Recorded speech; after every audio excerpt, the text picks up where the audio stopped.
I was clearly a useless prince who only knew how to enjoy himself in the eyes of everyone. For 20 years, I only knew how to indulge in women, gambling, and having fun, but I did something amazing overnight. Not only did I kill the arrogant and domineering official who announced the imperial edict, but I also boldly asked for a woman in the Golden Palace. Everyone thought that this was just my absurd behavior for a while, but I didn't expect that I would ask my father for the Tiangang sword right after that. At this time, everyone thought that I was overestimating my own ability and seeking death, but I was not afraid. When Zhao Kuang tried to embarrass me with a stone-strong bow, I shot an arrow right into the bull's eye and took out the head that shot through Yang to shock him. I thought my road to counterattack would be smooth sailing, but I didn't expect that the third Prince Suja set a trap again and planted a woman named Su Wanru in my room in an attempt to slander me. However, how could I be easily calculated? Hi everyone, thanks for watching. Don't forget to subscribe to the channel and share. If you like this story, please let me know in the comment section. I will update the next part. Chapter 1. You have already found a way to die. The memories receded like the tide, and my consciousness returned to the reality before me. This morning, I, Su Yuan, traveled through time and space and spent nearly 2 hours digesting all the memories in this body. The original owner was the 6th prince of the Wu dynasty, weak and incompetent by nature, and did nothing. He did not cultivate civil and military skills, but was obsessed with women, living a life of drunkenness and dreaming in various pleasure places all year round. Apart from being handsome and having a few pitiful talents, the original owner really had no advantages to show off. Last night, the original owner turned into Qi Lang and died directly on a woman, dying in the flowers. However, I am no longer the foolish 6th prince. With a new will, I stood up. Zhao, this is the residence of the 6th prince. You are just an official who came to announce the decree. How dare you be so presumptuous? A cold female voice broke the silence. The owner of the voice was Nangong Li, my cousin, the niece of my mother, concubine Nangong, and she was born into a military family. She was 20.3 or 20.4 years old, with outstanding looks, heroic spirit, a waist as thin as a willow, and heroic spirit between her eyebrows. She was not weak at all like an ordinary woman. Her beauty and tenacity could not be ignored at this moment. Zhao, a subordinate of the 3rd Prince Suja, comes from a wealthy merchant family. The Zhao family runs many businesses such as brothels and gambling houses. The original owner, Su Yuan, often goes in and out of them and owes a lot of debts. Now, I have inherited this body and naturally inherited these problems. Prince, that useless Su Yuan is worthy of this title. Zhao laughed loudly, his face showing a fierce look approaching Nangong Li. His sinister face was disgusting. The 6th prince is dead. Nangong Li, since you were someone close to him, I will use you to pay off my debt today.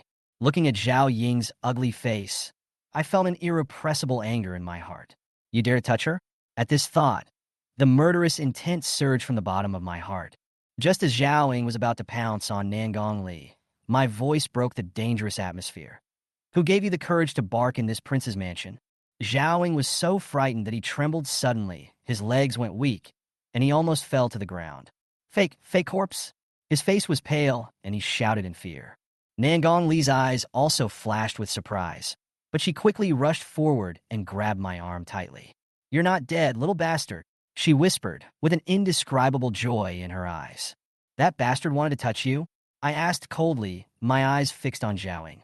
Zhao managed to regain some composure and immediately shouted, Su Yuan, you fake your death to avoid paying your debts.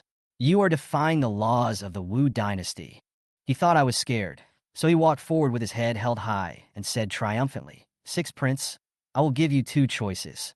Either you let Nangong Li kneel down and serve me, and our debt will be written off, or I will report the truth to his majesty, and you, Su Yuan, will be deposed and the heir will be usurped, and you will end up in a miserable situation. Seeing the arrogance on his face, I smiled coldly and waved to him. You come here. Zhao thought I had compromised, so he walked up to me with a big laugh and said, 6th prince, you are truly a man of insight and understanding. Before I could say, okay, I suddenly changed the subject. You have already chosen the path of death. Before he could react, I quickly pulled the sword out of Nangong Li's hand. Nangong Li was shocked and said in a hurry, a yuan no. But it was too late. With a crack sound and a flash of sword light, Zhao Ying's head rolled to the ground, blood gushed out, staining the soil under his feet red. I looked at Zhao Ying's body, feeling nothing in my heart. Now that I am in the royal family, if I don't make up my mind, I will become someone else's prey sooner or later. The original owner's weakness only brought humiliation and death, and I am no longer that useless person who can be slaughtered at will. Nan Gongli witnessed this scene and was obviously a little shocked. She looked at me, her tone full of doubt and confusion.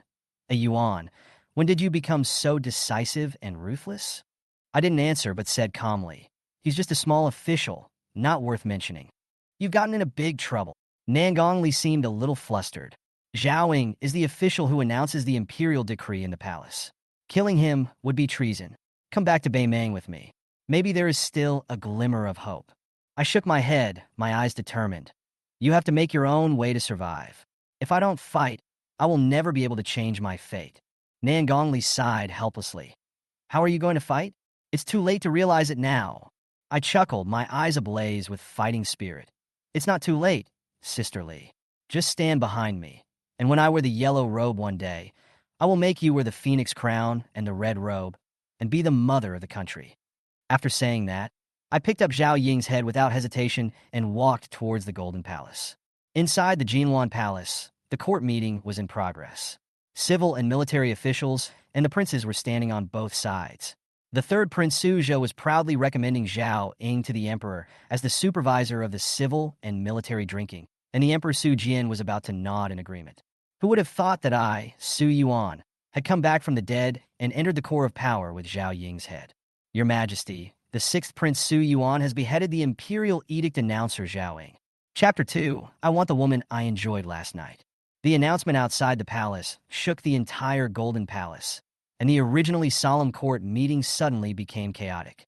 The faces of the civil and military officials in the palace were all filled with astonishment and confusion, and even a hint of fear. What?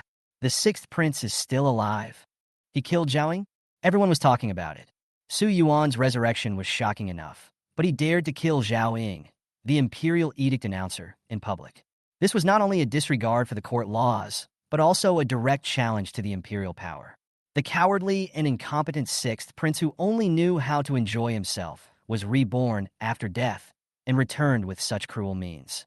It was really hard to associate the Su Yuan in front of him with the dandy prince in the past. Let him in. The emperor's voice came coldly, with a hint of elusive emotion. I heard the emperor's call, sorted out my thoughts, and walked into the hall with my head held high. Behind me, Nan Gongli followed closely. I held Zhao Ying's head in my hand, and blood dripped onto the bluestone floor of the hall. In the hall, the civil officials turned pale when they saw this scene, and many of them took 2 steps back unconsciously. The third prince, Suzh's eyes were burning with anger, but he did not dare to act rashly before the emperor spoke, so he could only suppress his emotions. I took a few steps forward and knelt on the ground. Your Highness, I pay my respects to you, Father. The emperor's eyes were like torches, and they fell directly on the head in my hand. He was silent for a moment and asked in a cold voice, I will give you a chance to explain. Lao Lu, why did you kill Zhao Ying? Facing the emperor's questioning, I was calm. This feeling of oppression might have frightened me before, but now my ambition and determination have surpassed this fear.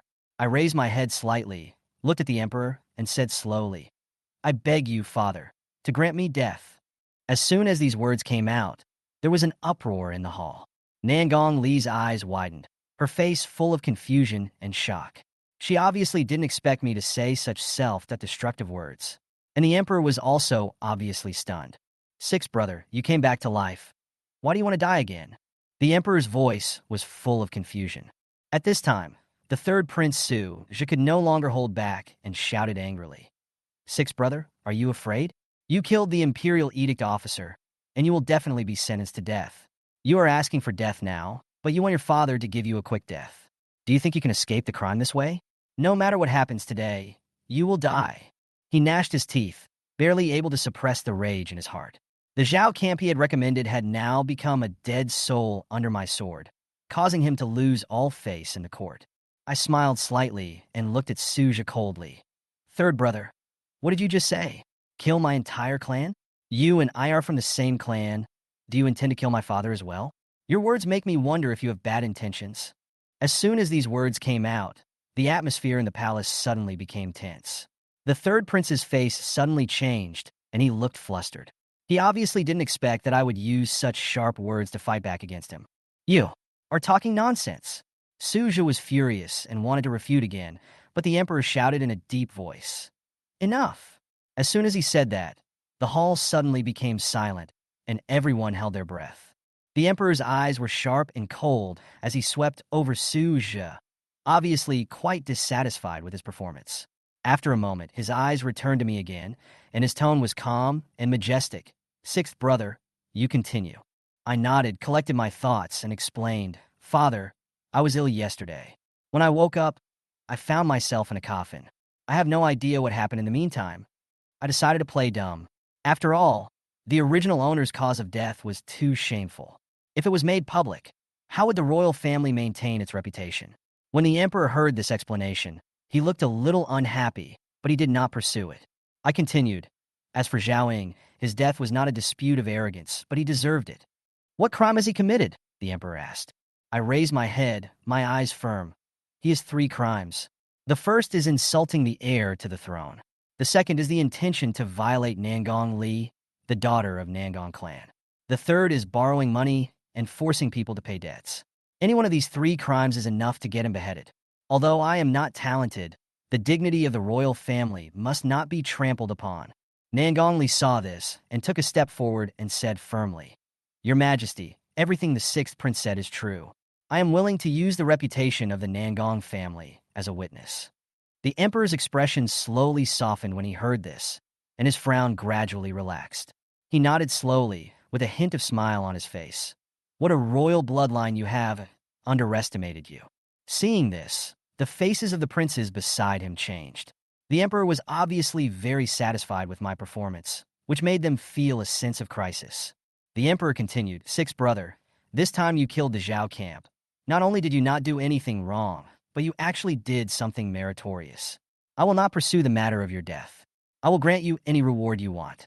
Hearing this, I felt relieved, knowing that I had finally stabilized the situation. I pretended to think for a moment, then raised my head and said something shocking. Father, I want the woman who made love with me last night. Chapter 3 If I take the armor, Sisterly will let me take it in the future. Absurd! As soon as I opened my mouth, I was greeted with the emperor's rebuke, and the whole hall was in uproar. Those who were usually high and mighty started to mock me. It's true that human nature cannot be changed. Your Majesty, he actually wants a slave girl for others' pleasure. This is really a disgrace to the royal family.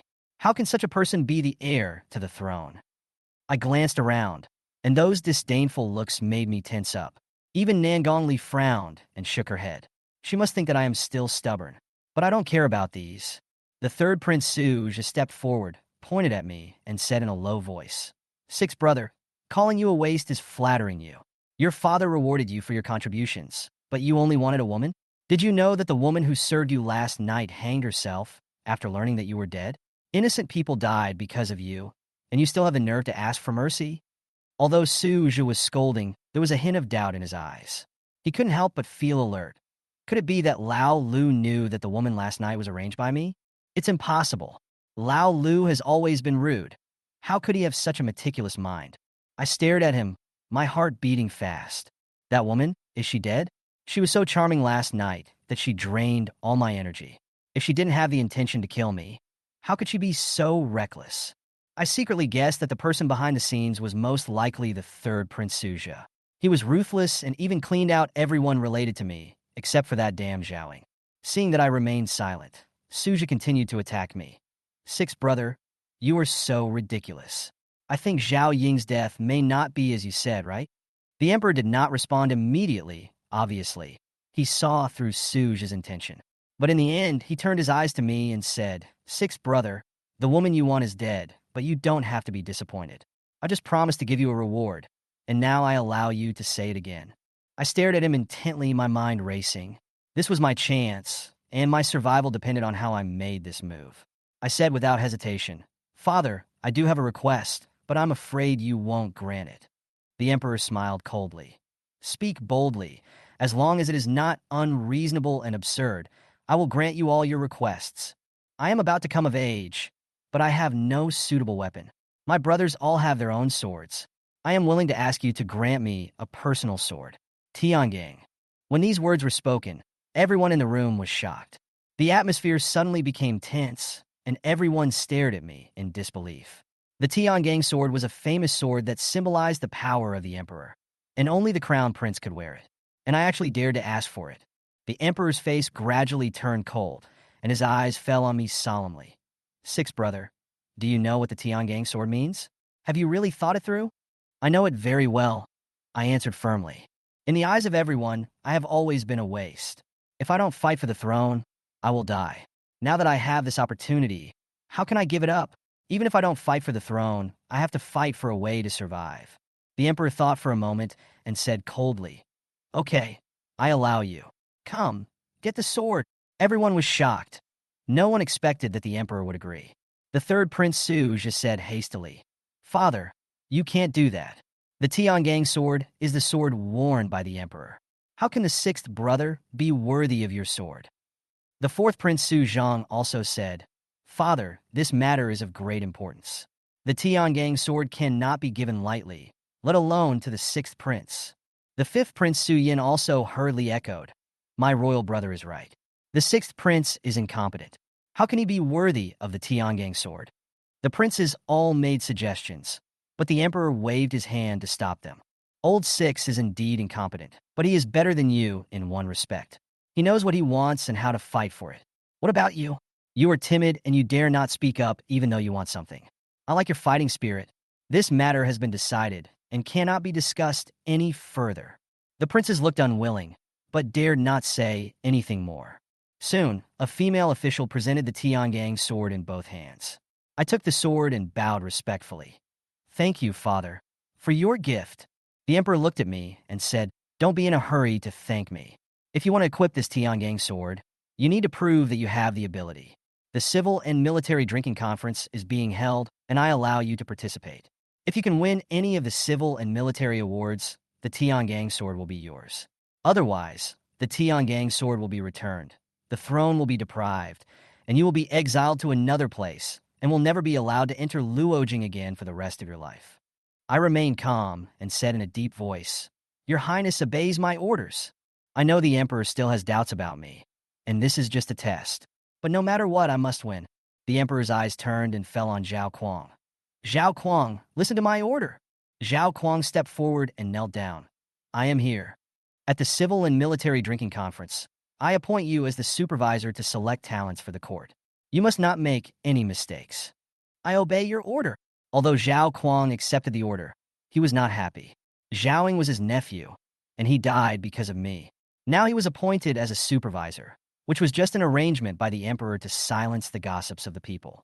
Su's expression became even more complicated. He had already planned my end. In the fight between Wen Weian and Wu Yin, swords and knives have no eyes. I'm just seeking my own death. Outside the palace, Nangong Li quickly caught up with me, looking anxious. Yuan, you are crazy. With your ability, participating in the civil and military drinking party is suicide. I chuckled. Don't worry, Sister Li. I am confident that I can win the armor. She was full of disbelief and said firmly, Impossible. I raised my eyes with a hint of amusement in them. If I win the Wujia, how will Sister Li thank me? Nangong Li was immediately furious and asked in a deep voice, What do you want? My eyes swept over her graceful figure and finally landed on her slender legs. A smile appeared on the corner of my lips. If I take the armor, Sister Li will let me pick her in the future. A blush suddenly appeared on her face and her eyes flickered, as if she was shocked by my sudden words. But I'm serious. Chapter 4. Descendant of the Ying family, swordsman Ying Su. You still have a lustful nature. Get out. Nangong Li glared at me coldly, with a look of shame and anger on her face. She turned her head and left quickly, with hurried steps, obviously very angry. I stood there, shrugging my shoulders, helplessly watching her back as she walked away. The joke just now was obviously too much, but in my opinion, it might not be worth it.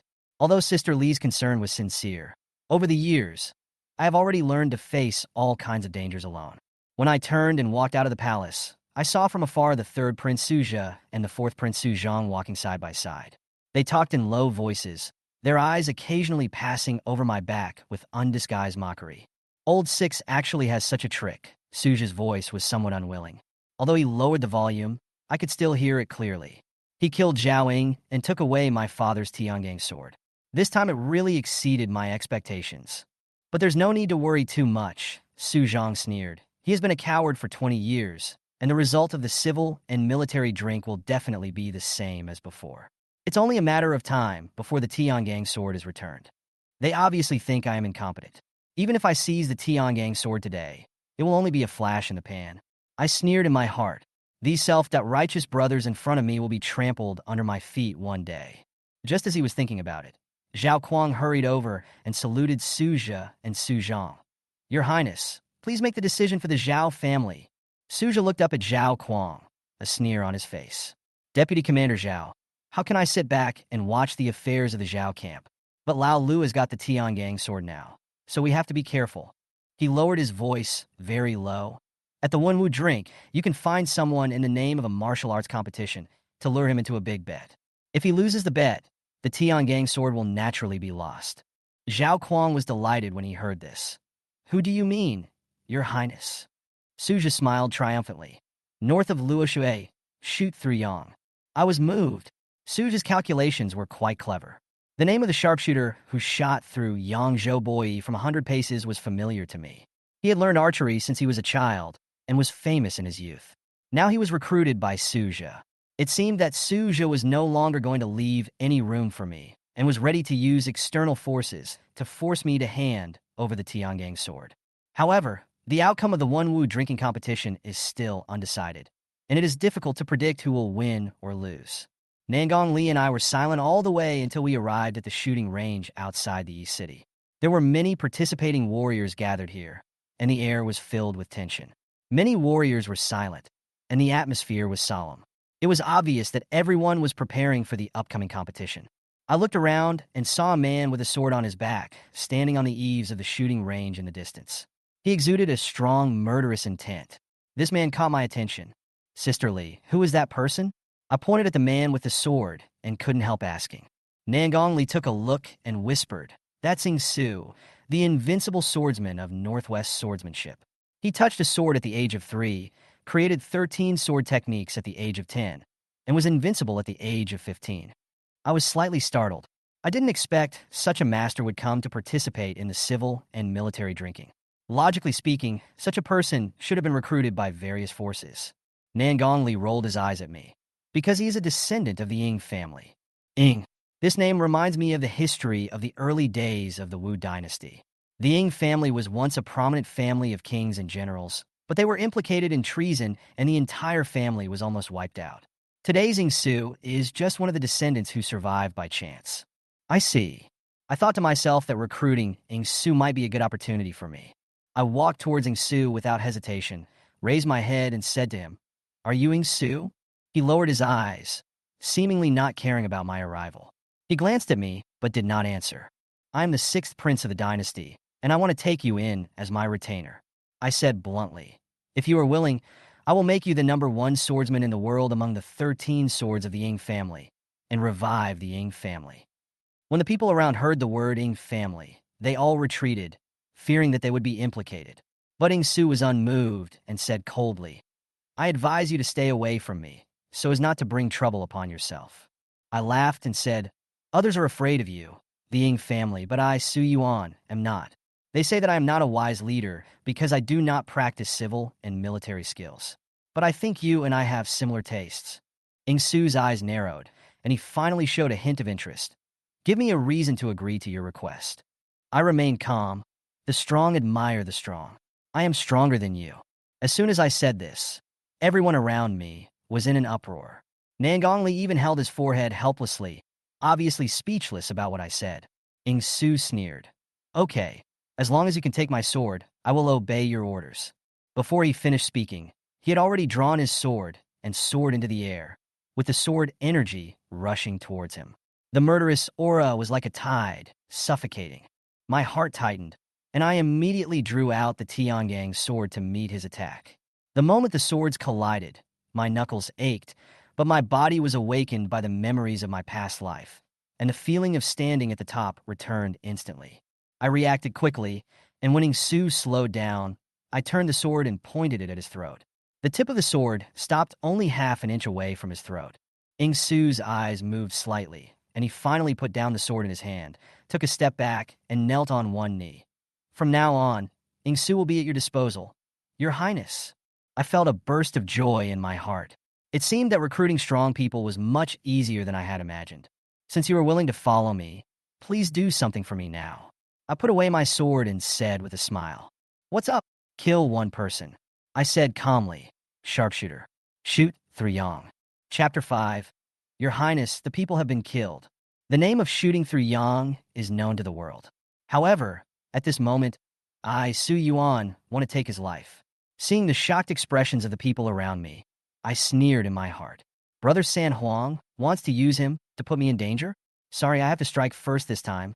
Ing Su bowed to me and said, "Your Highness, please wait a moment. I will be back soon." Without asking why, he turned around and disappeared into the shooting range. I knew Ing Su was a decisive person. Sure enough, within half a quarter of an hour, he came back with a disheveled head in his hand. He lifted up his hair, and it turned out to be a sharpshooter shooting through Yang. "Your Highness, the man has been killed." I looked at the head in Ing Su's hand and nodded secretly. Although it was a pity to have such a talent, if I didn't take this opportunity to get rid of him, my third brother would use him to deal with me sooner or later. This knife cut off my third brother's chest piece, which was both cheap and straightforward. Why don't you ask me why I want to kill him? I couldn't help but ask. Killing someone outside Luojing City is against the military law. Ing Su said in a deep voice, "Since Ing Su is your Highness's attendant, I will just do my job without asking the reasons." His attitude made me very satisfied. Nangong Li couldn't hide her surprise. "Little boy, how did you do it?" There was confusion and amazement in her tone. I shrugged and smiled casually. "Sister Li, haven't you been watching the whole time? Just do it like that, and it will be done like that." I knew she didn't understand what I was thinking, but I was too lazy to explain more. "But why do you insist on killing Shi Chuanyang? He's the son of Zhou from Luobei. Doing this will bring trouble." Nangong Li frowned and looked at me worriedly. I chuckled and waved my hand, saying, "Being kind to the enemy will only bring trouble to yourself. Either don't do it, or do it thoroughly." After saying that, I turned and walked towards the carriage. Today's goal has been achieved. Ing Su has been recruited by me, and the sharpshooter has been eliminated. There is no need to stay here any longer. However, just as I walked to the carriage and had not yet had time to get on, the sound of horse hooves was heard. Zhao Kuang rode over and saw me leaving. He said sarcastically on his horse, "Your Highness has not yet participated in the archery test of the civil and military banquet. Are you afraid?" I didn't want to argue with him, but Zhao Kuang wouldn't give in and continued, "Sixth Prince, you probably forgot that there is still a shooting test for the civil and military drinks today, right?" I turned around, glanced at him, and sneered. I thought it was a dog barking, but it turned out to be Zhao Jianshi. Zhao Kuang's face turned red, and he was obviously choked by my words, but he was still unwilling to give up. He snorted coldly and said, "It is said that the sixth prince is incompetent. It seems that the rumors are true." Hearing this, I frowned and felt cold. "Do you really think I'm easy to bully?" Without further ado, I drew out the Tiangang sword and slashed it, blood splattering everywhere. The legs of the horse under Zhao Kuang's crotch were instantly cut off by the sword, and Zhao Kuang was thrown off the horse's back with a neigh, falling to the ground in disgrace. Zhao Kuang was furious and shouted angrily, "Sixth Prince, how dare you attack me? I am the supervisor appointed by His Majesty. How dare you commit murder in public?" I sneered and slapped him in the face. "Who do you think you are? I am the heir to the throne, and you are just a supervisor. You did not dismount and pay homage to me when you saw me. This is a crime of disrespect." Zhao Kuang was unwilling, but he knew he was powerless to refute. He gritted his teeth and said, "Sixth Prince, I, Zhao Kuang, am an official appointed by the court. You treat me like this. Aren't you afraid that His Majesty will punish you? You still dare to be stubborn?" I smiled coldly and was about to make a move when Ing Su stepped forward and asked murderously, "Your Highness, can this man be killed?" Zhao Kuang was immediately frightened and broke out in a cold sweat and quickly shouted, "How dare you?" He tried to suppress us with his voice, but he didn't know that this intimidation was useless to me. I raised the Tiangang sword and hit Zhao Kuang without any hesitation. "I think you are the one who is presumptuous. Do you recognize this sword?" As soon as the Tiangang sword came out, Zhao Kuang's face changed suddenly, and he immediately knelt on the ground, saying in a trembling voice, "Recognize, recognize. Since you recognize it, do you know you are wrong?" I asked. Zhao Kuang's face turned pale, and he nodded repeatedly. "I admit my guilt. I admit my guilt." "Since you admit your guilt, you should be slapped 50 times. I ordered in a cold voice. Zhao Kuang did not dare to hesitate for a moment, and immediately raised his hand and slapped himself hard. The crisp sound echoed around, attracting the attention of many onlookers. After the slap, Zhao Kuang was in a state of embarrassment, with blood on the corners of his mouth, and looked at me with a complicated expression. I smiled coldly. "I'll teach you a lesson today. Remember, when you see me next time, keep your tail between your legs."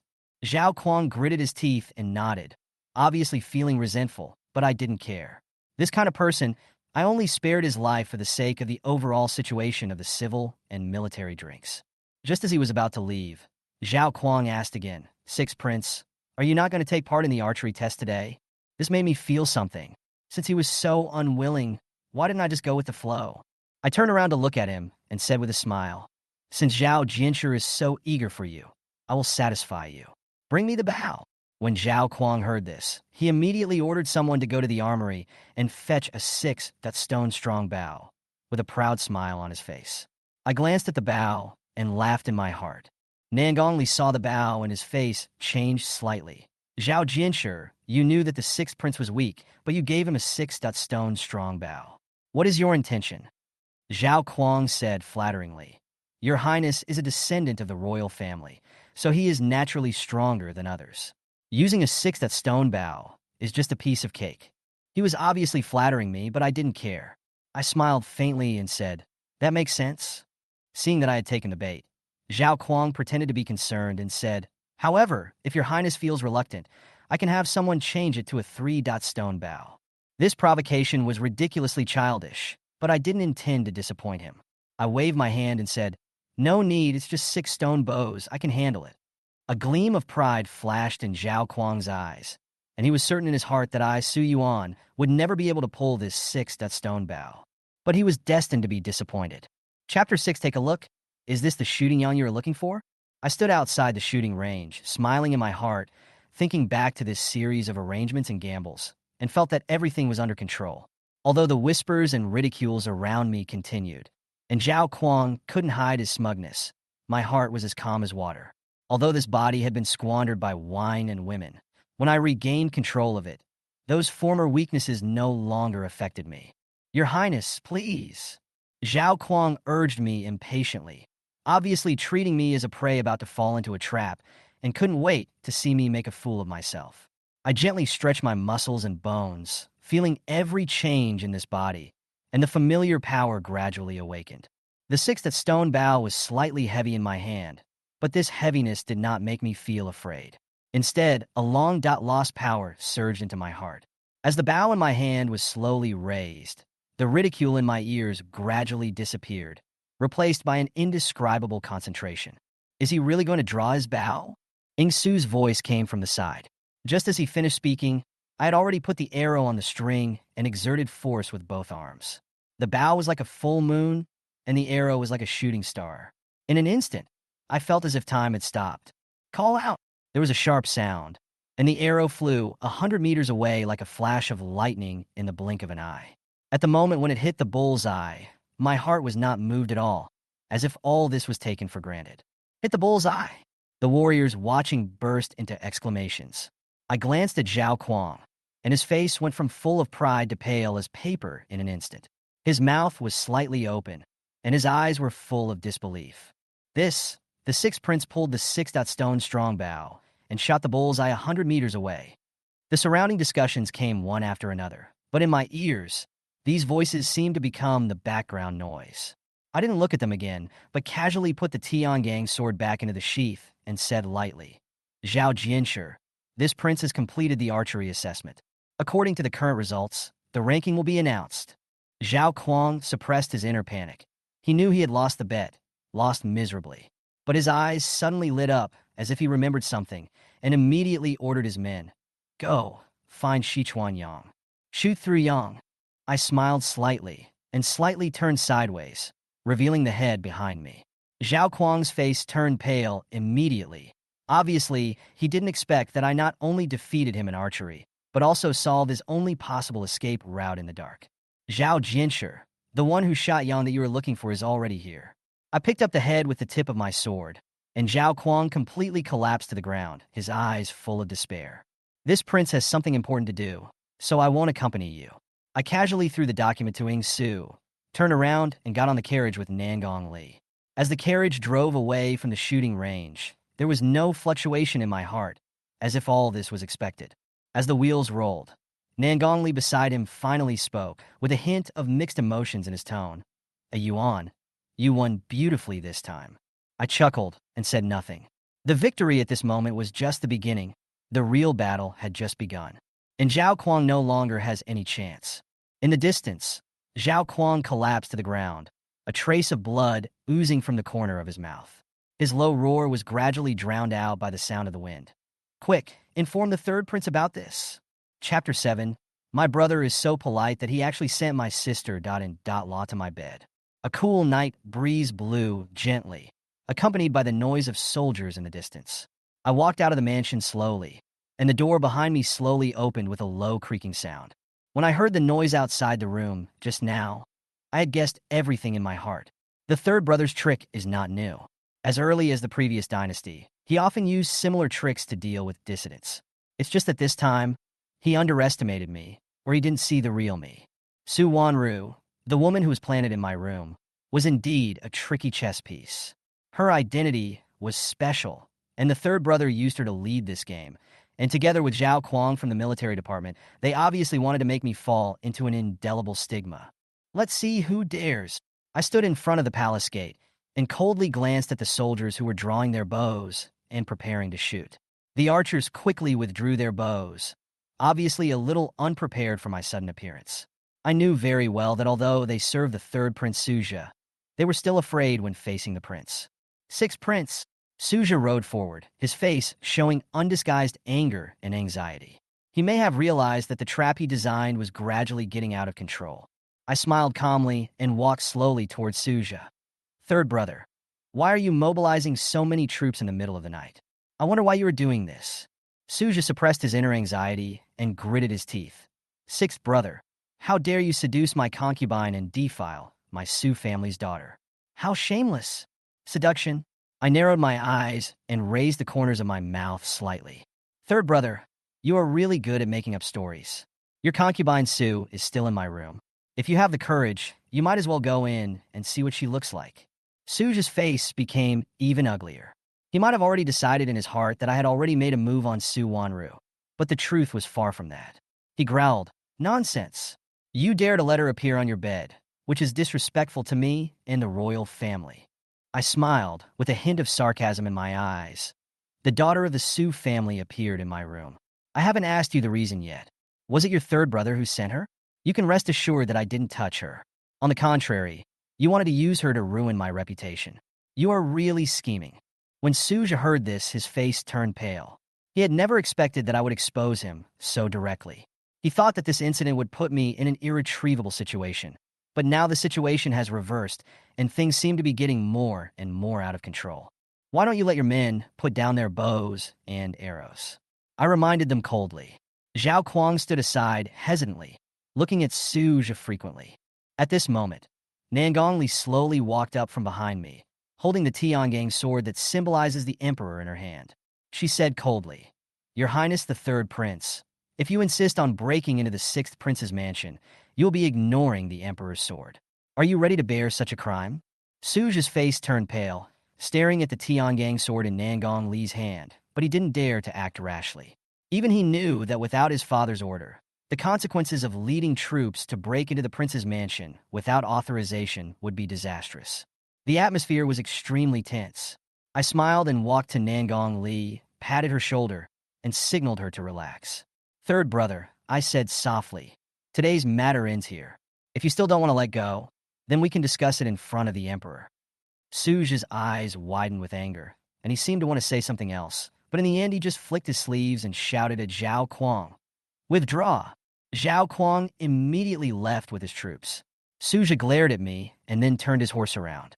As they went away, The anger that I had been suppressing in my heart finally subsided a little. This is just the beginning. I looked at the figure gradually receding under the moonlight and whispered to myself, "Third brother, you want to ruin my reputation? You are far from it." At this time, Nangongli stepped forward and asked in a low voice, "Your Highness, what should we do next?" I smiled, my eyes firm. "We have more and more chips in our hands. I'm afraid that Lao San will not give up easily after his defeat this time. However, our chance has come." Chapter 8, Sister Law, very moist. "Third brother, you are shameless," I said softly. My voice was not loud, but it was cold. Suzhou in front of him was extremely angry. He widened his eyes and shouted with gritted teeth, "Sixth brother, where is Sue? How dare you hide her?" I pretended to be confused and shrugged. "What's Sue family?" "Third brother, I don't understand what you are saying." He had obviously reached his limit of patience, and his voice rose a little. "Thief Lao Lu, hand over Sue." Oh, how ridiculous. He was the one who sent the person into my house, but now he is in a hurry to come back. He deserves it. I looked at his angry look, and the corners of my mouth slightly raised. "Third brother, there is no Sue family in my house, as you said. But you brought the palace guards and the military department to break into my house. What is your intention?" As soon as I finished speaking, I noticed Nangongli next to me. Her face seemed a little pale. I tilted my head slightly, and then I found that there was a deep bloodstain on her arm, and blood was oozing out. The anger in my heart instantly ignited, and my face darkened. "It was you who hurt Sisterly?" I asked coldly, my eyes sweeping across the people in front of me and stopping at Zhao Kuang. When Zhao Kuang saw me asking the question, he sneered, his eyes full of contempt. "So what? A slave abandoned by the Nangong family. So what if she gets hurt?" I stared at Zhao Kuang, and a nameless anger burned more fiercely in my heart. Zhao Kuang relied on Suzhou's support to be so disrespectful to Sisterly. He probably thought that as long as Suzhou was present, I would not touch him. I took a few steps closer and said coldly, "Zhao Kuang, come here." Zhao Kuang was obviously a little confused, but at Suzhou's signal, he still walked up to me. He looked disdainful and even asked provocatively, "Sixth Prince, what do you want?" "Lower your head." I spoke slowly with a cold look. Although Zhao Kuang felt confused, he still did as he was told and lowered his head slightly. Just as he was wondering, I suddenly grabbed the Tiangang sword, turned sideways, and slashed with the sword. Swish! With a crisp sound of bone breaking, Zhao Kuang's head fell off, and blood gushed out, splashing all over the ground. The surroundings suddenly fell into a deathly silence. Everyone stood there in a daze, unable to believe what was happening before their eyes.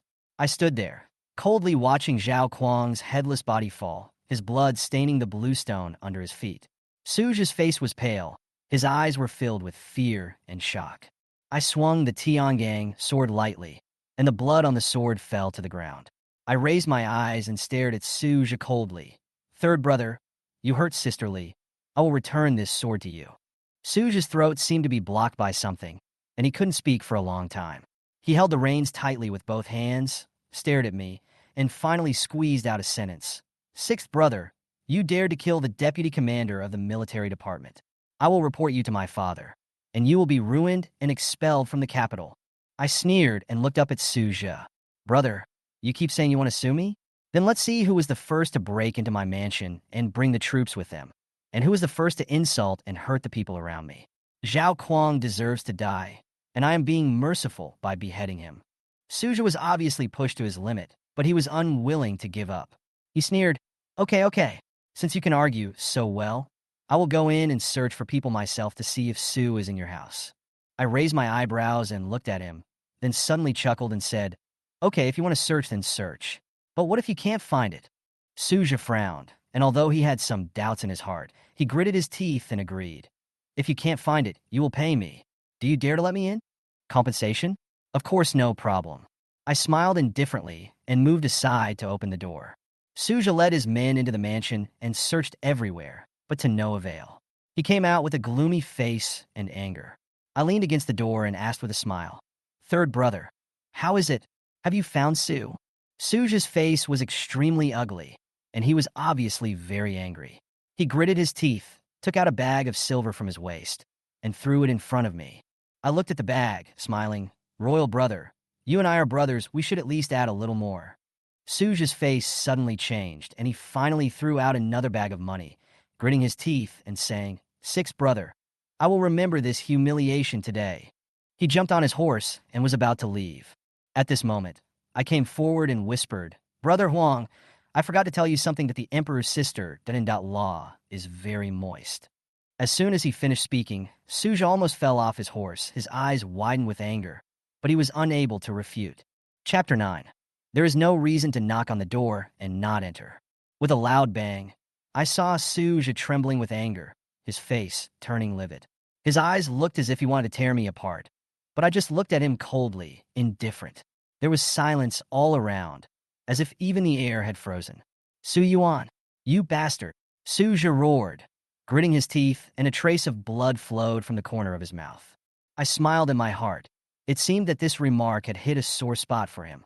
Without giving him another chance to attack me, I turned around and walked into the mansion, closing the door heavily.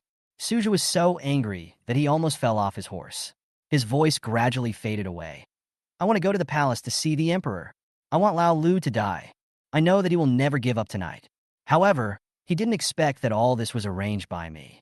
The more eager he was to take revenge, the deeper he would fall. Standing in the mansion, I felt surprisingly calm. There was no joy of victory, only calmness and composure about the next plan. Nangong Li's gaze stayed on me for a long time, and I could feel her doubt and concern. Since she killed Zhao Ying this morning, her eyes had become more complicated. I looked at her and jokingly said, "Sister Li, you are looking at me like that. Do you want to spend the night with me tonight? Su Yuan, can't you be serious?" She kicked me hard. Although there was blame in her words, I could see her concern. In fact, Su left through the back door before Suj arrived. I explained calmly. Seeing her slightly surprised expression, I couldn't help but smile. "Is it that simple?" She frowned slightly, obviously not believing it. I made a deal with her. Suja wanted to use her to frame me, but he didn't expect that she was more aware of the situation than him. I said calmly, as if all this was within my expectations. She showed a slight relief on her face, but then her eyes became heavy. "But Zhao Kuang is already dead. If His Majesty knows about this at the court meeting tomorrow, how will you end it?" I stared at her, my tone no longer frivolous. "Zhao Kuang is an important right-hand man of the third prince. Since he dared to hurt Sister Li, he should pay the price. Not only will I kill him, but I will also completely eradicate the Zhao family. Before the morning court tomorrow, I will slaughter the entire Zhao family." This sentence left Nangong Li dumbfounded, his eyes full of disbelief. "Are you crazy? The Zhao family is deeply rooted in Luojing, and you can't shake it alone," she said anxiously, obviously very worried about my plan. I smiled, with a gleam in my eyes, so I have to act faster than them. Before Suja goes to court to complain, I will completely wipe out the Zhao family. As for how to do it, I paused and smiled softly. I have the IOU for 100,000 taels of gold owed by the Zhao family, and I also have Ing Su. He is enough. The next day it was dawn. I stood in front of the gate of Zhao's mansion, with Ing Su holding a sword beside me. I looked up at the towering gate, and a murderous intent surged in my heart. "Ing Su, knock on the door," I ordered lightly. Ing Su took a step forward, drew his sword without saying anything, and slashed down with it. With a clang, the gate of the Zhao mansion broke and fell down with a loud bang. He came back to me, his face expressionless. "Your Highness, the door is open." I shook my head helplessly. I didn't expect that he would understand knocking so well. But it didn't matter. The purpose of today was to collect debts and slaughter the clan. Many Zhao clan members soon gathered in the mansion, looking at me and Ing Su in amazement. The leader was Zhao Yin, the head of the Zhao clan, and next to him stood a graceful woman in a red dress, who was extremely beautiful.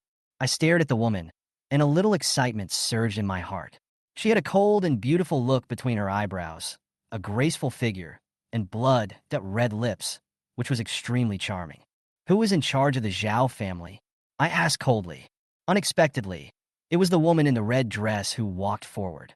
Every step she took seemed to be seducing. I was slightly distracted by her, but soon regained my focus. Today, the entire Zhao family is being slaughtered, but I suddenly feel that perhaps I should make an exception. This woman in the red skirt, it might be a good idea to keep her. Chapter 10, if Your Highness can bow under my skirt. Zhao Yinyang's eyes were as sharp as knives, staring at me closely. Her face was full of anger, but her posture was still proud. I knew who she was. Zhao Yinyang, Zhao Ying's elder sister, the woman who played an important role in the power of the Zhao family. Every step she took was full of contempt and hostility, as if I was just a rogue prince in her eyes. Sixth prince, you brought people to break into the house with such great power. Zhao Yinyang clenched her teeth, her voice full of sarcasm. Zhao Yin, the head of the Zhao family, had a livid face and said angrily, "How dare you? Are you bullying me, the Zhao family, because we have no one? Someone, please get the sixth prince out." As soon as I finished speaking, the Zhao clan members drew their weapons and surrounded me, and the atmosphere instantly became tense. Facing this sudden oppression, I did not retreat, but stood still with a slightly cold look in my eyes. "Ingsu," I called in a low voice. He immediately understood and drew his sword, flashing a cold light. As the sword light swept across, two Zhao clan members fell to the ground.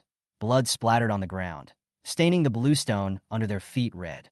Ingsu's sword tip swung on the ground, with a cold blood stain, like a cordon, forcing back those Zhao clan members who were ready to move. I looked up at everyone and said coldly, "You Zhao family members are so bold that you dared to stab the prince. Aren't you afraid of killing all your clans?" My words swept past like a cold wind, and everyone looked timid and retreated unconsciously. But Zhao Yinyang was not afraid at all, with a sneer on her lips.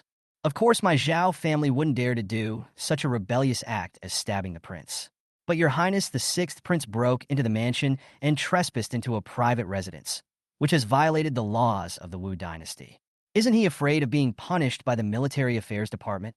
She put her hands on her waist and raised her slender hand, with no disguising the provocation in her eyes. Zhao Yin echoed, "That's right. If the sixth prince doesn't give the Zhao family an explanation today, we will have no choice but to notify the military affairs department." I couldn't help but sneer when I heard what they said. It seemed that they didn't know that Zhao Kuang was already dead, and they even dared to threaten me with the military. "Oh, young lady, what you said is nice. But I came here today to settle the debt between Zhao and me. As for the gate of this mansion, I will compensate you according to the price," I said indifferently. Zhao Yinyang's eyes flashed with disdain. "You can't even pay back Zhao's debts. What are you talking about compensation? If you really want to compensate, how are you going to compensate for my brother Zhao Ying's life?"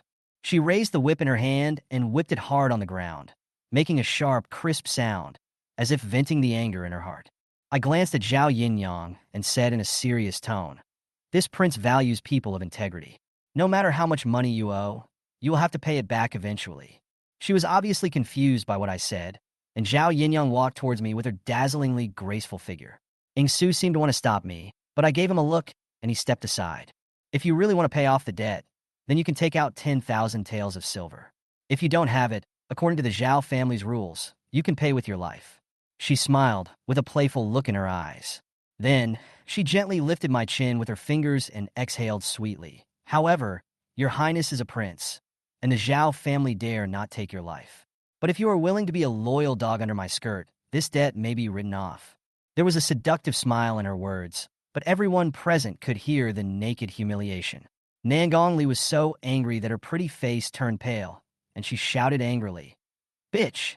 How dare you humiliate the heir to the throne? You are seeking death." I waved my hand to stop her sword and smiled softly. "Sister Li, don't be impatient. Let her finish her words." Zhao Yinyang looked at me with a half-nut smile, as if she had won the game. "Not only that, my brother Zhao Ying's life must also be paid. There are no direct male descendants in my Zhao family, and the sixth prince must let her."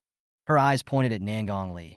"Marry into the Zhao family and give birth to an heir for my Zhao family." As soon as these words came out, Nangong Li's face changed drastically, and the anger in her eyes almost burst out. And I was already ignited by her ignorant provocation. "Okay, let's follow your Zhao family's rules," I sneered. Zhao Yinyang didn't seem to expect that I would agree so readily, and a hint of surprise flashed across her face. She raised the whip and said proudly, "Then Your Highness, why don't you come over?" I walked forward and stared at her body without hesitation. She was about to continue humiliating me, but she didn't expect me to suddenly reach out and hug her in my arms. You dare?" Zhao Yinyang's face suddenly turned red, and her body began to tremble slightly. I chuckled and said, "Didn't you ask me to come here?" My hand reached into her skirt, and Zhao Yinyang's body immediately tensed up as if she wanted to break free, but she found herself powerless to resist. Her legs became weak, and her cheeks flushed with shame. Stop! Stop! She gritted her teeth, but her voice was trembling a little. I slowly withdrew my hand, smiling playfully. Your attitude is really hard to refuse. I turned around and waved to Su. Show them the IOU from the Zhao family. When the IOU for 100,000 taels of gold was shown, Zhao Yinyang and Zhao Yan's faces changed drastically, and they were dumbfounded. 100,000 taels of gold. Impossible, I said calmly. I only owe you, the Zhao family, 10,000 taels of silver. Counting the damage to the mansion and the compensation for the lives I just mentioned, the total is 13,000 taels. And you, the Zhao family, still owe me 987,000 taels of silver. This account must be settled clearly. Chapter 11. I have a small sword, specializing in killing old and young. Zhao Yinyang's face quickly turned pale as the IOU was shown. The words on the IOU were clearly written in black and white, with Zhao Kuang's signature and the Zhao family's seal all there. 100,000 taels of gold was not a small amount. Even if the entire Zhao family was sold, it would probably not be able to raise this much money. Seeing Zhao Yinyang and Zhao Yan's faces change drastically, I felt very calm. Anyway, the account had been prepared long ago, and their reaction was beyond my expectation. What? Is Zhao going to deny it? I asked coldly, having already made plans for the next step in my mind. Zhao Yinyang gritted her teeth and said with all her might, "We, the Zhao family, do not recognize this debt." Hearing her words, I couldn't help but get even more excited. This reaction gave me a chance. Since you don't admit it, then according to the rules of the Zhao family, one life is worth 1,000 pieces of silver. 980.7 thousand taels, that's 980 lives of Zhao clan members. I said slowly, with a hint of cold, murderous intent in my tone. Before he finished speaking, Su's sword was already unsheathed. Shut! The sword flashed, blood splattered, and 2 Zhao clan members immediately fell in a pool of blood. I looked at the bloody scene in front of me, without a trace of emotion in my heart, but slowly reported the number. There are still 985,000 taels left. A look of panic finally appeared on Zhao Yinyang's face. She didn't expect me to be so decisive and ruthless. She said in a trembling voice, "Sixth Prince, you act like this. Do you think there is no one in my Zhao family? Do you know that my uncle Zhao Kuang is the deputy commander of the military department? With his authority, he can arrest you." I sneered, full of disdain. You Zhao family don't know yet? Zhao Kuang broke into the prince's mansion last night and was killed on the spot. The body is still there. With a loud bang, Zhao Yinyang and Zhao Yan's faces turned pale instantly, as if a basin of cold water had been poured from head to toe. What? Zhao Kuang is dead. Zhao Yan seemed to have lost his support. He staggered a few steps and almost fell to the ground. Zhao Yinyang glared at me. You are going too far? I sneered. So what if I bully your Zhao family? I'll ask you again. You still won't pay back the money you owe. Zhao Yinyang's pride still did not dissipate at this moment. She raised her head and said angrily, "No." Su. I called out calmly. Su moved again, the sword flashed, and several more members of the Zhao family fell down. Sister Li, watch the gate and don't let anyone escape. I whispered. Nangongli didn't say anything, but just stood outside the gate silently. Su's sword did not stop. With each swing of the sword, someone fell to the ground. The Zhao family tried to resist, but it was useless in front of Su. The reputation of the Northwest's #1 swordsman was not groundless. The courtyard of the Zhao mansion was soon stained with blood. Zhao Yinyang looked at the scene in front of her and was finally completely stunned. Her original coldness and arrogance disappeared and was replaced by deep fear. Stop! Stop! Zhao Yinyang screamed, but Su's sword did not stop. At this time, I stepped forward and said in a cold tone, "Since the Zhao family dares to provoke me, they must be prepared to bear the consequences. You, the Zhao family, either work for me or disappear completely." Zhao Yin gnashed his teeth, glared at me, pointed at me, and shouted, "Su Yuan, if you dare to massacre my Zhao family, the third prince will not let you go." I looked at him coldly, and the Tiangang sword in my hand was instantly unsheathed. The next second, Zhao Yan's hands fell to the ground, and blood continued to flow. Zhao Yinyang looked at all this and completely collapsed. Her eyes were full of fear and despair. Sixth Prince, please, let the Zhao family go. I looked at her quietly, my tone still cold. Do you think I will let you go easily? There is no turning back on this road. Zhao Yinyang's body trembled, and she finally realized that her pride and persistence were in vain. Please, our Zhao family is willing to bow our heads and offer our family property.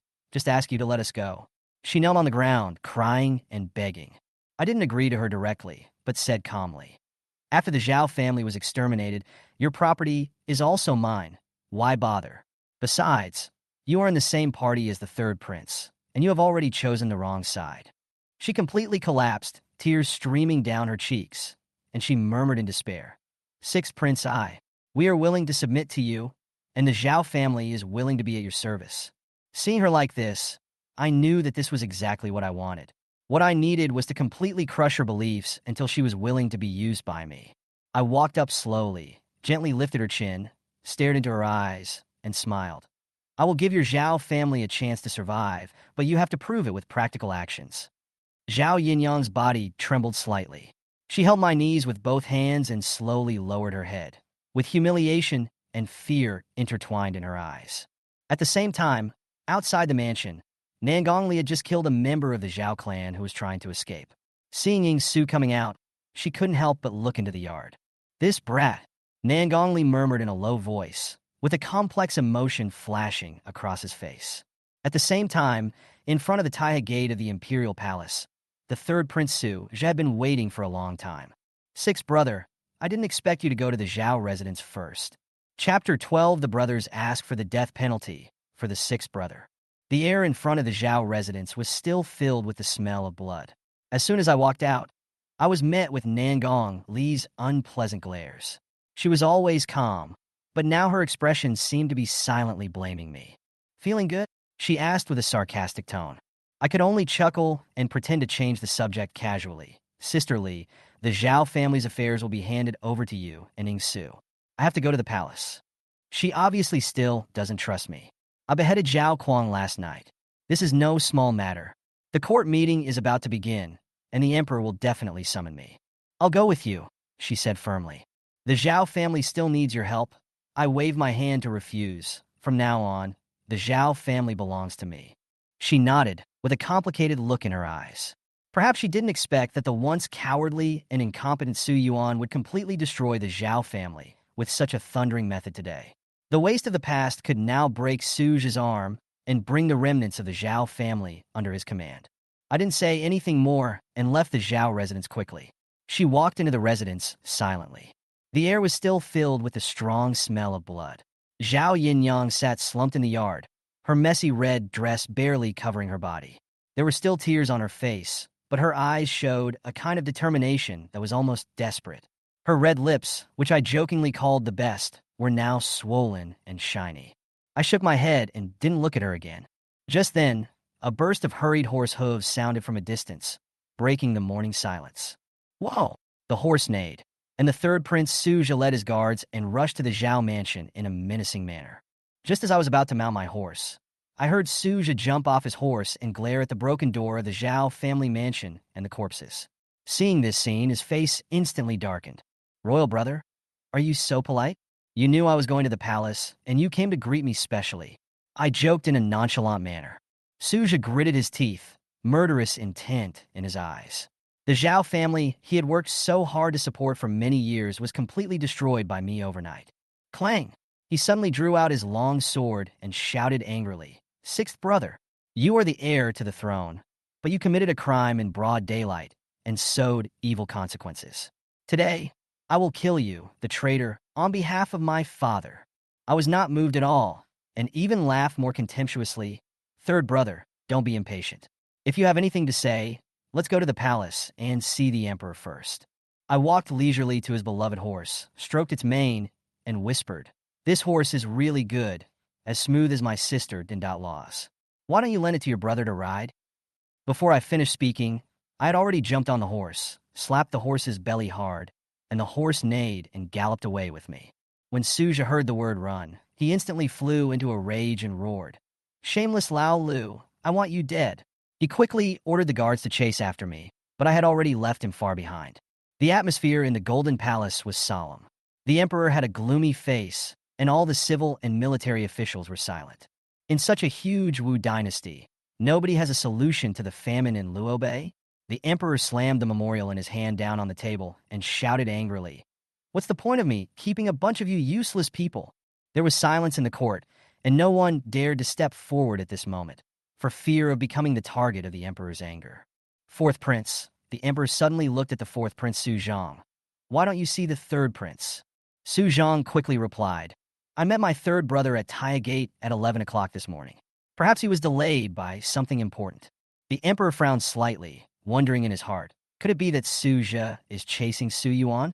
While he was thinking, a report came from outside the palace. "Your Majesty, the third Prince Zhe and the sixth Prince Yuan have arrived outside the palace. Let them in." Following an order, Su Zhe and I walked into the Golden Throne Hall one after another. I could feel the emperor's coldness, and this atmosphere was undoubtedly extremely unfavorable to me. "Your son pays respect to your father.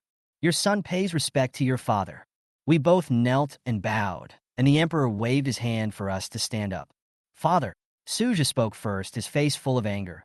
"Old Six was so rebellious last night that he actually beheaded Zhao Kuang, the deputy commander of the Military Affairs Department, in front of the palace gate." As soon as these words were spoken, the court was in an uproar, and all the civil and military officials whispered to each other. The fifth prince Su Yin couldn't help but speak up. "Sixth brother, you actually mobilized the people of the military department. Don't you know that the military department is the weapon of the emperor?" Su Zhe continued to exaggerate. "Not only that, the sixth brother also abducted Su, the concubine who had not yet married me, and defiled the emperor's sister in law. This morning, he even slaughtered the entire Zhao family. For such a wicked person, please issue an order to behead him in public."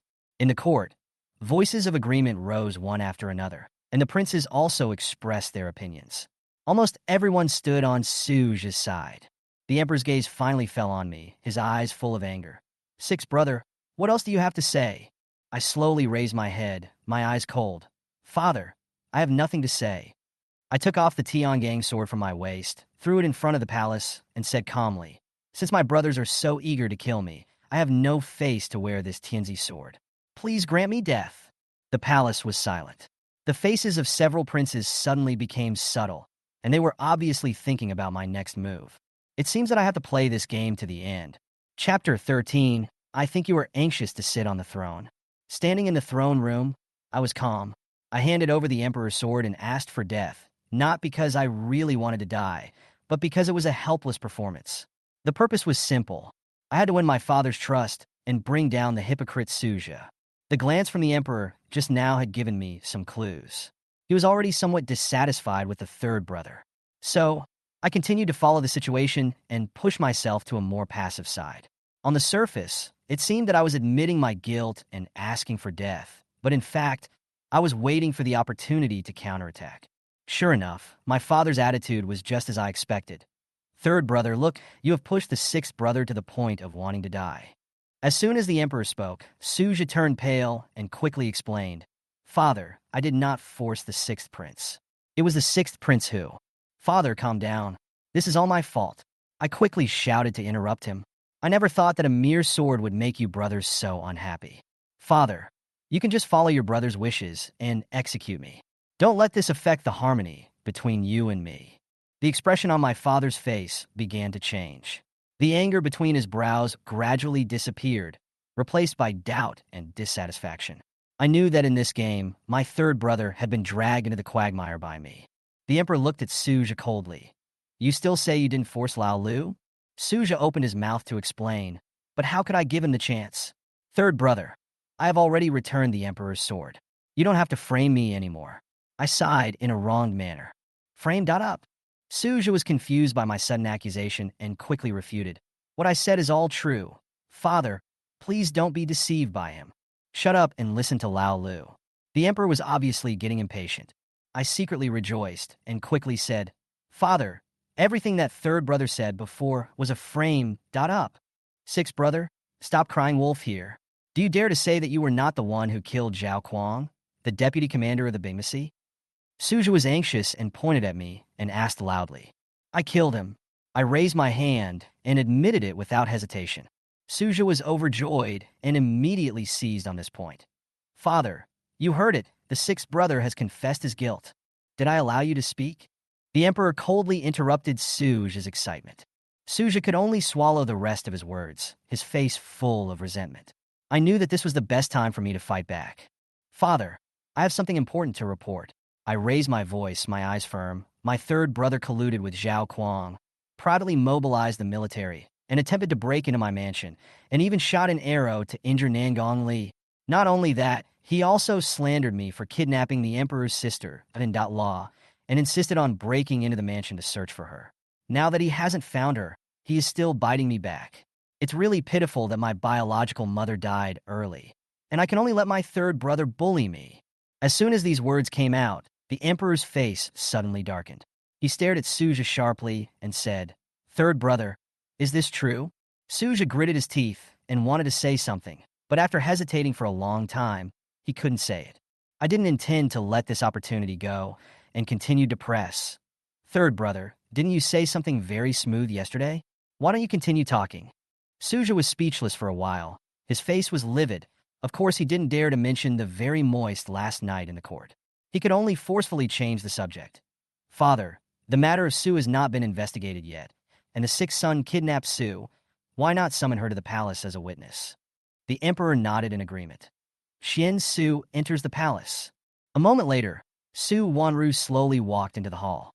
She was dressed in blue silk and had elegant manners. As soon as she entered the hall, she attracted everyone's attention. She saluted the emperor, appearing humble and dignified. "I ask you, have you been to the sixth prince's mansion last night?" the emperor asked directly. Su Wanru bit her red lips and whispered, "I've been there." Hearing this answer, Suja showed a proud smile on his face and shouted excitedly, "Father, you heard it." But the emperor did not jump to conclusions immediately, but continued to ask, "Has the sixth prince ever done anything inappropriate to you?" Su Wanru paused and looked at me subconsciously. She was obviously hesitant, and the scenes of last night came to her mind. Finally, she blushed and answered, "No." As soon as these words came out, Suja's face turned pale, and he looked as if he had been struck by lightning. He clenched his fists, as if his head was about to explode. The emperor frowned. "Then why are you in the sixth prince's mansion?" Su Wanru hesitated for a moment, but finally said, "It was a masked man who abducted me into the sixth prince's mansion." The emperor continued to ask, "Did the sixth prince do anything excessive to you?" Su Wanru lowered her head, blushing and whispering, "No, the sixth prince not only did not hurt me, but he sent me away." The emperor was slightly surprised. His eyes softened a little, and he immediately ordered, "Come here, check the body." A moment later, the nanny brought Su Wanru back to the palace and knelt down to report, "Your Majesty, Miss Su is a virgin." This time I couldn't help laughing. Su just stood there, his face pale. He could never imagine that I actually didn't touch Su Wanru. "Third brother," the emperor's voice was full of majesty. Suja knelt down tremblingly. "Father, your son misunderstood old six." At this point, my counterattack was complete. Chapter 14, Lantern Damage Assessment. When the emperor's order came down, Suja was obviously panicked. To mobilize troops privately was a serious crime that offended the emperor. Even if he had a plan, he couldn't save it at this moment. "Father, please calm down. I have no intention of rebelling. Deputy Commander Zhao is only trying to help and has no selfish motives." Suja explained anxiously, his tone flustered, and it was obvious that he had lost his composure. As soon as he said this, I knew that the third brother was doomed this time. The expressions of the princes also confirmed my thoughts. Even they shook their heads secretly. It was obvious that Suja had said the wrong thing. "Help!" The emperor slammed the table with a thunderous voice. "If you raise an army to rebel in the future, will you also ask the military department to help you?" "Third brother, you are too bold." As the emperor roared, a cold atmosphere filled the hall, and I saw the guards immediately step forward, drag the third prince out, and punish him with 100 strokes of the cane. The emperor's anger quickly ignited the whole place, and no one dared to step forward to plead for Suja. The crime of privately mobilizing troops was too serious, and no matter which prince or minister stood up at this time, they would only be implicated. Suja wanted to beg for mercy, but his words were drowned out by the emperor's order. The guards quickly entered the hall, and two of them carried him and dragged him out of the hall. Bang, bang, bang. The heavy sound of caning came from outside the hall. Each one was dull and heart-shaking. Inside the hall, all the officials lowered their heads and dared not make any sound. The air seemed to freeze. After being caned dozens of times, the guards entered the palace and reported, "Your Majesty, the third prince has fainted." The emperor glanced at him coldly, his tone unchanged. It would be better to beat him to death. Minister of Rights Yenmu observed the situation and immediately knelt down to plead. "Your Majesty, the third prince is guilty, but if he is caned more than 100 times, his life may be in danger. I beg your Majesty to forgive him a little and wait until he recovers before caning him again." With Yenmu taking the lead, other ministers from the third prince's party also followed suit. "I second the motion. I second this motion." The emperor seemed to be waiting for this moment. After a moment of hesitation, he nodded and said, "Wake up the third prince and bring him to the palace." Soon, Suja was dragged back to the main hall.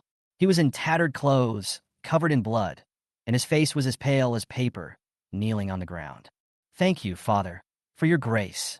His voice was almost inaudible. The emperor gave him a cold look and said, "Don't be in a hurry to thank me. The matter is not over yet." Turning around, the emperor's eyes fell on me. Sixth brother, the third brother committed the crime of privately mobilizing troops. Zhao Kuang deserves death, and you are innocent. As for the Zhao family's massacre, you need to give me an explanation. I immediately took out Zhao's IOU from my pocket and presented it respectfully. The eunuch showed it to the emperor, who read it carefully and put it away. "Take the Tiangang sword back, Lao Lu. You have temporarily topped the list of the civil and military examination. You deserve this Tiangang sword." The emperor showed a slight look of satisfaction. "If anyone dares to say you don't deserve it in the future, don't blame me for being ruthless." I was delighted and immediately said, "Thank you, Father." The faces of several princes were full of confusion. The third brother was severely punished, the Zhao family was exterminated, and the emperor not only did not blame me, but his attitude turned to tolerance. This was something they could never have expected. The emperor continued, "I have allowed you to make 3 requests, and they still stand. Sixth brother, tell me when you have made up your mind."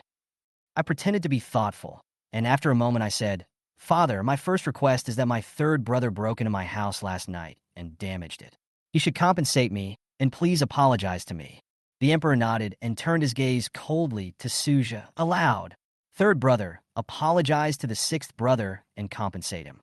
Suja's heart was filled with hatred at this time, but he did not dare to disobey the emperor's order, so he could only grit his teeth and say, "Sixth brother, I was wrong last night, and I apologize to you here."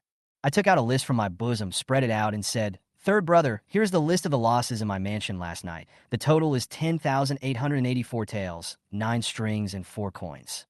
Suja took a look at the densely packed list and became so angry that his face turned blue. "It's just a mere 10,000 taels of silver. I'll pay it off." I stopped him immediately. "Brother, this is 10,000 taels of gold." "Sixth brother, you are asking for an exorbitant price." Suja was so angry that he was about to go crazy. The emperor reminded softly, "Sixth brother, don't go too far." I smiled and said, "Father, I am kind-hearted. I will give third brother a 40% discount. 4,000 taels of gold will be enough as compensation." Suja gnashed his teeth and said, "I'll pay you 4,000 taels of gold." I continued, "Father, my second request is that all of Zhao's wealth should be mine." "No," Suju objected immediately. "I built up the Zhao family with my own hands. How can I let Lao Lu take it away?" I smiled faintly. "Why not change this request to hitting the third brother with the court stick 100 times? "I agree. The Zhao family's wealth will be given to you." Suja's face turned pale, and he quickly agreed. The emperor smiled and nodded in agreement. "Sixth brother, tell me the third request." I paused, turned to look at Suja, and smiled meaningfully. "Father, my third request is for you to issue an order to marry Su Wanru, the daughter of the Northwest Su family, to me." As soon as these words were spoken, the air in the hall seemed to freeze, and everyone was stunned. I laughed in my heart and waited for their reaction. This third request was my real intention. Chapter 15. Lao Lu, you bastard. Old Six, you bastard. Suja's roar almost broke the walls of the Golden Palace. If it weren't for his scar but that made him unable to move, I'm sure he would have jumped up and pointed his sword at me. Seeing his furious look, I was very happy, but I didn't show it, still with a playful smile. I glanced at my father. His eyes narrowed slightly, and a smile appeared on the corner of his mouth. As expected, my father never really understood me. He always thought I was the Su Yuan who only knew how to act crazy and stupid, but he didn't know that this was just a carefully hidden skin. Sus. They are generations of mining merchants with countless wealth and minerals. Suja, this idiot, has long been jealous of Su Wanru and the interests behind her, so he deliberately wanted to get her into his pocket. Unfortunately, he never dreamed that I had already set my eyes on this beauty. I smiled slightly and said calmly, "Third brother, the beauty of the Su family is something that any man would be tempted by. Su Wanru and I have feelings for each other. As an elder brother, you should help me, your younger brother, right?" Suja's face almost turned red, and he almost gritted his teeth in response. "Sixth brother, forget it. You only met her once. How can you have feelings for her?" I spread my hands and responded bluntly, "Of course it's because I'm handsome." After saying that, I raised my eyebrows towards Su Wanru. I saw her eyes flushed instantly, and she lowered her head and dared not look directly at me. I laughed in my heart. This is charm. I'm afraid Suja can't learn it. Poor third brother. I think his heart must be in turmoil at this moment. He roared with resentment. "Sixth brother, I will never agree to this." I waved my hand nonchalantly. "Oh, forget it then." Suja's expression relaxed after hearing this, and he thought I was going to give up, but he didn't know that I would say the next sentence. "Since third brother doesn't want to, then I will change my request. How about changing it to another 100 strokes of a cane?" "Sixth brother, you bastard." Suja's rage was about to burn through the entire Golden Palace. He was firmly controlled by me and was powerless to resist. Just when the situation reached a stalemate, the father spoke up. "All right, Sue's affairs are not a reason for you brothers to fight over. Her affiliation depends on her own wishes, and no one can force her." The emperor paused for a moment, and his tone softened a bit. "Sixth brother, I owe you the third request, and you can talk to me after you have thought it through." Hearing this, I was delighted and knew that I should stop, so I bowed and said, "Your son obeys your order." My father gave me a satisfied smile, then turned to look at Suja. "Third brother, you did make a mistake this time. You will be confined to your home for half a month to reflect on your mistakes. The rest of the punishment will be discussed later." Suja could only kowtow and agree. Even though he was so angry that he was about to explode, he had to agree obediently. After leaving the court, I walked to Su Wanru and offered my hand to help her, but she hesitated and didn't dare to take it. I smiled and said, "I'll take you back home." She politely declined. "Thank you, sixth prince. The housekeeper is already waiting outside the Taiha gate. I dare not trouble your highness." How could I care about these polite words? I just grabbed her hand and walked away without looking back. Su Wanru tried to break free, but she was no match for me in strength. As we walked, people's eyes were all on me. I could even feel her red cheeks and her rapid breathing due to nervousness. We were silent all the way until I dropped her off at the gate of the Su mansion. "Sixth prince, please go back." She lowered her head, her voice as soft as a mosquito's hum. I smiled, looking at her embarrassed look, and couldn't help but joked. "We are already in front of the mansion. Why don't you invite me in for a cup of tea?" Su Wanru hesitated for a moment, perhaps because she felt that it would be too rude to refuse, so she said softly, "If your highness doesn't mind, please come in and have a seat." Following her into the mansion, I felt proud. With a beautiful woman by my side and the fragrance of tea everywhere, this Su mansion is really a great place. But I knew in my heart that I was not here just to enjoy the beauty and the good tea. The tea is fragrant and the person is beautiful, but it's a pity. I took a sip of tea and said with regret, "I'm afraid Su won't live long." Su Wanru's face changed slightly, and she pursed her lips and said nothing. Obviously, she also knew the crisis behind her family. Unfortunately, she didn't know that I knew more than she thought. "What on earth do you, the Su family, have that made the third prince pursue you so relentlessly?" I stared at her, not giving her any way out. She remained silent, with tears in her eyes. I shook my head, grinned, and pulled her into my arms. "I'll give you one last chance. Will you tell me or not?" Suddenly, an angry shout came from behind. "Let go of my sister." "Oh shit, there's Lao Lu." Chapter 16. Lu. "Your Highness, isn't that 1 or 2 inches numb?" Su Yuan was a master of swordsmanship in his previous life. He suddenly felt the sword intent coming behind his ear. He instinctively pushed Su Wanru away and quickly drew his sword to meet the enemy. Clang! The two swords collided, sparks flying everywhere. Su Yuan stared at the other person and found that the attacker was actually a young boy.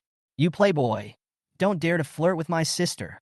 The young man shouted angrily, swinging his sword one after another at Su Yuan fiercely. Su Yuan lightly raised the sword tip, instantly forcing him back, and shouted coldly, "How dare you assassinate the prince?" The young man was stunned, with shock written all over his face. "Prince?" Su Wanru knelt down in fear. "Your Highness, calm down. Palu didn't know your identity and mistakenly thought that I was being bullied, so he acted rashly. Please forgive me, Your Highness." She quickly pulled the young man and said anxiously, "Palu, why don't you admit your mistake to His Highness the Sixth Prince?" Su Palu was dissatisfied. "But sister, he clearly flirted with you just now." "Shut up." Su Wanru slapped her brother on the head and angrily said, "Your Highness is the heir to the throne. You are guilty of a capital crime for using a weapon." Su Polu gritted his teeth and lowered his head, muttering, "Isn't it just relying on the status of the royal heir to bully others?" These words almost frightened Su Wanru to death. Su Yuan was cold-blooded and merciless, and he would slaughter people in his clan at will. If he was angered, the Su clan would be destroyed. Su Yuan looked at the impulsive boy in front of him and came up with a plan. "Are you very protective of your sister?" "Of course," Su Polu answered proudly. "I started practicing swordplay when I was 10 years old just to protect her. If I wasn't afraid of hurting her just now, I would have hit you a long time ago." Su Yuan's smile deepened. "I'll give you another chance. Can you beat me?" "Of course." "What if we can't win?" Su Yuan asked. Su Polu replied without hesitation. "Then I will leave it to Your Highness to deal with." Su Yuan raised his lips slightly. "Okay, then stand up and attack me with your sword with all your strength." Su Wanru hurriedly stopped him. "Your Highness, no. Palu is no match for you." However, Su Polu was not afraid at all and stood up. "Sister, don't be afraid. I will definitely win." He swung his sword and attacked again. Su Yuan stood still, waiting for Su Polu's sword to come close to him. Then he gently turned sideways and cleverly dodged it. Su Polu was unwilling to give up and tried again, but was repelled by Su Yuan's sword, and the sword actually fell from his hand and fell to the ground. However, Su Yuan's sword was already firmly pointed at his throat, and with just a little more force, he would be killed with blood. "No!" Su Wanru exclaimed. Su Yuan said nothing, but Su Polu was not afraid at all. His eyes were full of admiration. "How amazing! Your Highness, can you teach me swordsmanship?" Su Yuan was slightly stunned. This boy in front of him was somewhat interesting. He said calmly, "You lose. Answer me a question first." Su Polu said without hesitation, "Your Highness, you want to know the secret of the Su family. In fact, when we were mining in Luoshan, we found a vein of saltpeter, which has a huge output." "Palu!" Su Wanru was so shocked that she called for a stop, but it was too late. Su Yuan's eyes narrowed as he pondered in his mind. The saltpeter mine was a strategic resource. Once leaked, it would be a crime of genocide. Unexpectedly, the Su family had such a great secret. Moreover, this secret was discovered by the ambitious third prince Suja. Su Yuan smiled and said, "The Su family is in danger now. As long as you board my ship, I can keep you safe." Su Wanru breathed a sigh of relief and bowed quickly. "Your Highness, please give me some advice." Su Yuan smiled calmly. "Wait until you reject the third prince, then come find me." The fate of the Su family is firmly in the hands of Su Yuan, and the saltpeter mine in Luoshan will become the key to his turning the tide. At the same time, the third prince Suja sneezed in his mansion and suddenly felt ominous. Suja was just carried back to the mansion when Lu was busy applying medicine to him. Seeing that he was in a bad mood, she asked softly, "If Your Highness feels that the medicine is cold, I can warm it up before applying it." Suja's face was gloomy, and he did not hide his anger at all. "What are you warming up for? I have no feeling below the waist." "It's all because of that bastard Lao Lu," Lu whispered. "I heard that sixth brother asked His Majesty in the palace to grant him a marriage with Su." She was well informed and had obviously heard about it before. Suja sneered and slammed his fist on the couch. "What sixth brother? That's a thief's sixth brother. He must have noticed something and is planning to drag Su on board." Lu paused and asked tentatively, "Has the matter of the Yin mine been exposed?" Suja shook his head, frowning. "It's only a matter of time before it's exposed. Even that loser Su Yuan can guess a little bit, so it's impossible for others not to know." The Su family can't hide this card any longer. It must be played as soon as possible. How does your highness plan to respond? Lu asked with concern. The saltpeter mine is in Luoshan. I must find an opportunity to offer advice to my father and solve the famine in Luo Bay with the method of work.for. Relief. Only in this way can I make a contribution, but now I am under house arrest.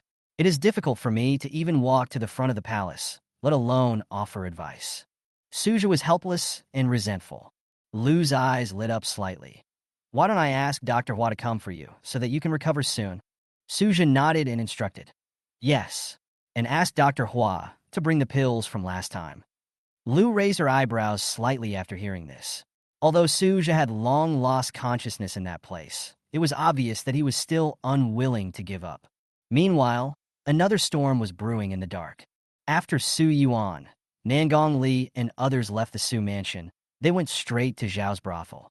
Zhao Yinyang had already changed into black clothes, and her figure was graceful, but she had a sense of coldness and determination. When everyone arrived at the brothel, night had fallen, the lights were bright, and singing and dancing began. At this moment, a prostitute came up to them, twisting her waist and saying in a tender voice, "Miss, there is a guest upstairs who wants to see you. He calls himself Jingzhe." Hearing this name, Su Yuan's heart was shocked. Ing Su immediately explained. Jingzhe, the top swordsman of the Qi, good at using heavy swords, and has never been defeated in his life.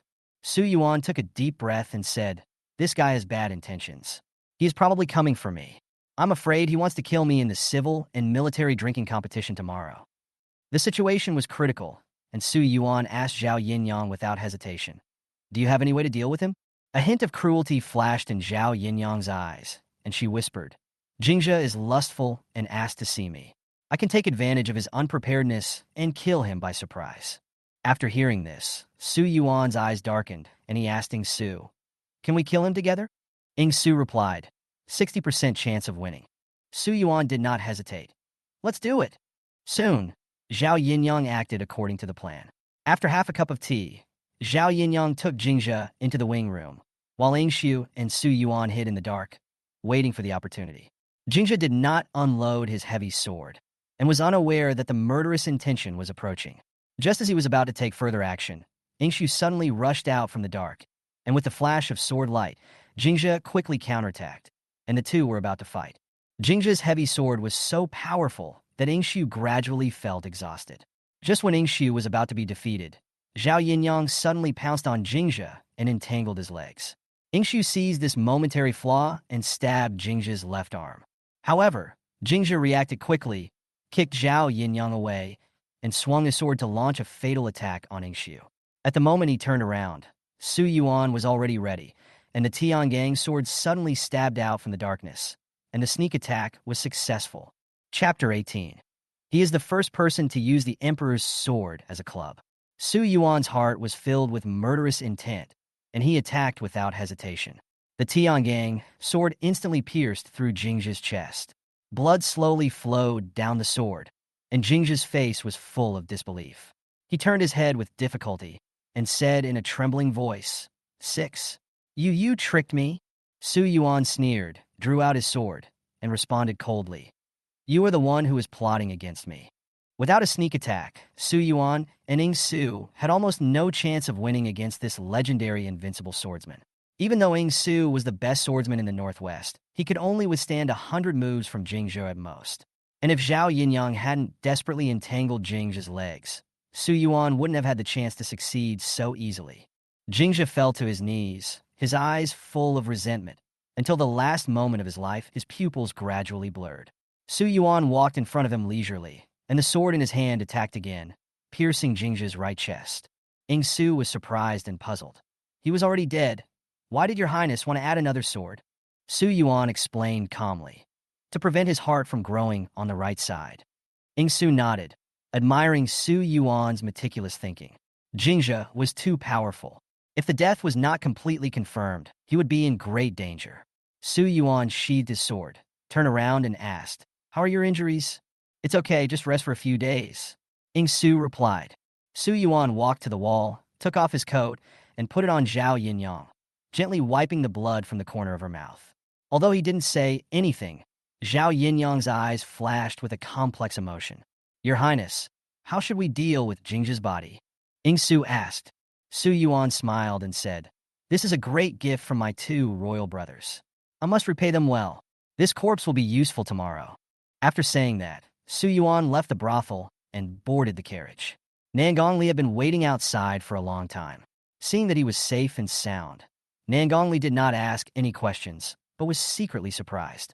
Su Yuan actually tricked Jingzha, who was even difficult for Ingshu to match. It seemed that this guy not only peeked at her bathing, but also practiced swordsmanship in secret. The next day, Su Yuan and Nangongli drove to the shooting range outside the East City. Today was the last day of the civil and military banquet. Inside the field, the warriors gathered. Outside, the Minister of Rights, Yin Mu, and many officials were waiting early. In the stands in the distance, the fourth prince Su Zhang watched everything quietly with a sneer on his face. As soon as Su Yuan arrived, Yin Mu said coldly, Your Highness the sixth prince is very magnanimous.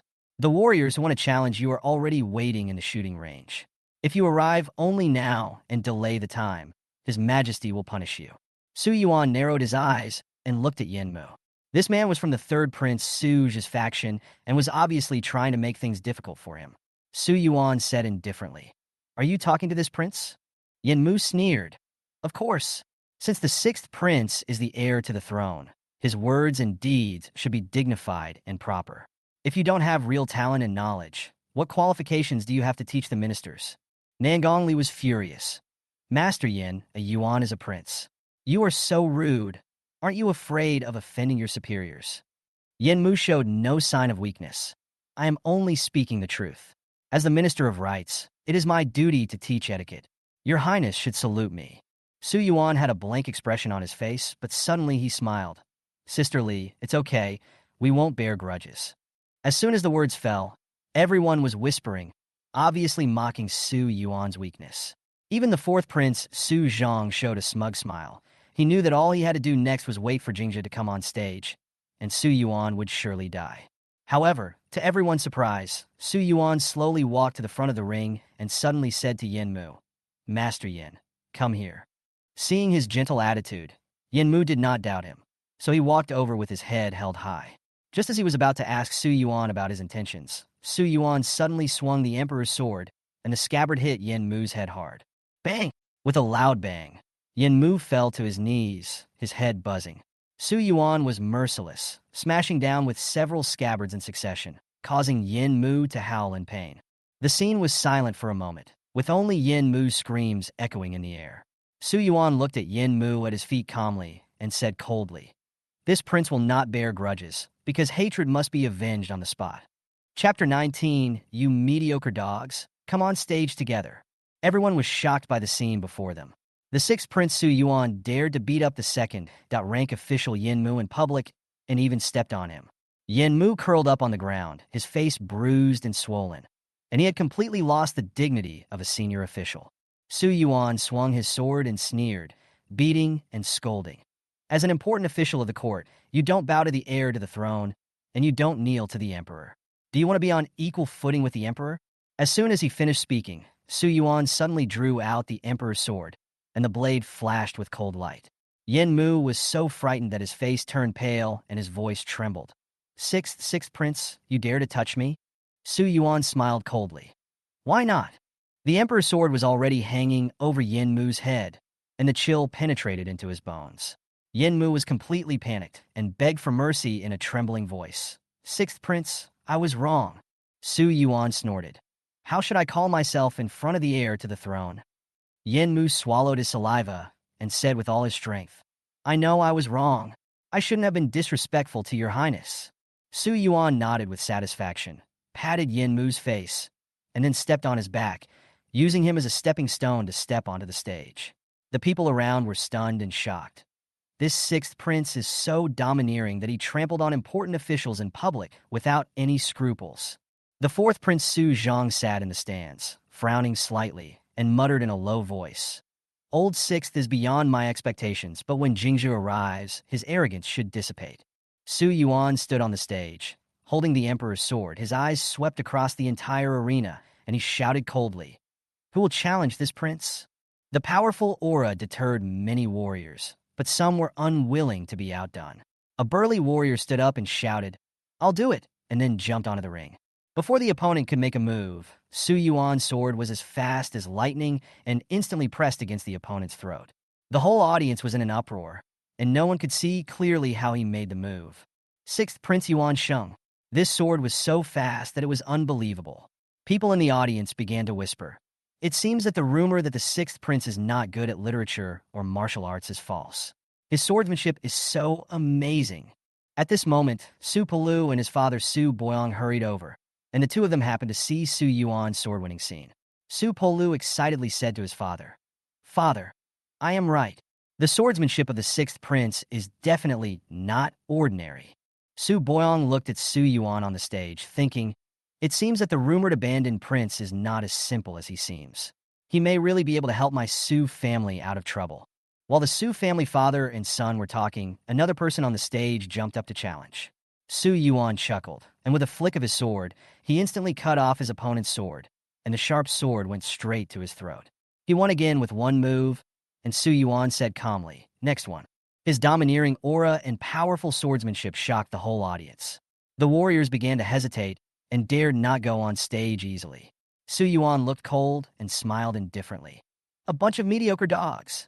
This sentence instantly ignited the anger of the whole audience. The warriors shouted, "Arrogant! So what if you were a prince? In this arena, everyone is equal."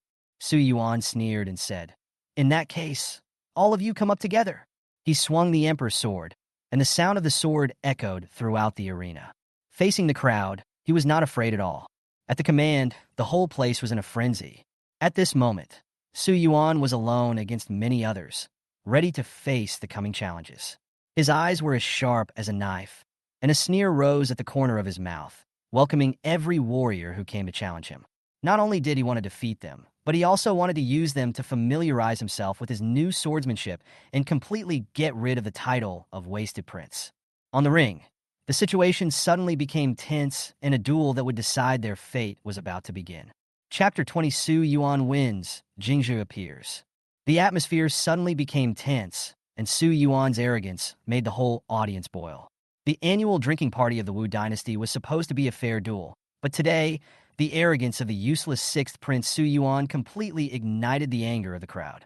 Dozens of warriors angrily took the stage, vowing to kill him. Su Yuan's eyes flashed with a sharp light on the stage. He held the Tiangong sword in his hand, and his fighting spirit was high. Before he went on stage, he already knew the level of the warriors participating in this year's competition, and he didn't take them seriously. Today, he not only wanted to win, but also to completely tear off the label of Waste Prince. Seeing this, the fourth Prince Su Zhang in the stands could not help but sneer. "Stupid old six.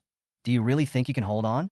Let him be proud for a while. When Jingzhi comes, his good days will be over." Su Boyong also frowned as he looked at Su Yuan on the stage, and said to his son, Su Polu worriedly, "The sixth prince is too arrogant. I'm afraid the Su family can't rely on him to survive." Su Polu was unconvinced. "Father, you haven't seen the sixth prince's swordsmanship. He is very powerful. I want to learn swordsmanship from him." On the stage, Su Yuan brandished his sword and shouted angrily, "Come and fight." Following the order, several warriors approached at the same time. However, before they could get close, Su Yuan's sword flashed like lightning, and the two warriors were instantly blown away, and their swords were broken into two pieces. Su Yuan's figure was as fast as the wind, and his sword skills were sharp. Every time he struck out with his sword, he cut off the opponent's weapon and then kicked them off the ring. Nangong Li in the audience widened her eyes and was shocked. She never thought that the usually smiling Su Yuan would have such amazing strength. After an incense stick of time, the ring was already full of broken swords. Su Yuan stood proudly in the center, his Tiangong sword flashing coldly in the sun. The clerks in the audience kept announcing, "Sixth Prince Yuan wins. Another win. 30 wins." Everyone was stunned. Those warriors who had looked down on Su Yuan were now in awe of him. What was even more shocking was that Su Yuan had only broken his sword without hurting anyone, and this move won the hearts of many warriors. Seeing this, Su Polu couldn't help but shout loudly, "Sixth Prince is mighty." Soon, the whole venue was filled with shouts of "The sixth prince is mighty." Su Zhang in the stands turned pale and snorted coldly. This old sixth prince has some tricks. He actually took this opportunity to win people's hearts. However, he smiled coldly, but he was not worried in his heart. Let him run wild for a while. When Jingja comes, he will have nowhere to escape. At this moment, the sound of hurried horse hooves came from outside the stadium, and a knight came galloping, carrying a burly figure on his back. Su Zhang in the stands was overjoyed and muttered to himself, "The Jingja is coming, Lao Lu. You are dead." As the knight approached, people finally saw clearly that it was the heavy sword Jingja, the legendary invincible swordsman. However, when everyone's eyes focused on Jingja's face, everyone gasped. There were two huge bloody holes on Jingja's chest, and he had been dead for a long time. The horse neighed, and Jingja's body rolled off the horse's back and fell heavily to the ground. The fourth prince, Su Zhang's face turned pale, and he pounded his fist on his chest and roared. Who did it? Who killed Jingja? There was an uproar in the venue, and everyone had not yet recovered from the shock. Su Yuan smiled calmly and waved his hand, saying, "Ing Su, bring Jingja's body to the stage." Ing Su understood and immediately stepped forward to carry Jingja's body onto the stage.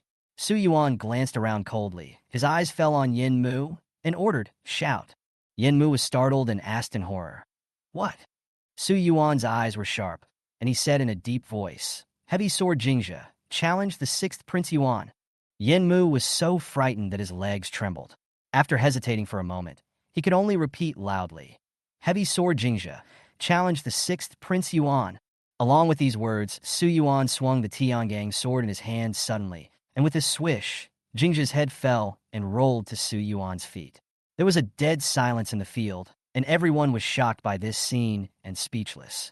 Su Zhang was furious, staring at Su Yuan with murderous intent in his eyes. "Sixth brother, how dare you?" As Yen Mu's voice fell, Su Yuan immediately swung his sword. Chapter 21. The king is happy, so I will add more dishes tonight and treat the whole palace. When Jingja's body was cut off, the whole scene was in deathly silence. Su Yuan put away his sword, sneered, and looked around, his eyes full of pride.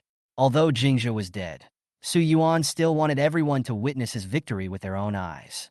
His purpose was very clear: to make everyone fear him. "Lord Yin, it's time to speak." Su Yuan's voice was calm and majestic. Although Yin Mu was angry in his heart, he had to announce in a low voice, "Sixth Prince Yuan, another victory." His voice was filled with reluctance and helplessness. The scene was silent for a moment, and then Su Polu's voice broke the silence. "Your Highness, the sixth prince is mighty." His voice was full of admiration. Cheers rang out again, and Su Yuan's majesty completely conquered everyone present. Su Yuan smiled slightly, turned around and asked, "Master Yin, is there anyone else willing to challenge?" Yen Mu gritted his teeth in hatred, but could only whisper, "No more sixth prince." Who would dare to go on stage? Even the top swordsman Jingja had become a cold corpse, so how could anyone dare to take risks? Moreover, Su Yuan had already used practical actions to make it clear to everyone that he was not the waste prince who could be bullied by others. Su Yuan reminded, "It's noon." Yen Mu waved his sleeves helplessly and said, "It's noon now. The civil and military feasts are over. Those who get armor will be summoned to the palace for rewards." As the list was revealed, Su Yuan won the first place in the martial arts list without any suspense. Ing Su congratulated him. "Congratulations, Your Highness." Nangong Li also smiled. "Stinky boy, I didn't expect you to win the championship." Su Yuan raised his eyebrows proudly. "Sister Li, does the previous agreement still count?" Nangong Li glared at him and said, "Don't get carried away. Think about how to deal with the difficulties raised by other princes, especially the fourth prince." There was a hint of worry in her tone. Su Yuan waved his hand disapprovingly. "The fourth prince will not give up because of Jingja's death, but he has long hated me. Now I'm showing off just to let the heroes of the world know that I am the one they should follow." Nangong Li fell into deep thought after hearing these words. She looked at the respectful eyes of the warriors under the ring and suddenly realized that Su Yuan's strategy was more profound than it seemed. He was not just showing off his victory, but trying to win the hearts of these warriors. Su Yuan immediately put away his sword and said to Ing Su, "Send Jingja's head to the third prince and let him take a good look." Then he waved to Nangong Li and said, "Sister Li, you go back first. I need to go to the palace to report." Just as Su Yuan was about to leave, someone suddenly rushed forward and knelt down in front of him. Su Yuan looked, and saw that it was Supolu. Supolu's face was full of excitement. "Sixth Prince, please teach me swordsmanship. Your swordsmanship is amazing." Soon after, Su Boyong also arrived and clasped his fists and said, "I am Su Boyong. Nice to meet the Sixth Prince." Su Yuan glanced at the father and son and said coldly, "Tell me, what do you want from me?" Su Boyong didn't beat around the bush and said directly, "I came here for the Yin Yin mine." Su Yuan looked sharp and asked bluntly, "Master Su, between me and the third prince, who will the Su family choose?" Su Boyong hesitated for a moment, and Su Polu answered first. "Of course, I would choose you, Your Highness the Sixth Prince." Seeing this, Su Boyong could only nod in agreement. Su Yuan smiled with satisfaction and said, "In that case, follow me into the palace." As the carriage drove towards the palace, Su Boyong felt in his heart that this choice might determine the fate of the Su family. At the same time, the fourth prince Su Zhang in the stands had a cold look in his eyes, watching Su Yuan and Su Boyong's conversation from afar, with a meaningful sneer on his face. At this time, his attendant stepped forward and reported, "Your Highness, His Majesty has urgently summoned you to discuss the famine in Luo Bay." In the third prince's mansion, Suja was waiting for good news and preparing to hold a celebration banquet. He was expecting his servant to bring back the news that Su Yuan was killed by Jingxia. However, what was waiting for him was a surprise that completely subverted his plan. Chapter 22, I'll give you a big hat when I get back. Suja was full of joy and laughter, looking forward to seeing Su Yuan's head. However, the attendant came forward tremblingly, holding the box in both hands, his face pale. "Your Highness." The servant's voice trembled, as if he wanted to explain something. Suja waved his hand and interrupted him. "Stop talking nonsense. Give me the box quickly. I want to take a good look at Lao Lu's head." The attendant hesitated for a moment, but dared not say anything more, and handed the box containing the head to Suja. Suja could not wait to open the box, and the smile on his face froze instantly. When he saw the face in the box, his heart seemed to stop. This is not Su Yuan. Who is this?" Suja was so excited that he fell off his chair, terrified. The attendant then trembled and told the truth. "Your Highness, this is the head of the heavy sword Jingxia. The sixth prince won the civil and military championship, defeated hundreds of warriors, and cut off Jingxia's head in public." "What?" Suja suddenly yelled, his heart boiling with anger. Then he became so angry that he spat out a mouthful of blood, and his face turned as pale as paper. "Your Highness!" The servants rushed forward to help him, but Suja was furious. He threw the servants away and roared with gritted teeth. "Sixth brother, you deserve to die. My 10,000 taels of gold have just gone down the drain." At this time, the butler came over with a smile and said respectfully, "Your Highness, the reward money has been distributed to the servants. We will add more dishes to celebrate tonight. Here is the menu. Do you like it?" Before the butler could react, Suja shouted angrily, "Yes." He suddenly drew the sword from the servant's waist, and in a rage, he swung the sword, and the butler fell to the ground instantly, with blood splattering all over the ground. "Take this useless thing out and feed it to the dogs," Suja roared, then collapsed to the ground with a gloomy and terrifying face. Everyone in the mansion was terrified. Lu came and tried to comfort Suja, but was slapped back by Suja. "Get out. I can handle it myself." Lu's cheeks flushed, and she whispered, "Your Highness, you are under house arrest now. I'm afraid that entering the palace will anger His Majesty." Suja glanced at her coldly. "Are you teaching me how to do things?" Lu fell silent, and the attendants immediately prepared to carry Suja into the palace. He could no longer tolerate the situation getting out of control and had to take control of the situation himself. At this time, in the Imperial Palace Library, the Emperor was talking with Su Yuan and others with a smile on his face. Su Yuan's outstanding performance made the Emperor very happy. The Emperor smiled and asked, "Sixth brother, what reward do you want this time?" Su Yuan said respectfully, "Father, I don't want anything else. I just want to fulfill my third wish. A saltpeter mine?" The Emperor's face changed slightly when he heard this. The fourth Prince Su Zhang also immediately interrupted. "Sixth brother, you want a saltpeter mine? Are you planning to rebel?" The Emperor's face also darkened. "Explain clearly." Su Yuan was not flustered at all, and replied respectfully, "Father, I want to use this saltpeter mine to solve the famine problem in Luo Bay." Upon hearing this, the Emperor's brows relaxed, and he stood up and asked, What do you think? Su Yuan motioned Su Boyong to come forward, and Su Boyong said respectfully, Your Majesty, the Su family has discovered a saltpeter vein in Luoshan. If we can use the mine in exchange for food and call the hungry people in Luo Bay to work in the mine, we can not only solve the famine, but also avoid rebellion in Luo Bay. The emperor pondered for a moment and nodded in approval. This is a good idea. The fourth prince was unwilling to accept this. Sixth prince, if this is the case, why do you have to have a mine? Do you have selfish motives? Su Yuan smiled and said calmly, Fourth brother, don't worry, if there is a chance, I will also give you a good gift.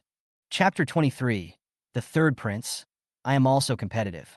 As soon as the fourth prince Su Zhang finished speaking, Su Yuan's face darkened slightly, and a sneer appeared on the corner of his mouth. Fourth prince, you are pressing me so hard. Do you think that my brother's work for debt relief policy offends you? Su Zhang snorted coldly. Just you. The emperor glanced at him lightly and said in a calm tone, Haven't you quarreled enough? Although he spoke softly, Su Zhang immediately shut his mouth. Sixth brother, continue. The emperor smiled and motioned Su Yuan to continue.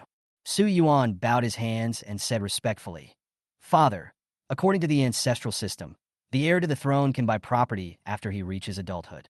Although the Su family has a gambling house, it is ultimately a third-rate business and does not match my status as an heir to the throne. Mines are different. They are the property of the country. If your majesty grants me the Luoshan saltpeter mine, I will not only be able to share the country's worries and alleviate the famine in northern Luo, but I will also be able to make great contributions to the royal family, clear my name as an incompetent, and protect the royal family's reputation. The emperor nodded repeatedly and praised, Sixth brother, you can help the country. I am very pleased. I agree to this. Su Yuan was delighted. The saltpeter mine was extremely important to him. It was his bargaining chip to compete with the other princes in the future. But he did not just think about himself. He continued to bow and said, Father, the saltpeter mine was discovered by the Su family. The Su family should be credited for their contribution. The emperor then said, That makes sense. Su Boyong, listen to my orders. Su Boyong immediately knelt down and kowtowed, saying, I am here. The emperor smiled and said, For your merits, Su is appointed as the Luojing mine transport envoy and given 100 acres of fertile land. As for the gold, forget it, you don't need it. Su Boyong was overjoyed and thanked the emperor for his grace. I thank your majesty for his grace.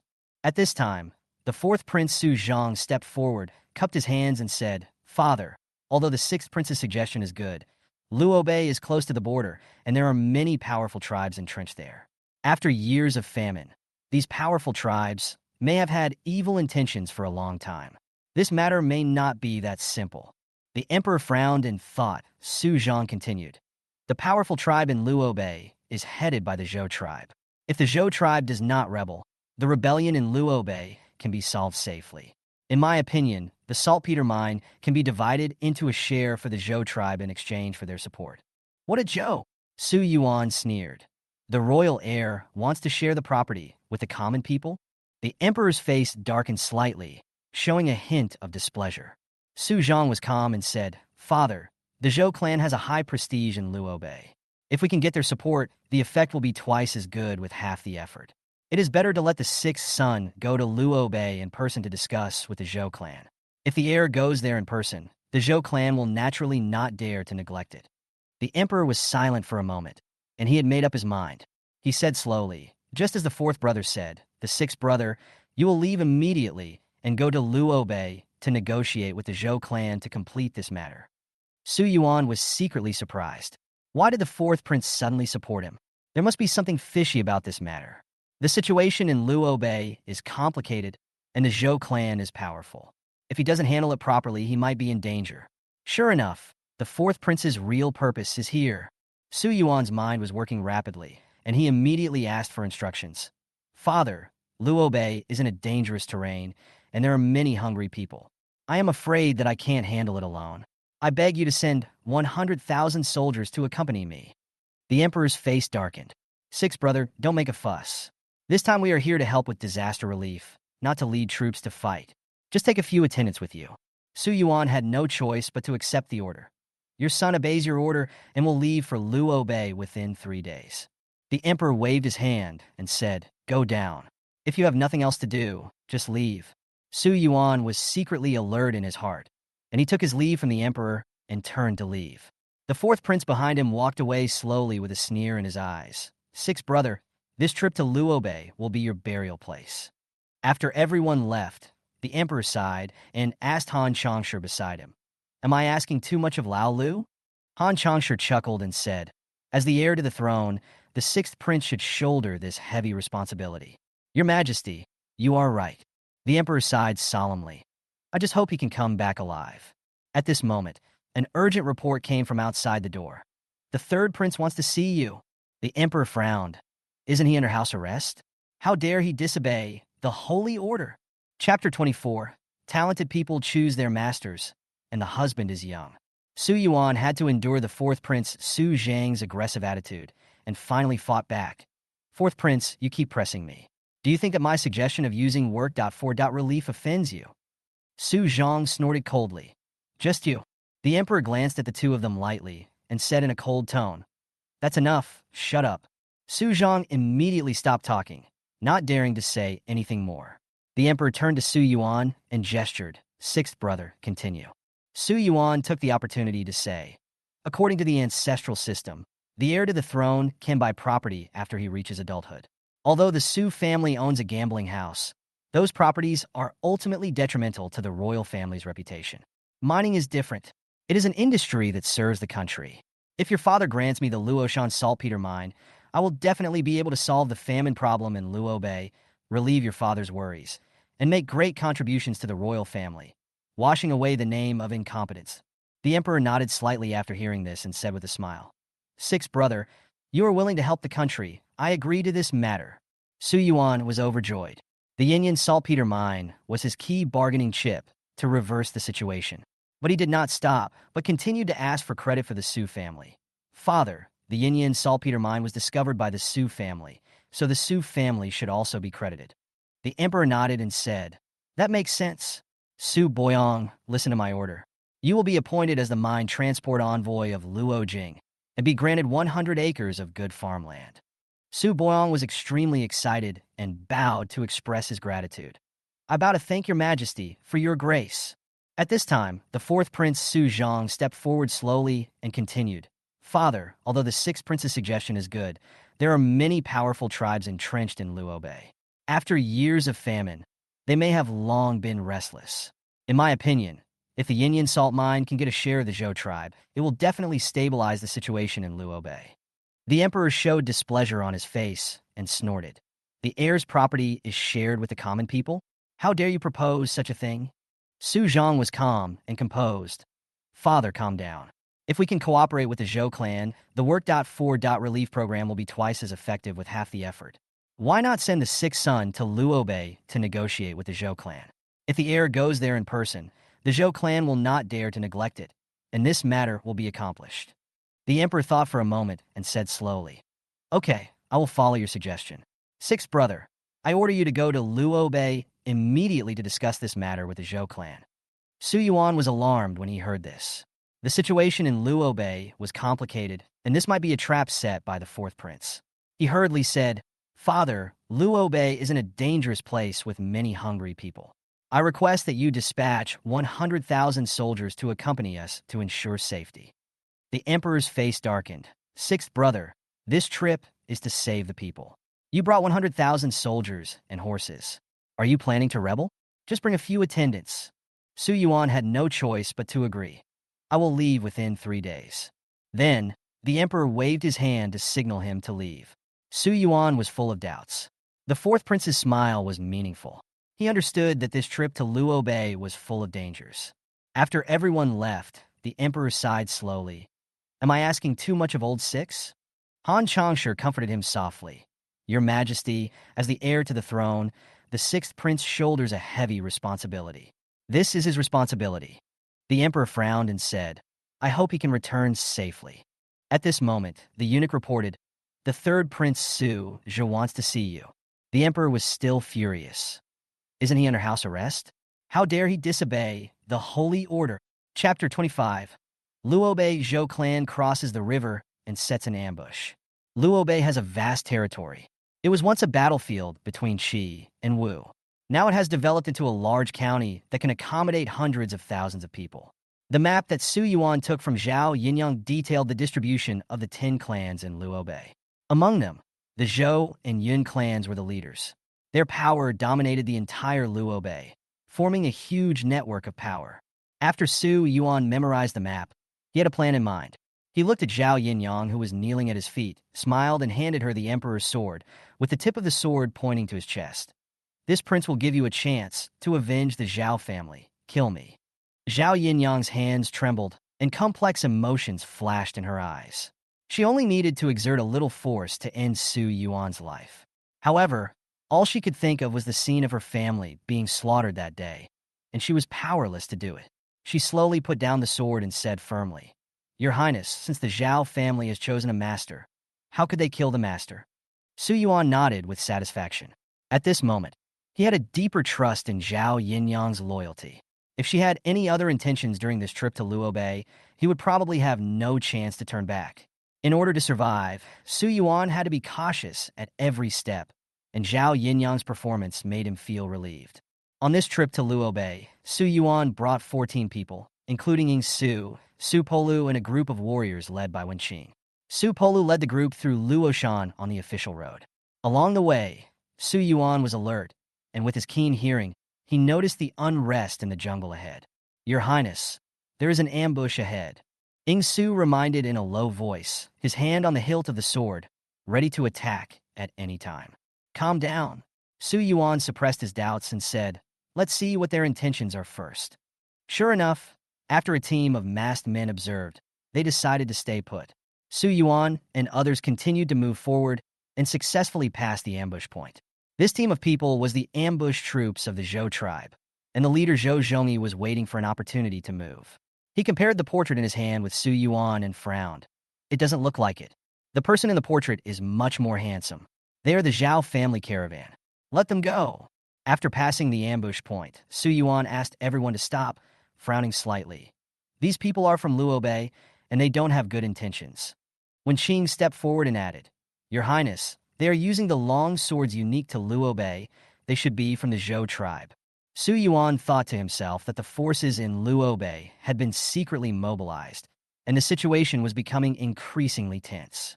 Then he turned to look at Wenqing and the other warriors and said in a cold tone, "There are nearly 100 ambushes in the jungle. Next is your chance to prove that you are not mediocre. Go and capture the bandit leader and kill all the bandits." Wenqing and a group of warriors responded excitedly, "We are willing to serve your Highness." Their fighting spirit was instantly aroused, and they all clenched their weapons, preparing for a fierce battle. Chapter 26. Ying Su's name makes people daunted. Su Yuan sneered as he watched Zhou Zhongyi's sword approaching, without any dodging action. Just as the sword was about to pierce his throat, Su Yuan turned sideways, and the Tiangang sword flashed out like lightning, pointing directly at Zhou Zhongyi's heart. "Too slow." Su Yuan sighed softly. Zhou Zhongyi only felt a breath of death coming towards him, and his sword could not keep up with Su Yuan's speed. Before he could react, Su Yuan's sword was already approaching his chest. Zhou Zhongyi quickly stepped back and narrowly avoided it, but the sword still cut his clothes, and blood oozed out. You are not the third prince." Zhou Zhongyi's eyes were filled with shock, and he finally saw the truth. "That's right." Su Yuan smiled faintly, holding the sword as steady as a rock. "I am the 6th prince you want to kill." Zhou Zhongyi's heart sank, and cold sweat broke out on his back. He dared not underestimate the enemy again, and tightly grasped the sword in his hand, ready to fight to the death. However, Su Yuan did not give him a chance at all. "Ying Su, fight quickly and decide the outcome quickly," Su Yuan ordered softly. Without waiting for more words, Ying Su swung the sharp sword in his hand like a venomous snake and approached Zhou Zhongyi in an instant. The two fought fiercely, but Zhou Zhongyi was no match at all and could only barely parry and retreat step by step. "The Zhou tribe? Ha! They're nothing but chickens and dogs in front of me." Su Yuan watched coldly and approached step by step. Zhou Zhongyi was in despair, knowing that he would die today. His eyes turned red, and he gritted his teeth, determined to fight to the death. But just as he was swinging his sword, Ying Su struck him in the throat with a quick sword. Zhou Zhongyi felt a chill on his neck, and the sword flashed. Blood gushed out like a fountain. His movements froze, and he fell down powerlessly. At this point, Zhou Zhongyi was defeated. The surrounding ambushers panicked when they saw this, and many of them fled in all directions. Su Yuan waved his hand and said, "Wen Qing, leave him alive." Wen Qing led his men and quickly captured several prisoners, while the rest were killed by the sword. After the battle, Su Yuan looked down at Zhou Zhongyi's body and said calmly, "The helpers you, the third prince, found were ultimately vulnerable." In this battle, Su Yuan not only eliminated the threat, but also completely shocked the enemies in Luo Bay. This trip to Luoshan was a complete victory. He clenched the Tiangang sword in his hand, his eyes sharp as an eagle. "No matter how many come, I will kill them all." Chapter 27. Su Yuan. Send him on his way. Zhou Zhongyi's sword came, and Su Yuan slightly turned his body to avoid it easily. The emperor's sword cut through the air and collided with Zhou Zhongyi's sword, making a sharp sound. Zhou Zhongyi only felt his arm numb for a while, and before he could react, Su Yuan had already swung his sword again. Clang! Zhou Zhongyi's sword broke into two pieces. "Your Highness is mighty." Su Bola cheered loudly from a distance, his eyes full of admiration. Before Zhou Zhongyi recovered from his shock, Su Yuan's sword was already approaching him. He hurriedly grabbed the subordinate beside him and blocked him in front of him. With a flash of blood, the subordinate fell to the ground, and Zhou Zhongyi was filled with fear. After a whistle, several horses came galloping. Zhou Zhongyi quickly jumped onto the horse's back, turned around and shouted, "Retreat!" Then he galloped away, his eyes full of an eagerness to escape. Su Yuan did not rush to chase, but smiled and waved his hand. "Wen Qing, chase." Wen Qing obeyed the order, rode up, wielded his spear like a dragon, and chased the fleeing remnants. In just a moment, he had cut off several heads. Zhou Zhongyi looked back and saw this, and felt a little unwilling in his heart. How could he, the second son of the Zhou clan, be chased by a mere cavalryman? Zhou Zhongyi roared, led the remaining soldiers to turn around, and swung his sword to meet Wen Qing. However, Wen Qing's spear was as fast as the wind, and he quickly killed several enemies and went straight to Zhou Zhongyi. Just when Zhou Zhongyi was hesitating whether to continue fighting, Wen Qing's spear pierced the sky, forcing him to retreat several steps, and he was in a mess. Seeing that the situation was not good, Zhou Zhongyi chose to flee again, riding his horse and jumping into the rapids. Wen Qing rushed to the river, but could only watch Zhou Zhongyi flee with the water, secretly unwilling. "I actually let him get away." After the battle, Su Yuan stood in front of the pile of corpses and nodded with satisfaction. Although Zhou Zhongyi had escaped, he had won a great victory, especially Wen Qing's performance, which he admired very much. "Your Highness, I killed more than 20 enemies, but let the bandit leader escape. I feel guilty about that." Wen Qing bowed his head and reported. Su Yuan smiled slightly without blaming him. "It's already good." He turned and walked towards the only survivor, a seriously injured soldier. Su Yuan asked softly, "I ask you a question, and you will die if you don't answer it." The soldier turned pale with fear and begged for mercy. "Your Highness, spare my life. I will tell you everything." Under Su Yuan's threat, the soldier confessed the Zhou clan's conspiracy. It turned out that the Zhou clan had already started a rebellion, with 100,000 troops ready to go, and their food and grass were the ones that had been withheld from the imperial court's relief for many years. Upon hearing this, Su Yuan frowned slightly, because it turned out that the root cause of the famine in Luo Bay was the Zhou clan's greed. "Mark the location of the Zhou tribe's granary." Su Yuan handed him a map. The soldier hesitated for a moment, but finally marked the locations of the two barns on the map.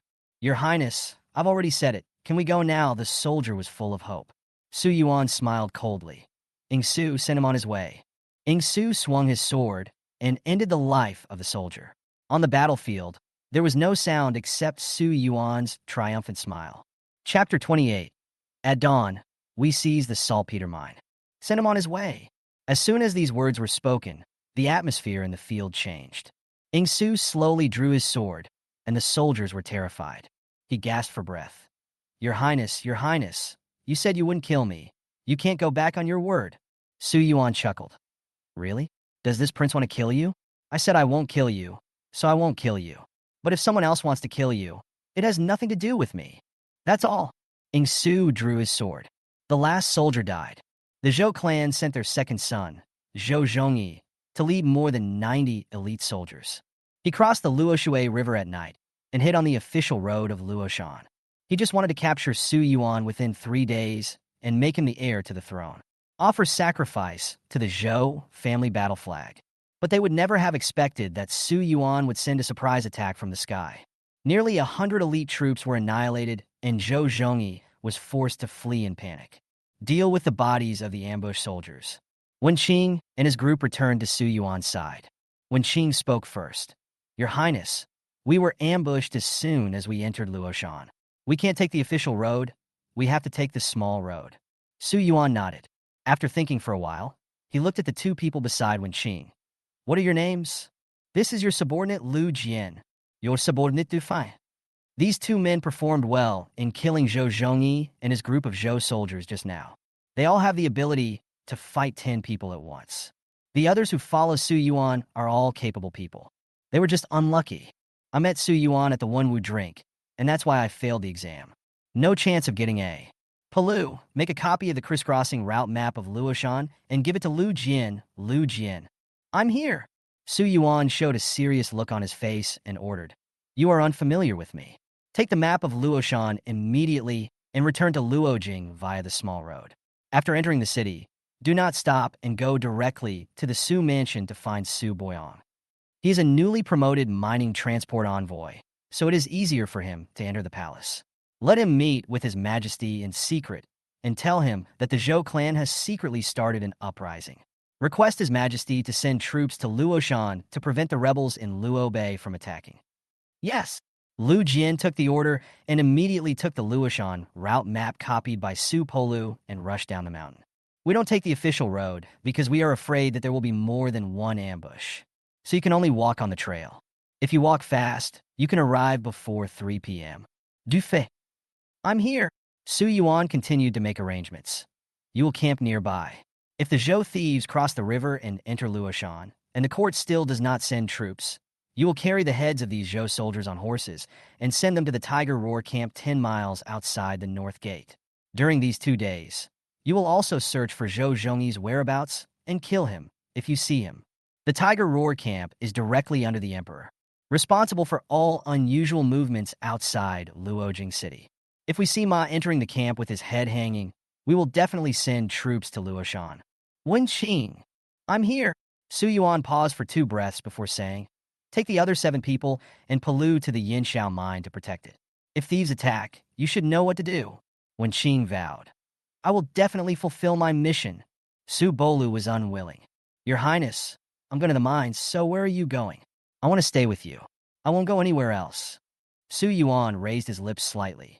This prince has been ordered by the Emperor to cross the Luo River and enter Luo Bay to relieve the famine in Luo Bay. Su Polis said quickly, Your Highness, I will go with you. I am good at swordsmanship and can protect you. Su Yuan smiled. The saltpeter mine needs someone to take charge. You are an expert, and we can't do without you. Ing Su, let's go. After Su Yuan finished speaking, he jumped on his horse. Zhao Yinyang was beside her, and Ing Su was behind her. Du Fei and others also set off. Only Su Polu stood there in a daze, thinking about the protagonist's words, I can't do without you. For a long time, Su Polu then laughed out loud, and then went to the saltpeter mine with Wen Qing and his party. Originally, the caravan of 14 people was heading to Luo Bay. Now there are 3 of us. We used to take the official road. Now Su Yuan and the other 2 hid their tracks and took a small path.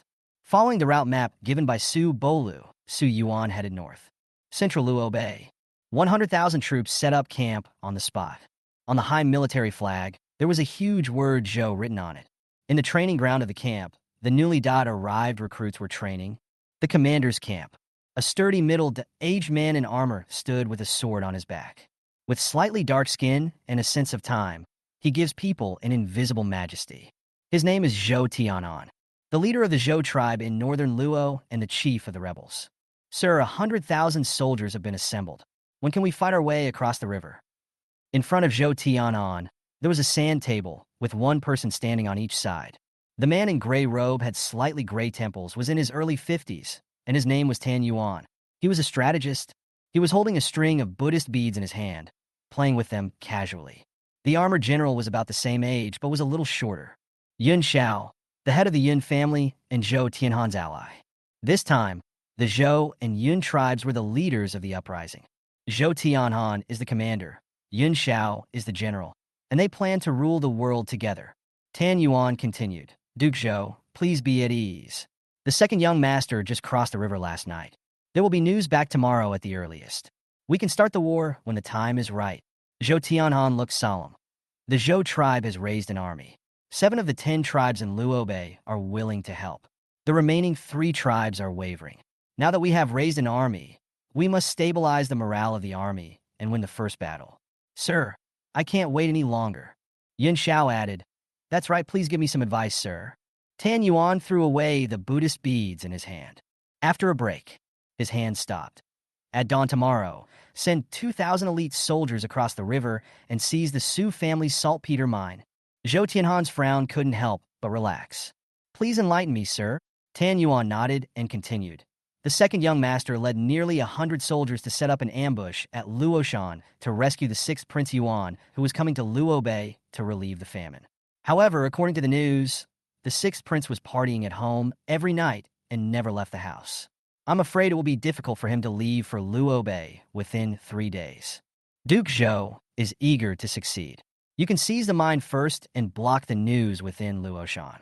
The letter sent by that person mentioned that the Su family's saltpeter mine is in a peculiar location, located above a ravine. We can use the mine as our base, and the ravine to the south of the mine as a trench, and extend the battle line to the south of Luoshan. If the 6th prince enters Luoshan without knowing about it, he will die no matter whether he goes to the mine or crosses the river to Luobei. Zhou Tianhan seemed a little excited when he heard this. Taking over the Luoshan saltpeter mine was considered a small victory. The Zhou army took the initiative and gained the upper hand. As for Su Yuan, you buried my son Bo, eat to death. I will sleep on your skin and eat your flesh. Yun Xiao also had a fighting spirit. Then, sir, who should we send to seize the mine tomorrow? Tan Yuan said sternly. If the generals go there in person, it will boost the morale of the entire army. Zhou Tianhan and Yun Xiao looked at each other and nodded. With Qin Yuan in charge of the army, he was not worried about any chaos. The famine in Luobei was severe. Zhou Tianhan was afraid that if he and Yun Xiao, the 2 backbones, left Luobei, those hungry people would make moves. Tan Yuan saw through Zhou Tianhan's thoughts.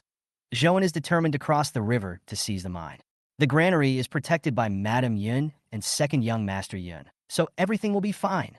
Yun Xiao patted his chest and said, That's right.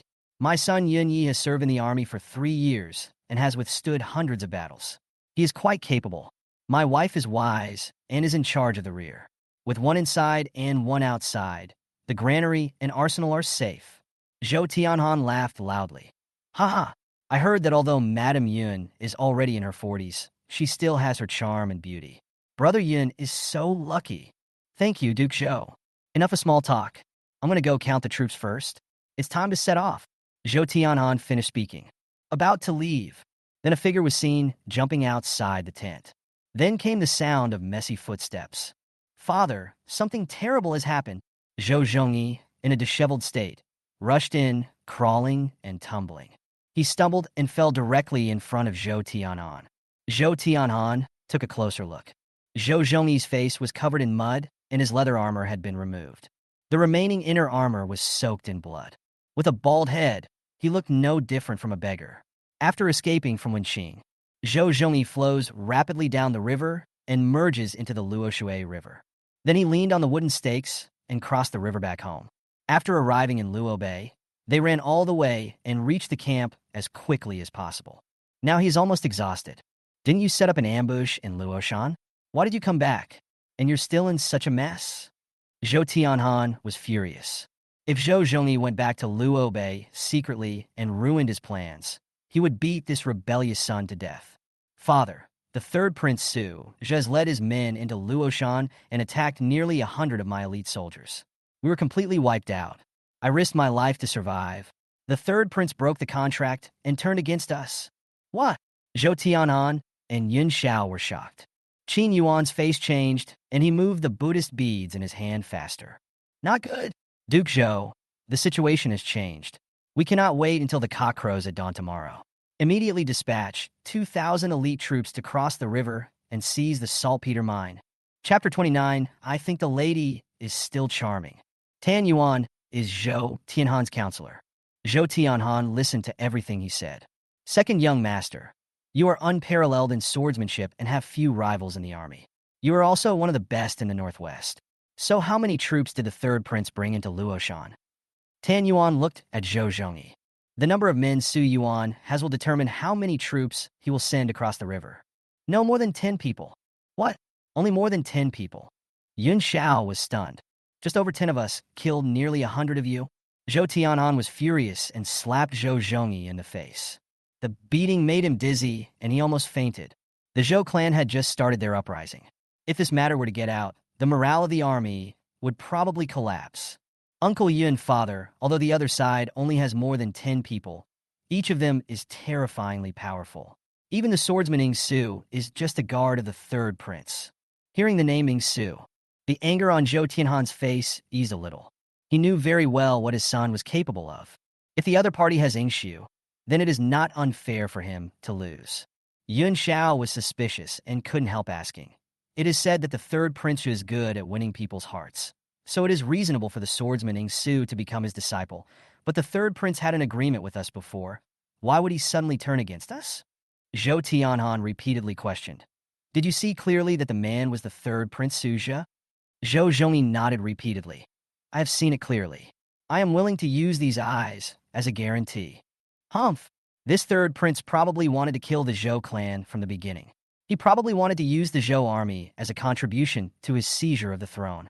Zhou Tianhan sighed deeply, his hatred towards Su Zhu increasing sharply. Yun Xiao added, Duke Zhou, we must be on guard against this. Zhou Tianhan nodded and then looked at Tan Yuan. Sir, the Zhou tribe is about to lose the opportunity to start a rebellion. Please give me some good advice. His Zhou clan and the other clans in northern Luo have been planning for many years, just for this day. Tan Yuan lightly shook the Buddhist beads. Second young master, how long has it been since the incident you mentioned? Less than an hour and a half. It's still in time. Qin Yuan's eyes turned and he said sternly, Mr. Zhou, Brother Yun, do everything as I said before. Arrange the troops immediately and cross the river to seize the mine. If the third prince has not left Luoshan, he will definitely rest at the mine. Then you can take his head and make the first contribution. As for the sixth Prince Yuan, we will talk about it later. Zhou Tianhan clasped his fists and said, Then I'll have to trouble you, sir, in the army. Yun Xiao also bowed. Sir, please wait for us to return with a great victory. Zhou Zhongyi was overjoyed to see that the two men were going to personally lead the troops across the river. He did not even bother to rest. Father, Uncle Yun, I will go with you. Soon, 2,000 elite troops have assembled. Zhou Tianhan and Yun Xiao personally led their troops to the ferry on the north bank of Luoshui River. South bank of Luoshui River. Su Yuan and two others just arrived. Without resting, we went straight to a group of boats parked at the ferry. I saw a lone boat parked at the ferry. There's a pavilion on one side. An elderly veteran was sitting inside. His hair is silver white, and he is already in his 80s. Su Yuan shook his head. No wonder Zhou Zhongyi was able to lead 100 people across the Luo River at night without anyone noticing. Walk to the ferry. Routine questioning of veterans. Su Yuan successfully crossed the river on the pretext of doing business. The Luoshui River is more than 1,000 feet wide. It is difficult for a boat to cross the river alone. By the time everyone reached the other side of the river, it was already getting dark. Su Yuan settled down, looked towards the riverbank. The scene before him made him a little scared. Thousands of miles of scorched earth, with only a few isolated dead trees. A blackened skeleton hung from the tree. Roadside, bloodless, dying, starving people can be seen everywhere. In the sky, vultures circled. It seemed as if it was waiting for these skinny, starving people to die, so that they can share their remaining skins. There were starving people everywhere in Luo Bay. No wonder the Zhou people rebelled. Ing Su rarely spoke up. When I came here in the early spring of last year, Luo Bay was not like this. In just 1 year, Luo Bay has become a living hell. Su Yuan said nothing. Zhao Yinyang sighed deeply and said in a heavy tone, Your Highness, it's getting late. We have to find a place to stay. Otherwise, when night falls, the hungry people will treat us as food. Just now at the ferry, the surrounding pioneers took a boat to cross the river. If my guess is correct, the other party should be going to seize the mine. We don't have much time. I think Zhou Zhongyi has already brought the news back to Luo Bei. Otherwise, the Zhou clan would not have been in such a hurry to send vanguards across the river. Now that the war is about to break out, Du Fei has been sent back to Luojing to deliver the letter. But what if something unexpected happens? Reinforcements have not arrived yet. If the Zhou clan seizes the initiative, everything will become passive. Moreover, the saltpeter mine that he had worked so hard to obtain will also become the property of the Zhou clan. We have to find a way to withdraw the vanguard sent by the Zhou tribe. Yin Yang, are the Zhao family and the Luo family familiar with each other? The soldier who was captured alive in Luoshan said that 7 out of 10 powerful tribes in northern Luo have already sided with the Zhou tribe. The remaining 3 tribes are wavering, or seek self-protection. The Luo family is one of them. Moreover, the Luo family was not far from the Zhou clan's granary and arsenal. Zhao Yinyang nodded quickly after hearing this. The Luo family is also a big family in Luo Bei, and they often have business dealings with the Zhao family. My father has been friends with Luo Xen, the head of the Luo family, for many years.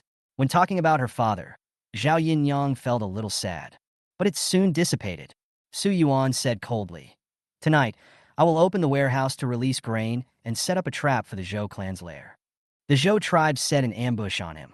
How could I not fight back? However, the Zhou clan had 100,000 soldiers stationed in Luo Bei. If they wanted to open the warehouses and release the grain, it would be impossible for Su Yuan and the other 2 to do so. So Su Yuan wanted to use the wind to sail the boat. Your Highness, then we. Zhao Yinyang didn't understand Su Yuan's thoughts. Su Yuan waved his hand. Let's go to Luo's house. Zhao Yinyang led the way. Su Yuan followed behind. The neat and tidy clothes of the few people seemed out of place with the sight of the corpses facing each other. At the same time, it also attracted a lot of attention. Those bloodshot eyes looked like a beast looking at its food, quite creepy. Zhao Yinyang brought Su Yuan to Luo Mansion with ease. The Luo family is a wealthy and prominent family. It is particularly eye-catching on the scorched earth of northern Luo. In front of the door, Su Yuan and others stood. Ing Su, knock on the door. Ing Su heard this. His hand rested on the hilt of the sword. Su Yuan was shocked. I didn't let you score. Ing Su slowly put his hand down. It's all the same. Your Highness, let me do it. Zhao Yinyang stepped forward, only to find the door of the mansion ajar. With a strong push, the door opened. Fires were flaring up in the courtyard. Su Yuan came closer. He found that the place was surrounded by Zhou soldiers in armor. Nearly 100 members of the Luo family stood in panic in the corridors and corner pavilions around them. They all looked nervously at Zhou Bing, who was holding weapons.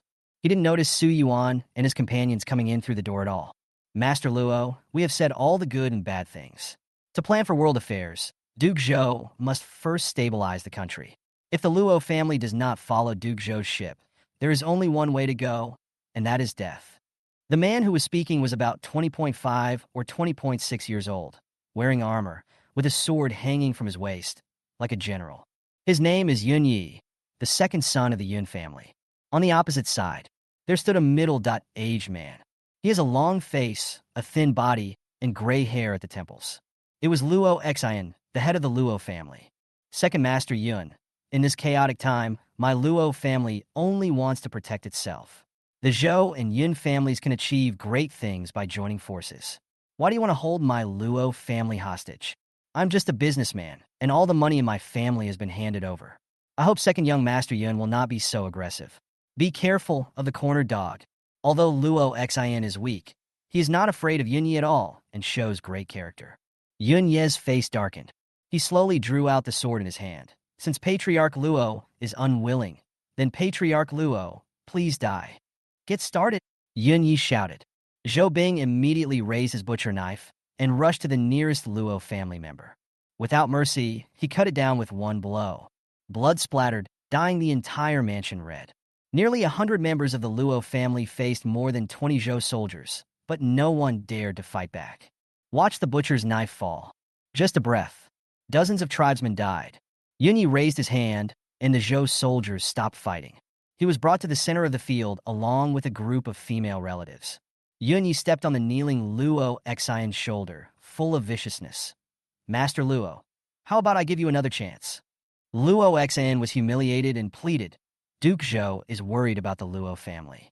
Kill me and let my people go. I will never enter Luo Bay in this life. I only ask for the continuation of my Luo family." Yun Yi snorted coldly. "Do you think it's possible? Either don't do it, or do it to the extreme. If Master Luo is so stubborn, don't blame me for using some tricks." After saying that, Yun Yi waved. All the female members of the Luo family were brought up. Among them were Luo Xian's wife and daughter. Luo Xian was terrified. "What are you going to do?"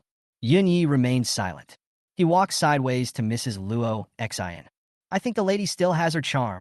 The sound falls. Yun Yi hung the sword in front of Mrs. Luo and then raised it. Mrs. Luo's silk clothes were all torn. Chapter 30, Hang It Up. This prince wants to walk his bird under the moon. In the center of the government building, it was a little dazzling. Mrs. Luo screamed and covered her body with her hands. Luo Xian roared and wanted to stand up to fight with Yun Yi for his life, but was stepped heavily on by him. What a beast! All the Luo family members bowed their heads and sobbed, either fear or anger. Yun Yi had a look of enjoyment on his face as he glanced sideways. "Mrs. Luo, please persuade Patriarch Luo, otherwise." As Yun Yi spoke, his gaze turned to Luo Xian's only daughter. "It is no more than 4 out of 10, which is just the prime of life." Mrs. Luo covered her face with tears, her eyes filled with despair. "You beast! I'd rather die than be humiliated. Master, I'll leave first." Mrs. Luo hissed through gritted teeth. Then he rushed forward and hit Yun Ye's sword. Yun Yi kicked Mrs. Luo away. Then he wiped the blood off the sword on his body. Luo Xian's eyes were bloodshot, and his trembling body was not due to fear, but anger. "Luo Bay is our territory. You traitors are doing such a shameful thing. Aren't you afraid of the wrath of the emperor and the extermination of your entire clan? After all, famine in Luo Bay, there was something wrong with the court's governance. Otherwise, there would not be such chaos within the country. Kill all 9 clans? What a joke. The Zhou and Yun clans are planning to rise up. They have the support of many powerful clans. They have an army of 100,000 and hundreds of thousands of hungry people. It won't take long for them to overthrow the Wu dynasty. It's not certain who will kill whose 9 clans. Yun Yi is extremely arrogant. The Zhou and Yun clans have been planning for many years. Now that the army has been raised, it will surely determine the outcome of the world." Su Yuan, who had been standing outside the door for a long time, finally stepped into the Luo mansion. "What a big tone! A mere dog dares to overthrow our Dao dynasty." Su Yuan strode over. Everyone in the courtyard heard the sound and looked. Seeing that Su Yuan and the other 2 were unfamiliar faces, he became confused. Yun Yi looked at Su Yuan and asked, "Who are you?" Su Yuan walked slowly to the center of the field, standing with hands behind back. "I am the prince of the current dynasty." As soon as Su Yuan said this, Yun Yi immediately drew his sword. A group of Zhou soldiers surrounded them. Yun Yi looked at Su Yuan and felt a sense of fear in his heart. It turns out to be His Royal Highness the Prince. Yun Ye's voice was tense. He quickly called someone over and said, "Go outside the mansion to see how many troops the other party has brought." Soon, the man left and came back. "Second Master, there is no one outside the mansion." Hearing this, Yun Yi felt relieved. "Your Highness went to Luo Bay alone, without any soldiers or guards, and only brought a beauty with him. You are really courageous." Yun Ye's gaze fell on Zhao Yinya. The fruits are abundant, and their red lips are like water. He couldn't help but purse his lips. It had been a long time since he had seen such an attractive woman. Su Yuan said in a deep voice, "In terms of courage, you, the Yun family, are courageous for joining the Zhou family in rebellion. Have you thought about how to die?"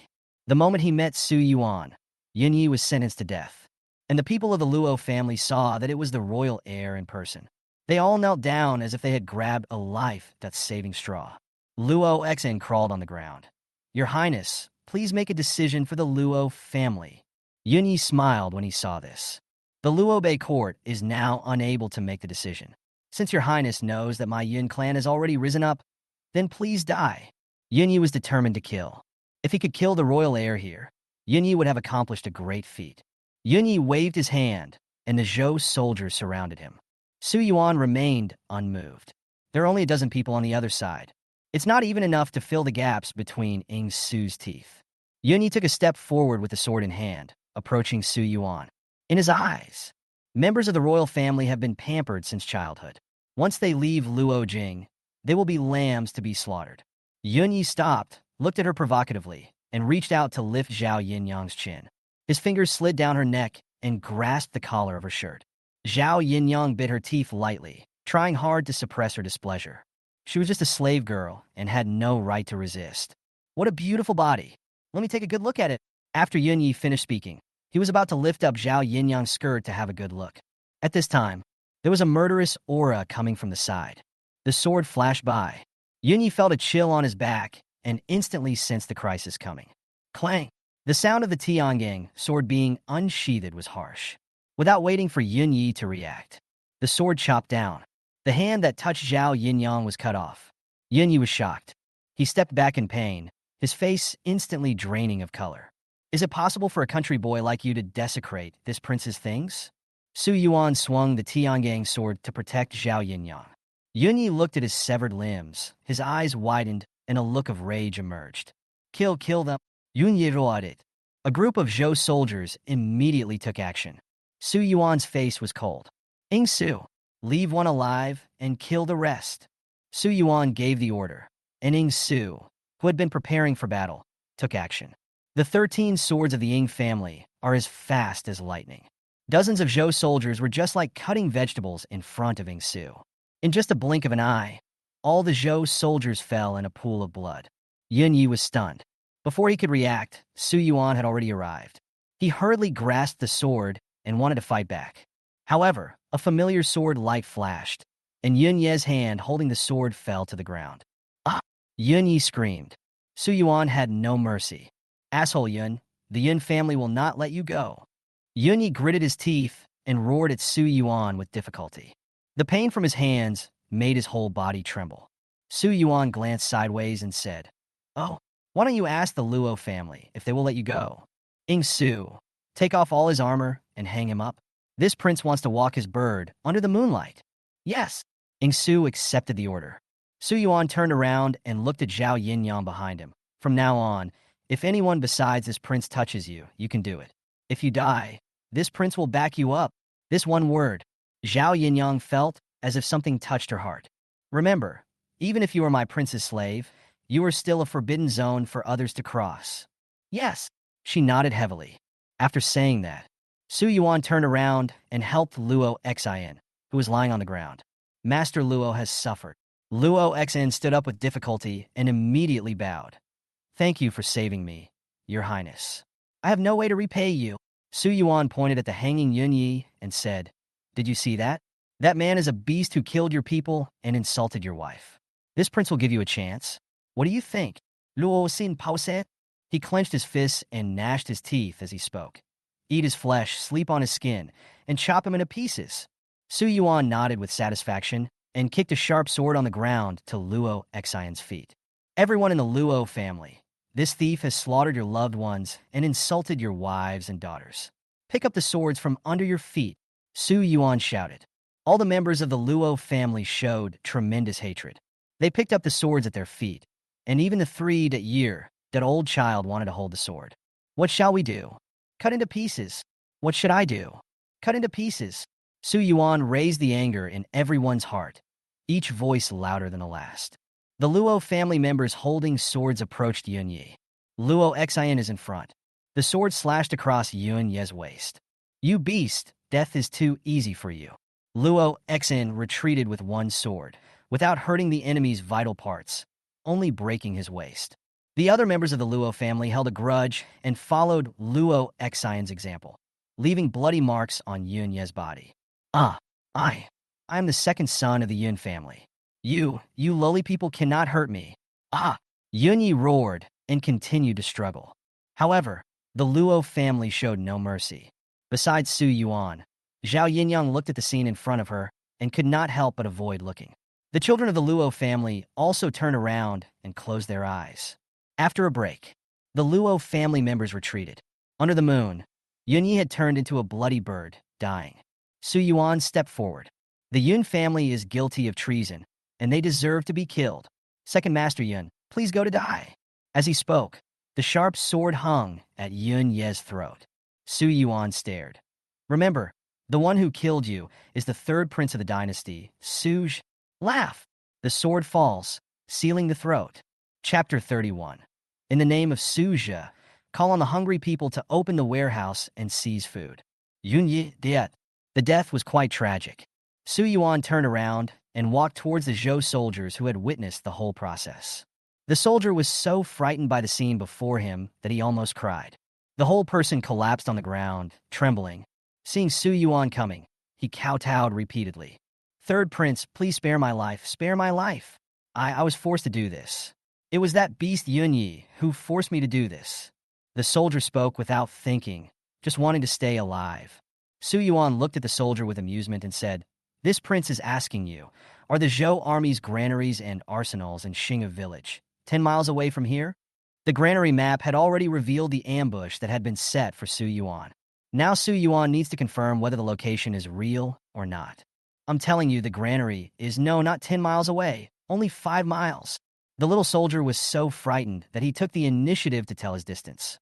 When Su Yuan asked, he deliberately spoke in a more distant way. According to what the soldier said, the granary map is correct. Su Yuan chuckled and asked, "How much grain is stored in the granary? How many soldiers are there guarding it? Who is the person in charge?" The soldier did not dare to slack off. "There are 100,000 dan of food, 500 defenders, and the master is Madame Yun." Laugh! The soldier had just finished speaking. There was not even time to beg for mercy. Su Yuan's sword pierced his chest. When he drew his sword, he deliberately avoided the vital points. The soldier fainted. Su Yuan put away his sword and returned to Luo Xian. Luo Xian led a group of Luo family members and knelt down and bowed their heads. "Your Highness the Third Prince saved the Luo family from danger, eliminated harm for the world, and destroyed the thieves for justice. For this kindness, our Luo family is willing to repay with our lives. The entire Luo family is at the disposal of Your Highness the Third Prince." Su Yuan looked at Luo Xian, who was speaking with certainty, and his eyebrows couldn't help but raise. "Your Highness? When did I tell you that I was the Third Prince?" When Su Yuan said this, Luo Xian was a little confused. Just now he clearly heard Su Yuan tell Yunyi his identity in person. How could it be fake? The Third Prince comes to Luo Bay every year to provide disaster relief. The person in front of him is not the Third Prince Zhe of the Wu dynasty. Why would you go deep into Luo Bay alone? Besides, there is no doubt that Su Yuan is accompanied by Zhao. Luo Xian was stunned. "Your Highness just now didn't. I lied to him." Luo Xian didn't finish his words. Su Yuan interrupted it. Now Luo Xian was even more confused. Could it be that Su Yuan is pretending to be the heir to the throne? Wrong. Pretending to be the heir to the throne is a serious crime punishable by the death of 9 generations of the clan. The Zhao family will not commit such a mistake. The only explanation is that Su Yuan is not the Third Prince, but one of the others. Luo Xian took a deep breath, quickly adjusted his mind, bowed his head, and asked, "I wonder which prince of the current dynasty Your Highness is." Su Yuan raised his head. "Sixth Prince Yuan." Su Yuan? That useless sixth prince, Su Yuan, who has no knowledge of civil or military affairs and is obsessed with women and gambling. Luo Xian wanted to cry. Su Yuan saw what Luo Xian was thinking and said, "Master Luo, are you worried that this prince is incompetent and can't protect the Luo family? No problem. You just need to do what this prince says, and I will keep your Luo family safe." "I dare not." Luo Xian denied it. Zhao Yinyang stepped forward at this time and said, "Master Luo, the sixth prince's ability can shake Kunlun. Now that the Zhao family has all belonged to the sixth prince, please take a look at the sword that the prince is wearing." Hearing this, Luo Xian looked towards Su Yuan's waist. It was too chaotic just now, and I didn't have time to take a look. After taking a closer look, he realized that the sword was the Emperor's sword, the famous Tiangang. Master Luo, the second son of the Yun family, died in the Luo family. Everyone present is an accomplice. There is only one way to survive. Whether you are willing to go or not, this prince will not force you. Su Yuan added fuel to the fire. Just now, he ignited the anger of the Luo family in order to tie them together in the same boat. Cut off the Luo family's retreat route. Luo Xian lowered his head in thought. After a pause, it seemed that a decision had been made. "Your Highness, please show me the way. Gather the hungry people. Go to Zhou Bing's granary and grab food." Su Yuan's words shocked the Luo family members in Changluo. Although there are many hungry people in Luo Bay, the granaries are guarded by well-equipped troops. How can they steal the food? Once the Zhou army camp was alerted, only a small number of cavalry would be needed to annihilate all the starving people. Seeing Luo Xian's surprised expression, Su Yuan said, "There are only 500 soldiers guarding the granary, which is not enough evidence.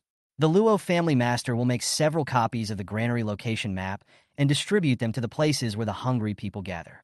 At the same time, spread the news that the third prince has personally entered Luo Bay to provide disaster relief. The granary is where the disaster relief grain is stored. Let all the hungry people go there to get the grain." After listening to this, Luo Xian understood. The third prince went to Luo Bay every year to provide disaster relief. It has already penetrated into the hearts of the hungry people. With the prestige of the third prince Suja, he called on the hungry people, and hundreds of them responded. Such a strategy. Luo Xian has a new understanding of Su Yuan. "I'll do it right away." Luo Xian agreed immediately. Little did they know, Su Yuan's thoughts went beyond that. Soon, the Luo family made hundreds of copies of the granary location map. Then the crowd split into several groups and went to the kills where the hungry people gathered to spread the news. Su Yuan is even worse. Find a gong. He rode a fast horse and had a man follow behind him. When he saw hungry people gathering, he would use a gong to wake them up. Boom! The third prince has come to Luo Bay to provide disaster relief and distribute food. All the starving people, follow us to the granary to get food. With a loud shout, the granary map was scattered to the hungry people. Suddenly, nearly 100 hungry people cheered excitedly. The court sent the third prince to deliver food. I knew we had not been forgotten.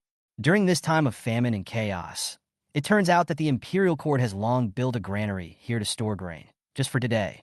Everyone, hurry up and follow the third prince's fast horse to the granary to get the grain. The hungry people shouted and gathered together. In just the time it takes to stick up an incense stick, more than 1,000 hungry people were walking on the road, following Su Yuan and others. The Zhou soldiers' granary was located in a remote area and was guarded by Zhou soldiers. Otherwise, these hungry people would have seized the food long ago. Su Yuan was just adding fuel to the fire. Less than half an hour, 2 miles outside Xinga village, nearly 5,000 hungry people were walking in a crowd under the moon. Su Yuan is in front. The Luo family members were behind. They moved towards the granary in a mighty manner. Around the granary, 500 elite soldiers are distributed here. Inside the central tent, a beautiful woman is drinking tea from a cup. She is Madame Yun and also Yun Ye's biological mother. Although he is over 40, there are no signs of aging on his body. Instead, she has a mature charm that ordinary women do not have. The ripe fruit is mouth-watering. She opened her red lips and took a sip of tea, then instructed the maid beside her. "Xiaoqing, go see what's going on outside?" The maid replied in a delicate voice. It must be the noise made by the hungry people looking for food. The famine in Luo Bay is getting worse. I heard that people have started eating human flesh. The master is really a fool. He actually let the lady and the second young master guard the food here in person. Madame Yun heard the voice and shouted, "The master is planning something important with Duke Zhou, and I, the Yun family, will certainly help. Don't let me hear you gossiping again." "Yes, ma'am." The maid bowed her head and said nothing. At this time, the noise outside the camp was getting louder. Several deafening gong sounds slowly rang out. Su Yuan and his group of more than 5,000 hungry people have arrived. Chapter 32. The lady is really good at gossiping. Outside the granary camp, thousands of hungry people gathered here. Su Yuan rode his horse and wandered in front of the crowd. When the Zhou soldiers saw this situation, they were all terrified and afraid. The granary is located in a hidden place, and there are few hungry people nearby. Even if there were, they would just stay away from Zhou Bing when they saw him. But today, they were really frightened by the arrival of so many hungry people at night. This is the strategic location of the Zhou army. "You hungry people, quickly retreat, or I will kill you immediately." Inside the camp, a general came riding his horse with an axe in one hand, shouting loudly, trying to drive everyone away. Su Yuan pulled the reins, and the horse stopped. "Bullshit. This is clearly an important place for the imperial court to store grain. Yuzhou thieves have started a rebellion, occupied the granary, and devoured the people's food. You have lost all conscience and deserve to be killed. Why don't you dismount and surrender immediately?" He starts by putting a big hat on me. I learned this from the fourth prince Suzhong. The general's eyes narrowed. How can you, a lowly person like you, decide who the granary belongs to with just a few words? No matter who you are, if you don't leave, don't blame us for being ruthless. As soon as he finished speaking, hundreds of Zhou soldiers came forward with spears. Just swing the weapon in your hand, and the hungry people in the front row can be killed. When the hungry people saw this, they became frightened and took several steps back. Su Yuan drew his sword and shouted, I am the third Prince Zhe. I have been ordered by the emperor to come here to provide disaster relief and distribute food. The granary is right in front of us. If we advance, we can get food to fill our stomachs. If we retreat, we will starve to death. Will you retreat? Su Yuan said. The hungry people who had originally intended to retreat stepped forward again, no longer afraid of the Zhou soldiers' spears. The general saw it and quickly stopped him. What if I am the heir to the throne? Do you know who I am? Su Yuan sneered. Not interested. Humph. I'll scare you by telling you my name. I am Xing Juli, a general under the command of Duke Zhou. A chicken and a dog. Do you think you are worthy of being called a general? Su Yuan snorted coldly, and then said, Everyone, listen to my command. Follow this prince into the camp and open the warehouse to release the grain. The other side has only 500 guards. Faced with tens of times more hungry people, they were no match at all. Now Su Yuan only needs to incite the anger of the hungry people to seize their food. And act fast. There is a huge commotion here, and the news will soon reach the front army camp. By then, the Zhou army will send heavy troops to support, and the plan to seize food will collapse. When the hungry people saw the prince leading the way and food was within sight, they all raised their fists and prepared to charge into the camp. Although the third prince stormed the camp to seize food. How can we let the Zhou thieves seize the imperial court's grain? Charge! We're gonna die anyway, so we might as well give it a try. Maybe we can grab some food and save our lives. A wave of unrest spread rapidly among the starving people like a huge wave. The situation was getting out of control.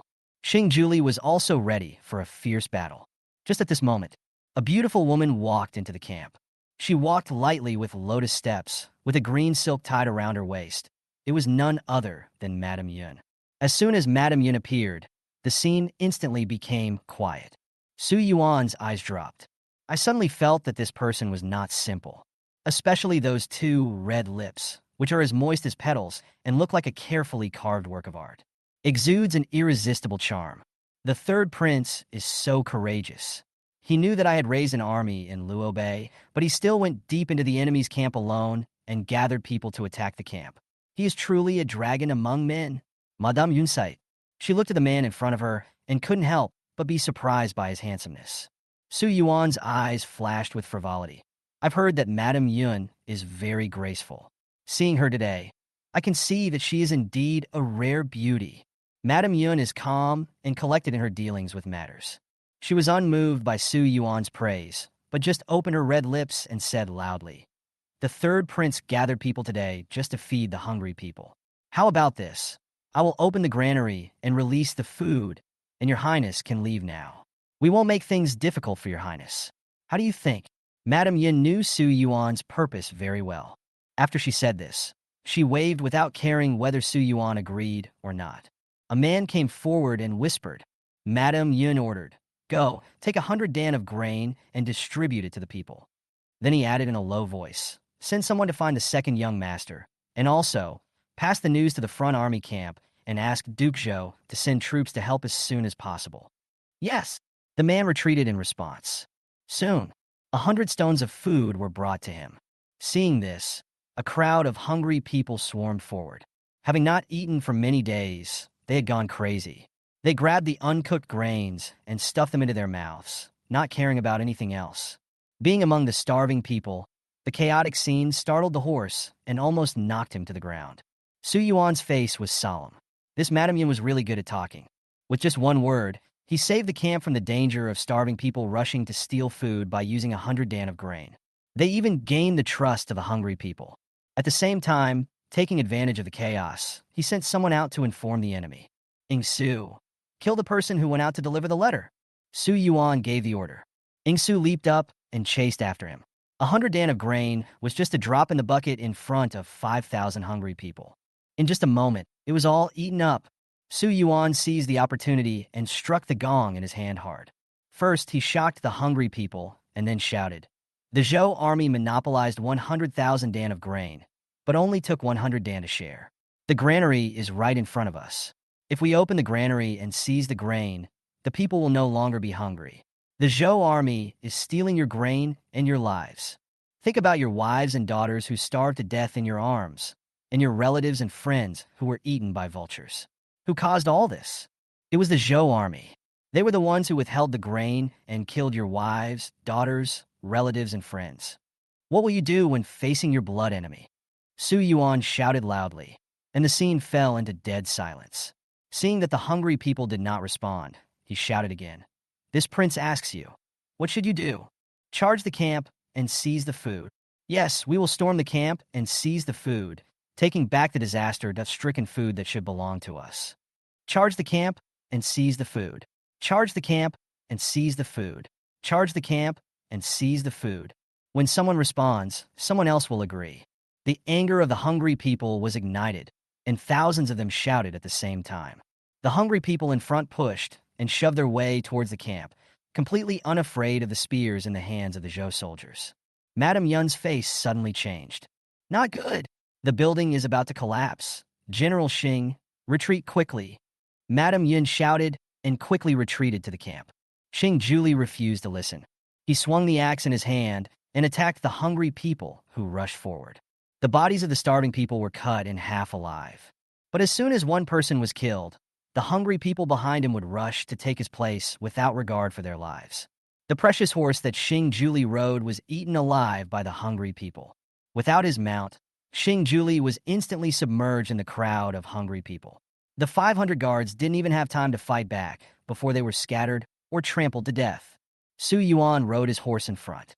They were the first to break through the camp's defenses and reach the door of the granary. He swung his sword and directly cut the shackles on the door. Then he kicked open the warehouse door, revealing 100,000 stones of food inside. The hungry people followed closely behind and rushed into the granary frantically. Everyone, get food. 100,000 sure of food. Take as you like. The third prince is mighty. After opening the position, Su Yuan looked towards the main center, not far away. He chuckled and rode forward. Open the tent. Madame Yun and her maid were hiding on one side, looking frightened. During the turbulent times in Luo Bay, famine broke out everywhere. No one knows what will happen next. Seeing Su Yuan enter the account, Madame Yun subconsciously grabbed the sword hanging on the rack. I never thought that His Highness the Third Prince would be so courageous. Duke Zhou raised an army with 100,000 soldiers in the front, but His Highness was able to bypass the army and go straight to the granary in the rear. His methods are really amazing. Madame Yun looked at Su Yuan warily, her hand holding the sword trembling slightly. Apparently she's not good at this. The maidservant beside her hid beside Madame Yun and shouted unwillingly. You don't do anything rash. Master Yun Yi is already on his way back. If you don't leave when the second master arrives, he will definitely hang your head up for public display and chop you into pieces. Oh, hasn't he come back yet? Or rather, he won't come back. Su Yuan smiled. When Mrs. Yun heard this, she seemed to have guessed something. She hurriedly asked Su Yuan, Have you seen Yu?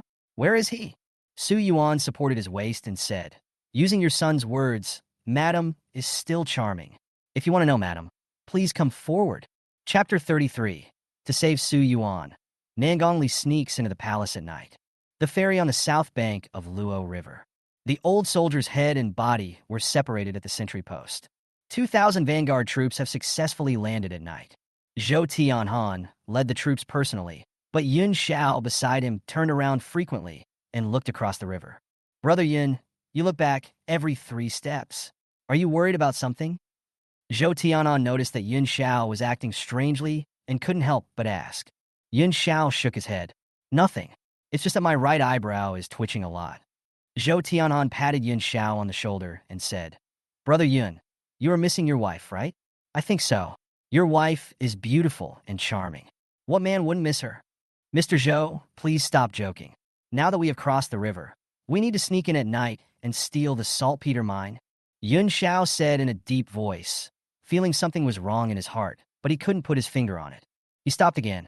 After looking across the river and being stunned for a while, he caught up with Zhou Tianhan and others who were walking ahead. At the same time, in the heart of Luoshan Mountain, there is a natural ravine that twists and turns in a semicircular shape. Across the south side of Tianhe, there is a group of high mountains. The mountains are steep and rugged, but at the foot of the mountain, there are hundreds of miners busy working late into the night. This is the saltpeter mine. Everyone hurry up and carry the barricades over there. And whoever it is, be careful with the kerosene. Don't spill it. Su Polu stood on a rock and shouted loudly at the miners. Aside, when Qing and others looked solemnly at the isolated bridge not far from the mine, thinking about something in their hearts. He came here to collect the mines on Su Yuan's orders. He thought that the mine was easy to defend and difficult to attack because of the natural barriers blocking the way, so it would not be a problem to resist the enemy. But when he arrived, he found that there was a gap in the sky to the south of the mine. Going down from the gap, there is a slope which can lead directly to the other side of the ravine on horseback. This was the luck that the Su family had left behind when they first started mining. But now it has become a fatal weapon. Besides, the mine was basically unguarded, with only 300 miners working hard. There are no weapons for fighting. At most, just a few pickaxes and shovels. Captain Wen, if the enemy attacks, can we defend this mine? Su Polu was worried. Following Wen Qing's instructions, he had moved the kerosene used for lighting to the gap to use in defending against the enemy. Wen Qing sighed. Your Highness's orders should be followed with all our strength. As soon as the words fell, in the distant jungle, there were flickering lights. Looking away, a group of elite soldiers in armor, about 2,000 in number, could be seen running rapidly towards the mine. When Qing's eyes trembled, there is an enemy attack. All miners, take your positions and follow my orders. Su Polu said, you are all miners bought by the Su family. If you want to live, listen to your master's orders and hurry up. The Su family miners were born slaves, and they were obedient and capable.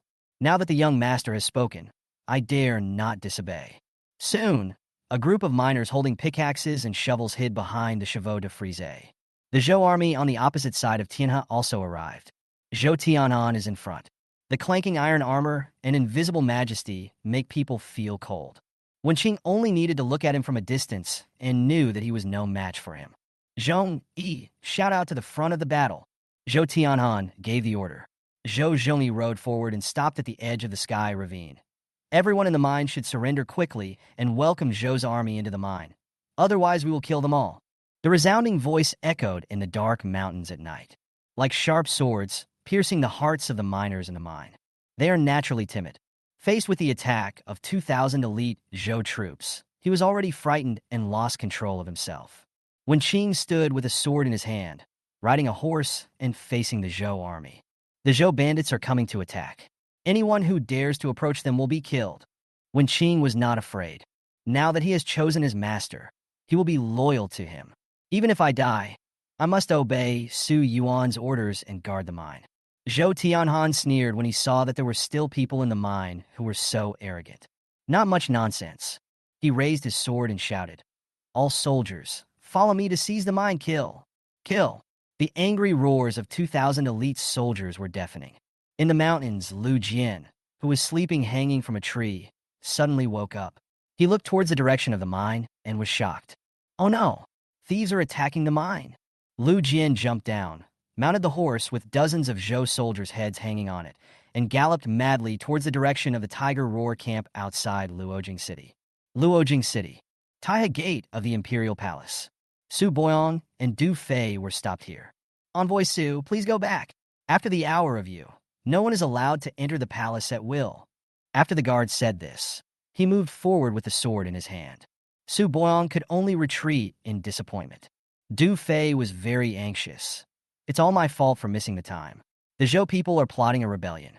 If we send troops tonight, the country will be in chaos. Su Boyong was equally anxious. His beloved son followed Su Yuan. If something really happens, the Su family's incense will be cut off by his lineage. After thinking it over again and again, Su Boyong came up with an idea. Go find Miss Nangong. She has a special status and must have a way. The two of them agreed and quickly rushed to the 6th prince's mansion. Su Yuan's mansion was brightly lit and filled with singing and dancing. The sounds of women's joy rang out. In front of the mansion gate, Nangong Li came to greet him upon hearing the news. Du Fei quickly stepped forward and bowed. Miss Nangong, The Zhou tribe in northern Luo has started a rebellion. The sixth prince asked me to see his majesty in secret, but it is already the evening hour, and the palace gates are closed. What? Nangong Li's face changed drastically. She was very worried before Su Yuan left. Now that the Zhou tribe has risen up in arms, Su Yuan is heading to Luo Bay alone. Isn't this courting death? Su Boyong hurriedly said. Miss Nangong, the Zhou clan's rebellion is a big deal, but we can't see his majesty right now. What should we do? Nangong Li concentrated on thinking. Su Yuan was in danger, and the only way to save him was for the emperor to dispatch troops. If you want to break the impasse, you must meet the emperor. After a break, Nangong Li gritted his teeth. Wait for my news here. That's all. Nangong Li returns home. Quietly put on a nightgown. Leave under the cover of night. After the hour, even the princes could not see the emperor. If Nangong Li wants to meet the emperor, he has no choice but to take risks. Walking quickly under the moon, Nangong Li jumped from the high wall into the deep palace. The road is heavily guarded. Fortunately, Nangong Li was familiar with the layout of the deep palace and was able to carefully avoid the patrolling guards. Soon they arrived outside the study where the emperor was reviewing papers. Inside the pavilion, the emperor was still awake and sat with his eyes closed. It seems to be waiting for something. The eunuch Han Changsha walked quickly from outside the hall and leaned forward. Your Majesty, Miss Nangong has arrived outside the palace. Do you need to call her in? The emperor remained silent. Han Changsha added, the Zhou tribe in northern Luo is making unusual moves. Tonight, the Luoshan mine was built. His Highness the Sixth Prince has entered Luoshan this morning.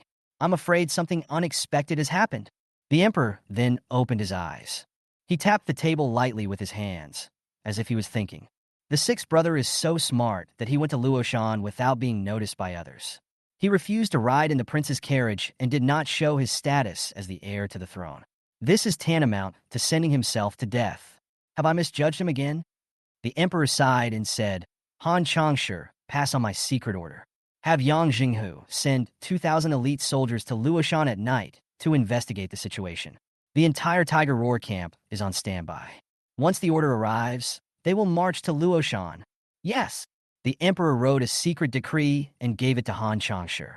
Han Changsha bowed and was about to leave. The emperor then said, call Nangong Li in. Chapter 34. Although he is bald, he has become stronger. Outside the library, Nangong Li was thinking about how to enter the cabinet and meet the emperor. But I saw the door of the pavilion was wide open. Han Changsha bowed and walked out in small steps. Nangong Li hid in a dark place, intending to wait for Han Changsha to leave before trying to enter the cabinet. Miss Nangong, His Majesty invites you. When Han Changsha said this, Nangong Li paused. He sneaked along all the way without making any mistakes. How did the emperor know that he was outside the library? Could it be? Did the emperor let me in intentionally? Miss Nangong, please. Han Changsha spoke again. Nangong Li knew that she was exposed, so she could only tear off the black veil on her face and walk out of the darkness. Han Changsha smiled and said, Miss Nangong, His Majesty has been waiting for a long time. After saying this, Han Changsha stepped aside. Nangong Li took a deep breath and stepped into the library. Nangong Li pays respect to His Majesty. After entering the cabinet, Nangong Li knelt down and kowtowed. The emperor's face was as cold as ice, and Saint Wei suddenly appeared. Nangong Li, do you know that carrying a sword into the palace at night is a capital crime? The emperor asked. Nangong Li responded in a deep voice. I know, but the Zhou clan is rebelling and the sixth prince is in danger. I can't care about that. When the emperor heard this, his eyes narrowed. Then do you know that such an action will implicate the entire Nangong clan? How could Nangong Li not know this? But in order to save Su Yuan, she was not afraid. Nangong Li kowtowed again. Breaking into the palace at night was my own fault. It has nothing to do with the Nangong clan. Your Majesty can sentence me to death, but I beg your Majesty to save Yuan. The emperor raised the corner of his mouth slightly. He seemed very satisfied with Nangong Li's answer. The women of the Nangong family are truly heroic. I already know about the Zhou clan's uprising. The life and death of Old Six is up to fate. As for you, I take into account your Nangong family's reputation and your concern for Old Six, so I will not pursue the matter of breaking into the palace at night. Nangong Li knew that the emperor had shown mercy. If I continue talking, I will really be dead. She immediately kowtowed. Thank you, Your Majesty, for your forgiveness." The emperor waved his hand, and Nangongli retreated. After he left, the emperor sighed softly, sat back, closed his eyes, and waited. There will be a lot of news tonight, and I am destined to be sleepless. After leaving the palace, Nangongli did not return home. Instead, he quietly left the city, changed to a fast horse, and headed towards Luoshan. Even if she has no soldiers, she will go to Luobei alone to save Su Yuan. The heart of Luoshan.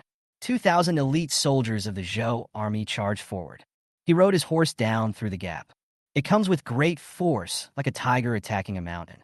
Kill! The deafening roar scared the miner so much that he dropped his pickaxe. Facing the troops, Wenqing was not afraid at all. He rode ahead, waving the spear in his hand. He led his men to meet the enemy. Once in the enemy camp, Wenqing was very brave. With one shot, he lifted a Zhou soldier high up. The gun returns like a dragon. 2 more Zhou soldiers were killed. Su Polu and his men were greatly encouraged when they saw Wenqing kill dozens of enemies with just one spear. "Everyone, pick up your weapons and guard the mine. If the mine is seized, you will die," Su Polu shouted. The miner, who was originally frightened, mustered up his courage again. Su Polu held a sword and went to meet the enemy. A group of miners followed closely behind. Although they were no match for Zhou soldiers, 3 or 5 of them could still fight against one. However, there is already a huge gap between the two sides. Just a moment. Hundreds of miners were killed or injured. Zhou Bing also successfully rushed to the gap in the mine.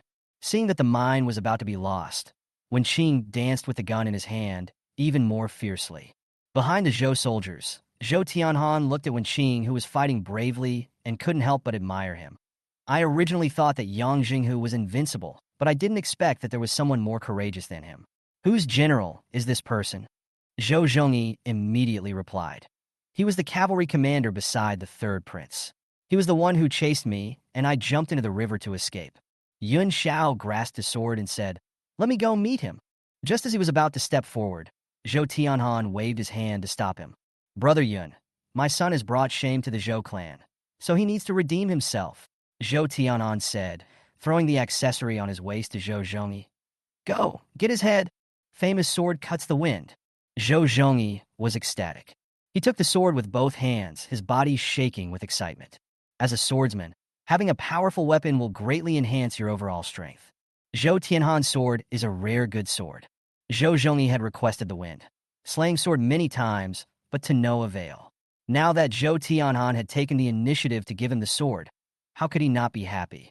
Even at the moment he grasped the Zhanfeng sword, Zhou Zhongyi felt that he had become stronger. Yes, he is bald though, but he got stronger. "Father, Uncle Yun, I will definitely fulfill my mission." Zhou Zhongyi held the sword and rode his horse, charging straight towards Wenqing. He pointed his sword at Wenqing and said, "I don't use my sword to defeat nameless people. What's your name?" Wenqing shot a man flying with his gun and responded with his gun raised. "Wenqing, Humph, you are nothing but a rat. I am extremely strong now. Come forward and fight. Let me chop off your head." Zhou Zhongyi is full of confidence. Wenqing didn't waste any words. He pulled the reins and rushed towards Zhou Zhongyi. He pushed out a shot. Zhou Zhongyi drew out his sword to block, then turned around, waited for the right opportunity, and went straight for Wenqing's throat. Wenqing immediately leaned forward and fired a shot. The tip of the gun passed through Zhou Zhongyi's lower back and almost pierced through him. Follow closely. Wenqing kicked the gun barrel with such powerful force that Zhou Zhongyi was knocked off the horse. "Not good." Zhou Zhongyi was shocked. Without waiting for his reaction, Wenqing's gun attacked again. Zhou Zhongyi got up from the ground in panic and tried his best to block. He took 2 steps back, then turned around and ran. "Father, save me." Zhou Zhongyi was frightened. Wenqing's ability was something he could not match. At this moment, Zhou Bing had surrounded Wenqing and his group in the center of the mine. Most of the miners were killed on the spot. Only Wenqing is left struggling to hold on. I originally wanted Zhou Zhongyi to behead Wenqing and gain the first merit. Unexpectedly, Zhou Zhongyi was incompetent and was defeated by Wenqing and was chased and killed. Duke Zhou, the second young master, is in danger. Yun Xiao was watching the fight and couldn't help but remind him. Zhou Tianhan looked unhappy. He rode in on his horse. He met the fleeing Zhou Zhongyi and bent down to take the Zhanfeng sword from his hand. Then he leaped up from the horse's back into the air. He held the sword with both hands and chopped down with all his might. Wen Qing saw this. Hold the spear horizontally in front of your body to block. Clang! With one sword strike, the spear in Wen Qing's hand was cut into two. The powerful force even made Wen Qing's arms numb. The warhorse under him could not bear the weight, and its legs became bent, causing Wen Qing to fall off the horse. Just one sword. Wen Qing was defeated. So strong. Wen Qing fell to the ground, fear flashing in his eyes. Zhou Tian'an stepped forward. Standing in the field, he was like an undefeated god of war. The Zhou army won a great victory. No suspense. The Zhou army is mighty. Zhou Tian'an shouted loudly, and the morale was high, and everyone raised their swords and added their words. Yun Xiao was all smiles. Sir, your plan is brilliant. Great things will come to fruition. The emperor of Wu dynasty would never have thought that we crossed the Luo River at night and stole their minds. Ha ha ha. The Zhou army was gathering at this time. A scout came on horseback to report. He rushed into the army and jumped off his horse. Report. Duke Zhou, the third Prince Su Zhe mobilized thousands of hungry people in the rear of the army, opened the warehouses to seize food, and burned the armory. Madame Yun was humiliated, and the second son of Yun, Yun Yi, died. Oh shit, the house was robbed. Chapter 35 Su Yuan. I don't like to be forced. Granaries were seized and arsenals burned. The lady was humiliated and the son died. When the urgent report arrived, Zhou Tian'an and Yun Xiao were stunned for a moment. The tribes in northern Luo had been planning to rise up in arms for many years. During famine, they stored up tens of thousands of shur of grain to protect the great cause of the Zhou clan. But now, reports came from the rear that the granary had been opened by hungry civilians and 100,000 shur of grain had been stolen. This will cause the Zhou clan's ambition to dominate the world to fail in the nick of time. Not only that, the arsenal was also burned. Such an important war preparedness resource should have been heavily guarded. However, the granary was located behind the army, and all the troops had to move out to attack the front, so only 500 elite soldiers were left to guard it. After the first battle is won, we will send troops to guard the rear of the army. Zhou Tian'an quickly came up to the scout, looking angry. Are you telling the truth? Previously, he was curious about why the third Prince Su Zhe and the swordsman Ing Su mentioned by Zhou Zhongyi were nowhere to be seen. It turned out that he crossed the river quietly, go around to the rear of the Zhou army. Stealing home. The scouts were terrified. After learning the news, he rushed to the mine without stopping and asked Zhou Tian'an and Yun Xiao to return to Luobei to take charge of the situation. Otherwise, if the news spreads, the whole army will be in chaos. Absolutely true. Yun Xiao grabbed the scout's collar and said, Say it again. My wife was humiliated and the second son Yun Yi died. The scout trembled. Yes, yes. Su Zhai, Yun Xiao will never forgive you. Yun Xiao was furious. He drew his sword and was about to kill everyone present. Zhou Zhongyi spoke at this time. Uncle Yun, the most urgent task right now is for you and father to return to Luobei as soon as possible to stabilize the morale of the 100,000 troops. I will take care of the mine and will cut each of these people into pieces. Brother Yun, the overall situation is more important. Zhou Tian'an put away his sword and then looked at Zhou Zhongyi. Zhongyi, you lead 1,000 soldiers to camp here, and when your father returns to Luobei, send a large force here. Zhou Zhongyi nodded and glanced at Wen Qing, who had no fighting power left in the field. A hint of cruelty flashed across his eyes. At this time, another military scout came to report. Duke Zhou, there are 2,000 soldiers and horses rushing over from the official road in the south, and they will arrive here in a moment. Zhou Tian'an paused and cursed again. What? Wu dynasty sent troops? Bastard. Yun Xiao gritted his teeth and said, Retreat quickly. If the Wu army arrives, we will be in trouble if we get entangled. Zhou Zhongyi was unwilling to give up. The mine has been seized. It would be a pity to abandon the fruits of our labor. I am unwilling to give up. Even if I want to leave, I must kill these people first. After saying that, Zhou Zhongyi walked forward with a sword and killed anyone he saw. Several people in a row were beheaded. Zhou Zhongyi wanted to continue, but he saw flickering fire in the forest not far away. Zhou Tian'an secretly thought that this was not good. It's too late, retreat. Give the order immediately. The troops quickly withdrew from the mine. Even though Zhou Zhongyi was unwilling, he had no choice but to mount his horse and retreat. As soon as the Zhou army left the Tiana Gap, a 2, Men elite force from the Tiger Roar Battalion arrived at the scene. Lu Jian was also among them. He had followed Su Yuan's instructions and had not entered the camp with his head hanging. But halfway through, they encountered soldiers from the Tiger Roar camp who came to investigate the situation. So they rushed to the mine together. Seeing the bodies of miners inside and outside the mine, everyone was shocked. Come here, quickly send the news back to Luojing. About an hour ago, Xingyao Shuong, Zhou Army Granary Camp. Inside the main tent, Su Yuan put his hand on his waist and called Madame Yun to come forward. The maidservant next to her was knocked unconscious. Madame Yun was panicked. Slut, don't be so rude. Su Yuan smiled contemptuously. Rude? It seems that you have never seen your son being rude. Why not let Madame see it today? Seeing that Madame Yun did not move, Su Yuan took the initiative to step forward and put the sword on Madame Yun's neck. Kneel down. Although Madame Yun was a little timid, she could not bear the humiliation. She gnashed her teeth and said, Don't even think about it. Madame Yun refused to yield, so Su Yuan swung the sword in his hand. A stroke in front of Madame Yun. The blue silk was torn. Madame Yun bent over to protect herself, her face flushed. As Mrs. Yun, she is dignified, elegant, and respected. How could anyone dare to humiliate her like this? Wu Chao thief. You want to humiliate me? I would rather die than obey you.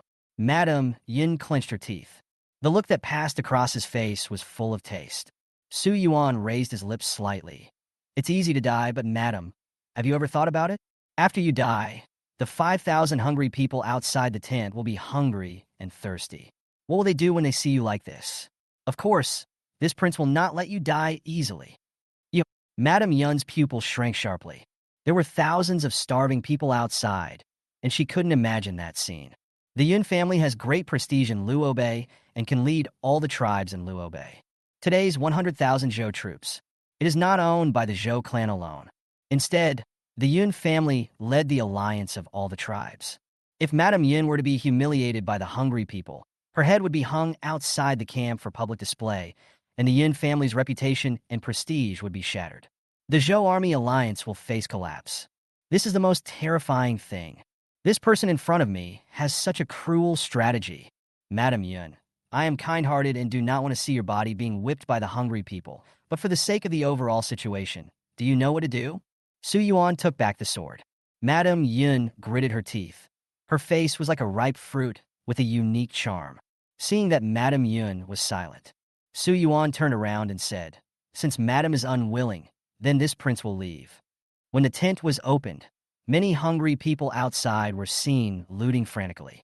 A few more people rushed to the front of the tent and were about to enter. See Su Yuan here. Then he retreated obediently. This was undoubtedly a heavy blow to Mrs. Yun, and she was a little panicked. Wait, what do you want? Madame Yun called Su Yuan. Su Yuan turned around and said, Madam, you are full of knowledge. Do you still need me to teach you? She bit her red lips, slowly stood up, and walked behind Su Yuan. Su Yuan pulled down the tent curtain and reached out to gently stroke Madame Yun's red lips. This mouth is no worse than Zhao Yinyang's. Madame Yun wanted to hide, but I held back. She clenched her fist unwillingly and said, Can you tell me where my son Yunyi is? Mrs. Yun was meticulous and naturally guessed that something might have happened to Yunyi. Since you have to bow your head, you might as well take this opportunity to ask. Su Yuan did not hide anything and answered truthfully. 5 miles away, Luo Mansion. Madame Yun's eyes trembled. After thinking for a while, he gritted his teeth and knelt down. Su Yuan smiled. Madam, have you thought it through? Upon hearing the voice, Madame Yun let go of her hands. Present yourself completely in front of Su Yuan. The moonlight coming through the gap in the tent fell on her face. You can see tears hanging from the corners of his eyes.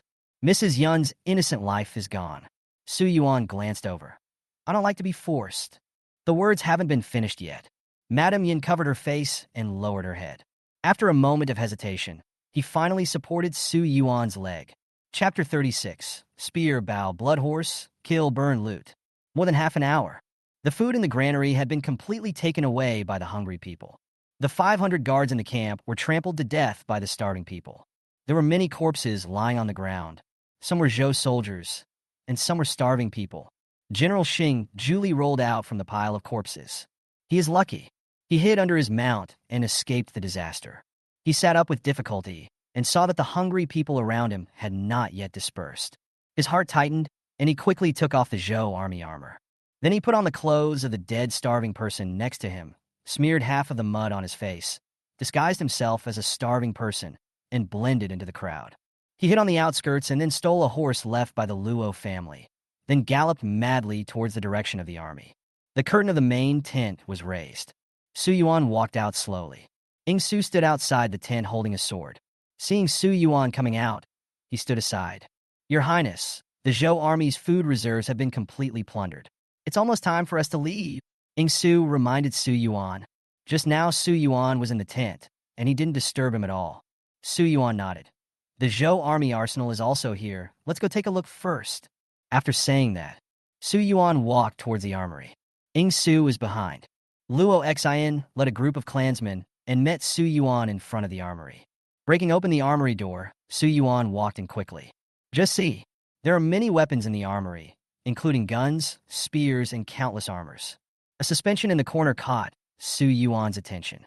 A long gun is hung on the suspension. The gun body exudes a cold metallic luster and should be made of fine iron. The sharp tip of the gun exudes a dangerous aura. "Ba Chong Song Qing," Ing Su behind him spoke. As a martial artist, he recognized the origin of the spear at a glance. Su Yuan paused. "It's actually the tyrant spear. This is the Yun family's treasure, a symbol of their Yun family's status and position. I didn't expect it to be placed in this small arsenal." Just finished speaking, Su Yuan saw a strong bow hanging on the rack. He took it off immediately and pulled it hard, but it only opened a little. It was at the Wenwu drinking hall. The 6-stone-strong bow was like a toy in his hands. The precious bow in front of me probably weighs more than 10 stones. The Zhou clan's treasure, the 10-stone-strong bow, the sky. Opening bow. Ing Su spoke again. Su Yuan was overjoyed. This precious bow should have been left to the Zhou clan's archer to shoot Yang through it. But unfortunately, he lost it. If not, the Zhou clan's precious bows would not be stored here. Now that they've met, Su Yuan naturally won't be polite. He tied the tyrant's spear and bow behind him, then looked at everyone. "What are you standing there for? Move them all away from me. If they can't be moved away, destroy them. If they can't be destroyed, burn them. Even if it's just an egg, shake it until the yolk is scattered." Ah! Luo Xian was surprised. Was Su Yuan really from a royal family? As the heir to the throne, he actually committed such acts of burning, killing, and looting. "What are you standing there for? Hurry up, the reinforcements from Zhoujun are coming soon," Su Yuan reminded. Everyone then took action and took weapons from the armory. "Can't take it." Su Yuan directly asking Su to light a big fire. Only after watching the flames engulf the arsenal did Su Yuan nod with satisfaction. Everyone gathered in the open space outside the camp. Luo Xian is still a little confused.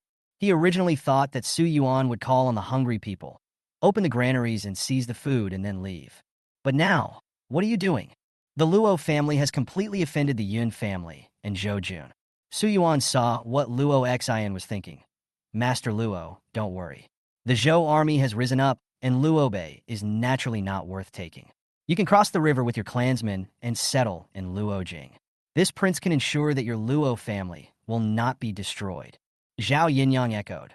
With the support of the Zhao family in Luojing, it will not be difficult for the Luo family to gain a foothold. Luo Xian nodded. He had no choice at all. "Thank you, Your Highness, for protecting my Luo family. The Luo family has been doing business all year round and has its own dock in the lower reaches of the Luoshui River. Although it is abandoned, the Luo family has more than 10 fishing boats hidden there. We can cross the river at night and leave Luo Bei." Su Yuan was waiting for Luo Xian to say this. With such a big incident happening behind the Zhou army, there must be heavy troops guarding both sides of the Luo River. If you want to leave Luo Bei, you have to rely on Luo Xian. This is also one of the reasons why Su Yuan approached the Luo family from the beginning.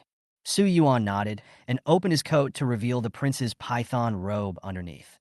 "But there is one thing I want to do. Find a confidant, put on my python robe, and ride north." Luo Xian concentrated. "Your Highness needs death warriors." Obviously, he guessed what Su Yuan was thinking. "Yes." Luo Xian was silent for a while. Then he said, "Your Highness saved our lives. Don't worry about this matter.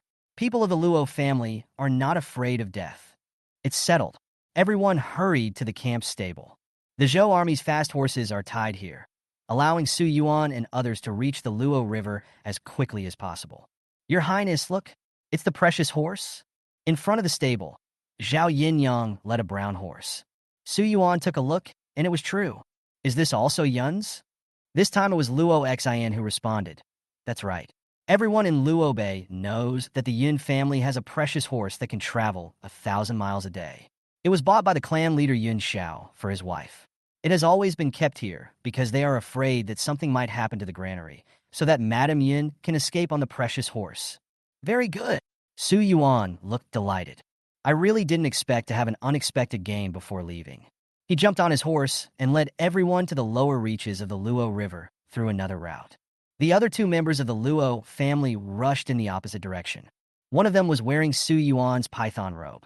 One of them held a gong and struck it from time to time to attract the hungry people to follow him. Midnight.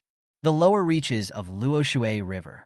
Su Yuan and his group of 100 people arrived at the waste dock. Everyone was carrying knives, guns, sticks, or clubs to a greater or lesser extent. Su Yuan, on the other hand, carried a spear on his back, a precious bow on his back, and rode a horse with a Fergana horse on his back. There was a box hanging on the horse's back. What is contained inside is one's own achievements. More than 10 fishing boats were launched, and everyone was working hard. They boarded the boats and sailed to the other side of the Luo River. Walked to the middle of the river. From afar, 4 or 5 warships can be seen upstream of the Luo River sailing towards the north bank. The warship was brightly lit and moving at a very fast speed. Su Yuan's eyes were heavy. The Zhou army returned from seizing the mine. I wonder what happened to Wenqing, Su Polu, and the others. Su Yuan didn't know the situation in Luoshan. He just hoped that nothing would go wrong. Arrived at South Bank. It's almost the hour of Cho. The mountain road was difficult to travel at night, and everyone was tired. Su Yuan led everyone to the saltpeter mine to rest. If Wenqing, Su Polu, and others were still alive, they would also be considered to have made contributions to protecting the mine. Wait for the sunrise. Su Yuan then brought his men back to Beijing and entered the palace. Reward the emperor according to his merits. The north bank of Luo River. Before the warship had even docked, Yun Xiao jumped down. Zhou Tianan hurriedly called him. Brother Yun, I know you are anxious, but don't be anxious. See the master first, and then take action. Yun Xiao's face was filled with anger. The one who was insulted was not your wife, and the one who died was not your son. How can I not be anxious? Suzha, the third prince of the Wu dynasty, I, Yun Xiao, will never reconcile with you and will fight you to the death. Drive! Yun Xiao roared to the sky. He was worried about his wife and whipped the horsewhip in his hand.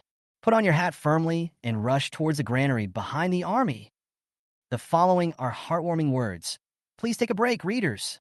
In this fast-paced world, may you always find the warmth of peace. No matter when and where, we all have a quiet corner in our hearts, where we can forget our troubles and enjoy the sunshine, breeze, and every beautiful moment. There will always be moments in life that make you feel helpless and lonely. But please believe that no matter when and where, there will always be a beam of light to illuminate your way forward. Only by learning to embrace yourself and warm yourself can you discover the beauty of the world. Sometimes a simple thank you or a warm hug can make people feel warm. Cherish these small happiness, and you will find that life is full of beauty. Chapter 37. Yun Xiao kills the 6th son of Emperor Wu of the Wu dynasty, Su Yuan. All the way north, Yun Xiao led his trusted aides and 5,000 light cavalry and charged forward on horseback. In less than half an hour, they arrived at the granary and arsenal camp. The smoke of war was still there, and corpses were scattered all over the ground. There was not a scrap left of the entire arsenal. My Kaidian Bao. Yun Xiao gritted his teeth, immediately jumped off his horse, and ran quickly towards the main tent. Lift the curtain. Madame Yun sat at the desk, and the blue silk on her body was adjusted over and over again. She lowered her head and covered her face. Her eyes were filled with tears, and her slender hands were always covering her red lips. The maid stood behind Madame Yun, keeping her head down and saying nothing. See Yun Xiao rushing into the tent. The maid started crying. Master, you are finally here. Madam, she has been bullied. The maid knelt in front of Yun Xiao, feeling even more aggrieved than Madam Yun. Yun Xiao pushed the maid away. He stepped forward to support Madam Yun and said, Madam, what did that bastard Suja do to you? Did he? Yun Xiao seemed to want to say something but stopped himself. The words in my mouth are hard to express. Madam Yun avoided her gaze and just shook her head. This made Yun Xiao even more anxious. Madam, I'm going to kill that bastard Suja right now. Yun Xiao stood up and was about to take people to find Su Yuan. At this time, Madam Yun called him, Master, go find Yer first. When Yun Xiao heard his wife talking, he turned around and half leaned in front of her. At the same time, he took away Madam Yun's hand that was covering her mouth. The lady opened her red lips slightly, and her lips, without any rouge, were unexpectedly bright red. It was as if he had been slapped hard. Yun Xiao felt distressed. Did that bastard hit you? Madam, are you feeling any other discomfort? Madam Yun clenched her slender hands tightly, trembling slightly. Finally shook his head. Madam Yun gritted her teeth and said, Madam, I will help you up, and we will go find Yer together. Speaking of, Yun Xiao was about to help his wife up, but with just the slightest movement, Madam Yun showed signs of pain. She gently pushed Yun Yi away and said, Master, I want to rest for a while. Listen to me. Go find Yer first. He is in Luo Mansion 5 miles away. Madam Yun clenched her fists and said, Madam, wait for me to come back. Someone take good care of Madam. Yun Xiao gave an order, stood up, and walked out of the tent. As soon as he left the tent, he drew his sword. You bastard. Ah, Suja. Yun Xiao will fight you till death in this life. Yun Xiao was burning with anger. He swung the sword in his hand and slashed in the air to vent his anger. After a burst of helpless roar, Yun Xiao's hatred has not subsided. The deputy general beside him then spoke up to remind him, Master, your hat is crooked. Roll! Yun Xiao turned around and shouted. He was just one step away from killing his deputy general with one sword. Shut up, lieutenant. Yun Xiao walked quickly to the stable. Really? The precious horse of blood is also gone. Ah! Yun Xiao roared again. He quickly mounted his warhorse and led his men towards the location of the Luo Mansion. Not long after, Yun Xiao rushed into Luo Mansion. He saw a group of Zhou soldiers lying in a pool of blood in the yard. The blood has dried, and on the old locust tree in the yard, there was a headless male corpse hanging. His body was cut into pieces and covered in blood, like a bloody bird. Yun Xiao fell to the ground with a thud. My son Yun Yi. Yun Xiao was sad, wailing to the sky. The deputy general stood aside and said, Master, this male corpse is headless. Although he is about the same height as the second young master, he is not necessarily the second young master. Yun Xiao stared at the male corpse and whispered through gritted teeth. From the length and size, it is undoubtedly him. Ah, Wu Chao thief number 3. I will not be a human being if I don't cut you into pieces with 10,000 swords in this lifetime. Yun Xiao was unable to shout. He hates it. Master, there are still people alive. Came the voice of one of his men. Yun Xiao's eyes lit up, and he stepped forward quickly. I saw a soldier breathing weakly, but not dead yet. Wake him up.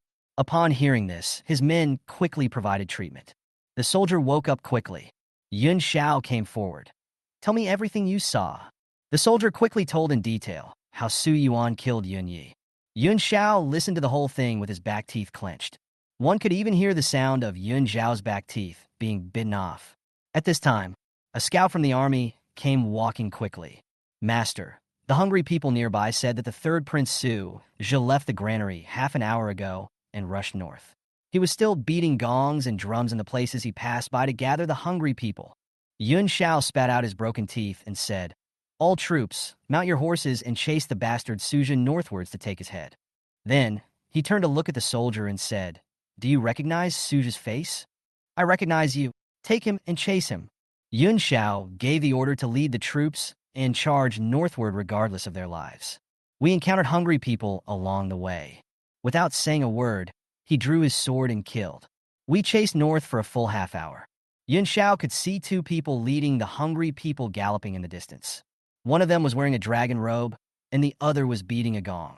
You bastard Suja! I swear to chop off your head! Yun Xiao shouted. He chased after him like crazy.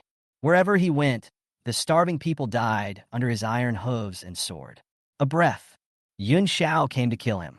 He raised his sword and slashed, directly knocking the man in the dragon robe off his horse. Then Yun Shao jumped down, holding the sword and stabbing wildly at the man in the python robe who was lying on the ground. I don't know how many times I stabbed him. The man's body was almost stabbed to pieces. Yun Shao, covered in blood, finally stopped what he was doing. The anger in my heart subsided a little. The soldier who was alive before was also brought forward. Yun Shao pointed at the remains and asked coldly, "Is he that bastard Suja?" The soldier approached and shook his head repeatedly. "It's not him, but Suja is wearing the same dragon robe as him, so he might also be the heir to the throne." Yun Shao heard this and quickly searched the man's body. Soon, a jade identity card was found. 6th Prince Yuan. He is the 6th prince of the Wu dynasty, Su Yuan. Yun Shao was shocked. I immediately thought that Luo Jing was indeed going to send the 6th Prince Yuan to Luobei to solve the famine problem. Originally, the Zhou army planned to take this opportunity to kill the 6th Prince Yuan, officially launch an army, and declare war on the Wu dynasty. I just didn't expect it. The 3rd Prince Suja, who had originally made an appointment, turned against them and killed them unawares. "Come here, inform the whole army that we have killed the 6th prince of Wu dynasty and hung the body of the 6th prince Suyuan high up to boost the morale of our Zhou army," Yun Shao said in a low voice. Although he failed to capture the 3rd Prince Suja, he was able to kill the 6th prince, which lessened his anger. Yun Shao led his troops back to the camp. The vanguard scouts held high the Zhou army's flag and rushed forward shouting. The main force of the Yun family killed Su Yuan, the 6th son of the Wu dynasty. Our army won a great victory. The main force of the Yun family killed Su Yuan, the 6th son of the Wu dynasty. Our army won a great victory. The main force of the Yun family killed Su Yuan, the 6th son of the Wu dynasty. Our army won a great victory. These words echoed everywhere I went. Yun Shao carried the remains of the 6th prince and rushed back to the camp. As soon as they entered the camp, they ordered people to hang the 6th prince outside the camp. The drums were beating. The entire army was informed of the incident. 100,000 troops cheered excitedly. Their morale was high. The news spread like wildfire. The cock crows at dawn, and dawn breaks the darkness. In Luojing City, there was unusual agitation. Spies rode their horses on the streets, came with urgent news. In just a moment, all the princes and ministers received the same shocking news. The Zhou clan is plotting a rebellion and raising an army of 100,000. The 6th Prince Yuanyi entered Luobei and was killed by the Zhou army. The remains of the corpse were hung outside the Zhou army camp and were humiliated by thousands of swords. Chapter 38, Su Yuan dies. The princes enter the palace to ask for battle. Old 6 died in Luobei. At the 4th prince's mansion, Su Zhang had just received the news. A look of joy appeared on his face. As of now, the 6th prince's mansion was still filled with singing and dancing. No one knew when Su Yuan went to Luobei, including Su Zhang. However, after receiving the news of Su Yuan's death, he understood. 6th brother, you really thought you were smart. You used the singing girl to cover up your tracks and quietly went to Luobei, trying to avoid the ambush at Luoshan. What a pity! TSK, TSK, TSK. Now that you are dead in Luobei, you have become a stepping stone for your brother to gain merit. Come, prepare the horses and enter the palace. Su Zhang hurried out. At the same time, at Su's residence, he stayed awake all night. I always feel a chill down my spine. It seemed as if knives were inserted into his waist. Your Highness, there is an urgent report from Luobei that the Zhou clan is rebelling. The 6th prince is dead, and his body is hung outside the Zhou army camp. The man outside the door reported. Su Zhe, who was feeling depressed, was suddenly overjoyed. Is the news accurate? Absolutely true. Su Zhe smiled, smiling very happily. 6th brother, you deserve this day. You were hung up by the rebels as a warning to others. You deserve it. Su Zhe was ecstatic if he hadn't been unable to get a place to stay.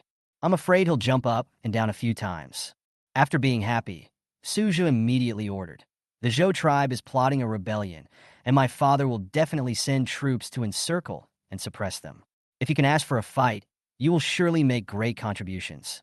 Come, quickly send a message to Lord Yenmu of the Ministry of Rights and General Guan Yunlai. Outside the Taiha Gate, all officials entered the palace for the court meeting. The princes arrived one after another. Even the 2nd prince, who was rarely seen, came in carriage. The Golden Palace. a group of princes came over. All officials held court meeting. The emperor stood in front of the table, angry and silent. The minister of war, He Jin, was the first to speak out. Your Majesty, the Zhou thief has evil ambitions. He has gathered the powerful tribes in Luobai to rebel and kill the heir to the throne. His crime is unforgivable. Your Majesty, please order the troops to attack Luobai directly and wipe out the Zhou thief. When the princes heard that they were going to send troops to Luobai, they were very excited. Everyone is eager to try. Although the Zhou army in Luobai had 100,000 troops, they were nothing to be feared by the Wu dynasty. If we can fight and defeat the Zhou bandits this time, it will be a great achievement. Father, I have a deep brotherly love with Lao Lu. The Zhou thieves in Luobai killed Lao Lu. I am willing to fight in Luobai and behead all the Zhou thieves' generals to avenge Lao Lu and relieve the country's worries. At this time, the fifth prince Su Yin stood up. I'm not afraid of being laughed at by others for saying such things against my will. He Jin, the minister of war, immediately added, Your Majesty, the fifth prince is good at fighting and has served as a general in the army. He has experienced battlefields and is brave in killing enemies. If the fifth prince leads the army to fight against the Zhou thieves in Luobai, we will surely return with a great victory. Minister of Rights, Yen Mu said, Lord, he's suppressing a rebellion is not just about killing the enemy bravely. You also need to know how to use talented people skillfully. Then Yen Mu bowed to the emperor and said, I think that the third prince is quite prestigious. Although he is ill, he can stay in the army and make meritorious deeds. Yen Mu is a member of the third prince's party, and he said this for Su Zhe. The fourth prince Su Zhang sneered. What a joke. The third prince is frail, and now he is paralyzed on one side. Leading the troops with his crippled body, won't the Luobai Zhou bandits laugh at our Wu dynasty for having no one left? A group of officials whispered. Su Zhang did not stop. Then he said, Father, the fifth brother said that he and the sixth brother have a deep affection for each other. I don't think so. They rarely interact with each other on a daily basis. How can they have a deep affection for each other? They're just talking. Unlike me, Old Six is dead. To show my love for Old Six, I am willing to give him 100 pieces of fine jade and porcelain and 10,000 taels of gold as burial objects. I only hope that the emperor will agree to let me lead the troops to pacify Luobai, retrieve Old Six's body, and bury him personally. Everyone was stunned. Oh shit, I think you were the sixth one? She speaks more beautifully than anyone else. Everyone knows that Su Yuan killed Jingzhe from Juxiantang, who was under your command a few days ago. Are the brothers in love now? The investment is 10,000 taels of gold. It's really a huge investment. Su Zhang smiled secretly in his heart. It's only 10,000 taels. If it's gone, I can ask my third brother for more. Hearing this, the second prince, Su Yu, was unwilling to do so. Father, although I have had little contact with the sixth prince, we are brothers in our hearts. The sixth prince has died, and as his elder brother, I am deeply saddened.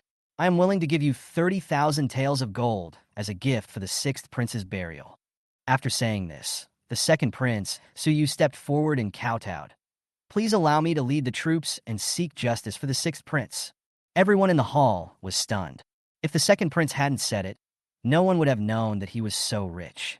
Seeing that everyone was giving gifts, the fifth prince Su Yin was not to be outdone. Second brother, you are wrong. We are all seeking justice for the sixth brother.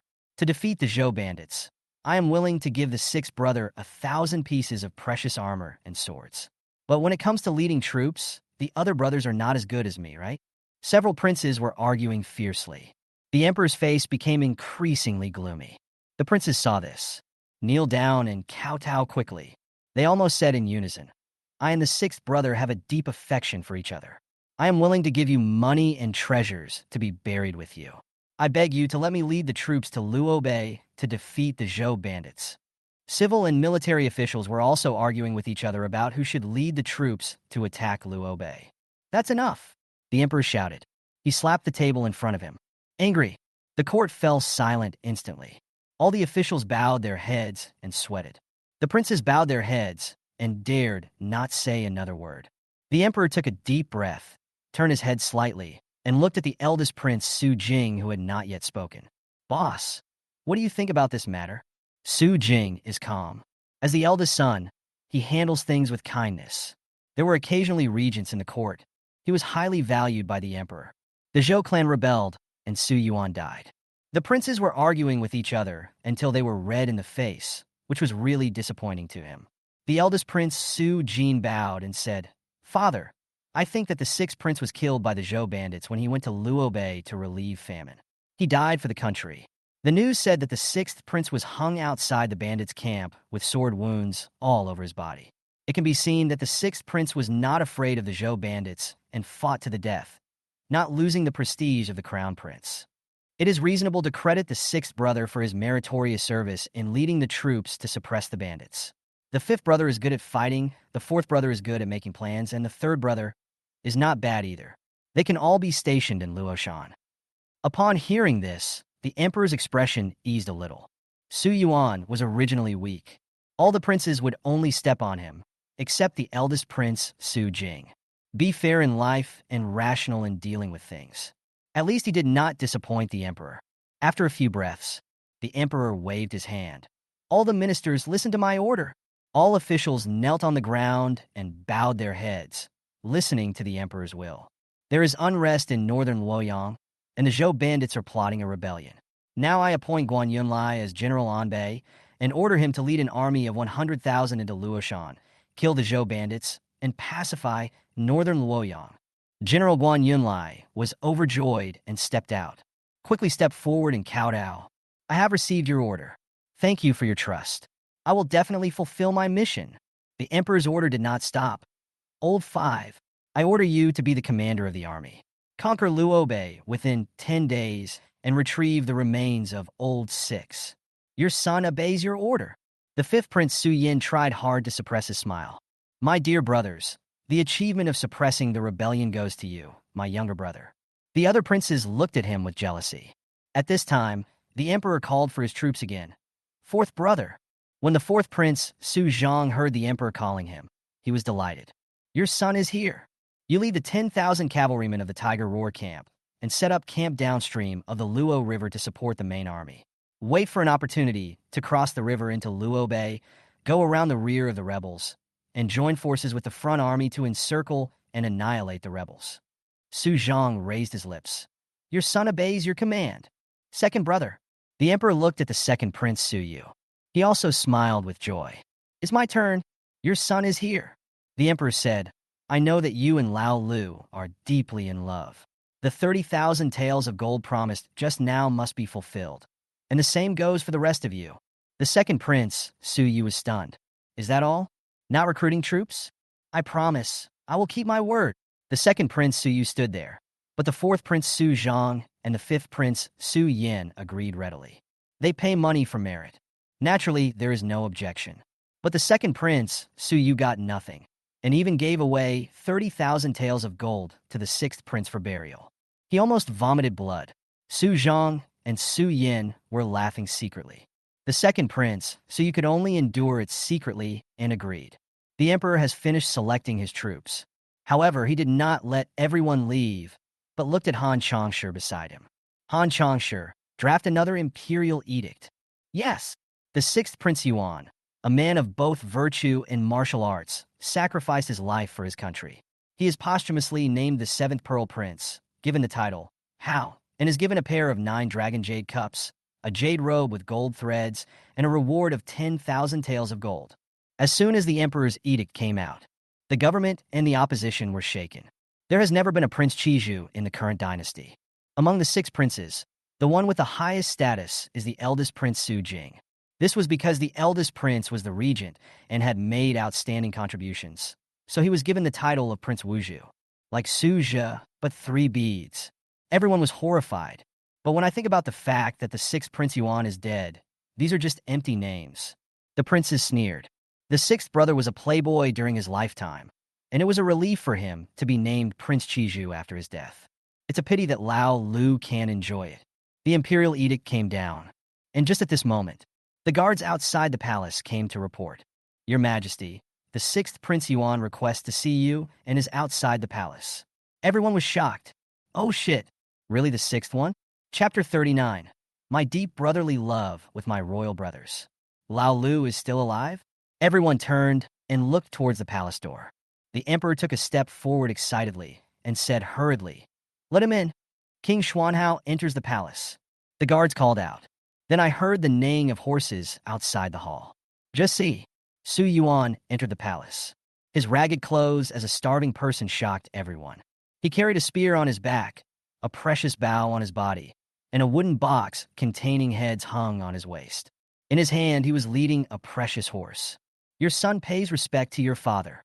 Su Yuan bowed his head and greeted him. The emperor stared at Su Yuan with eyes that seemed filled with joy. "Old Six, are you still alive?"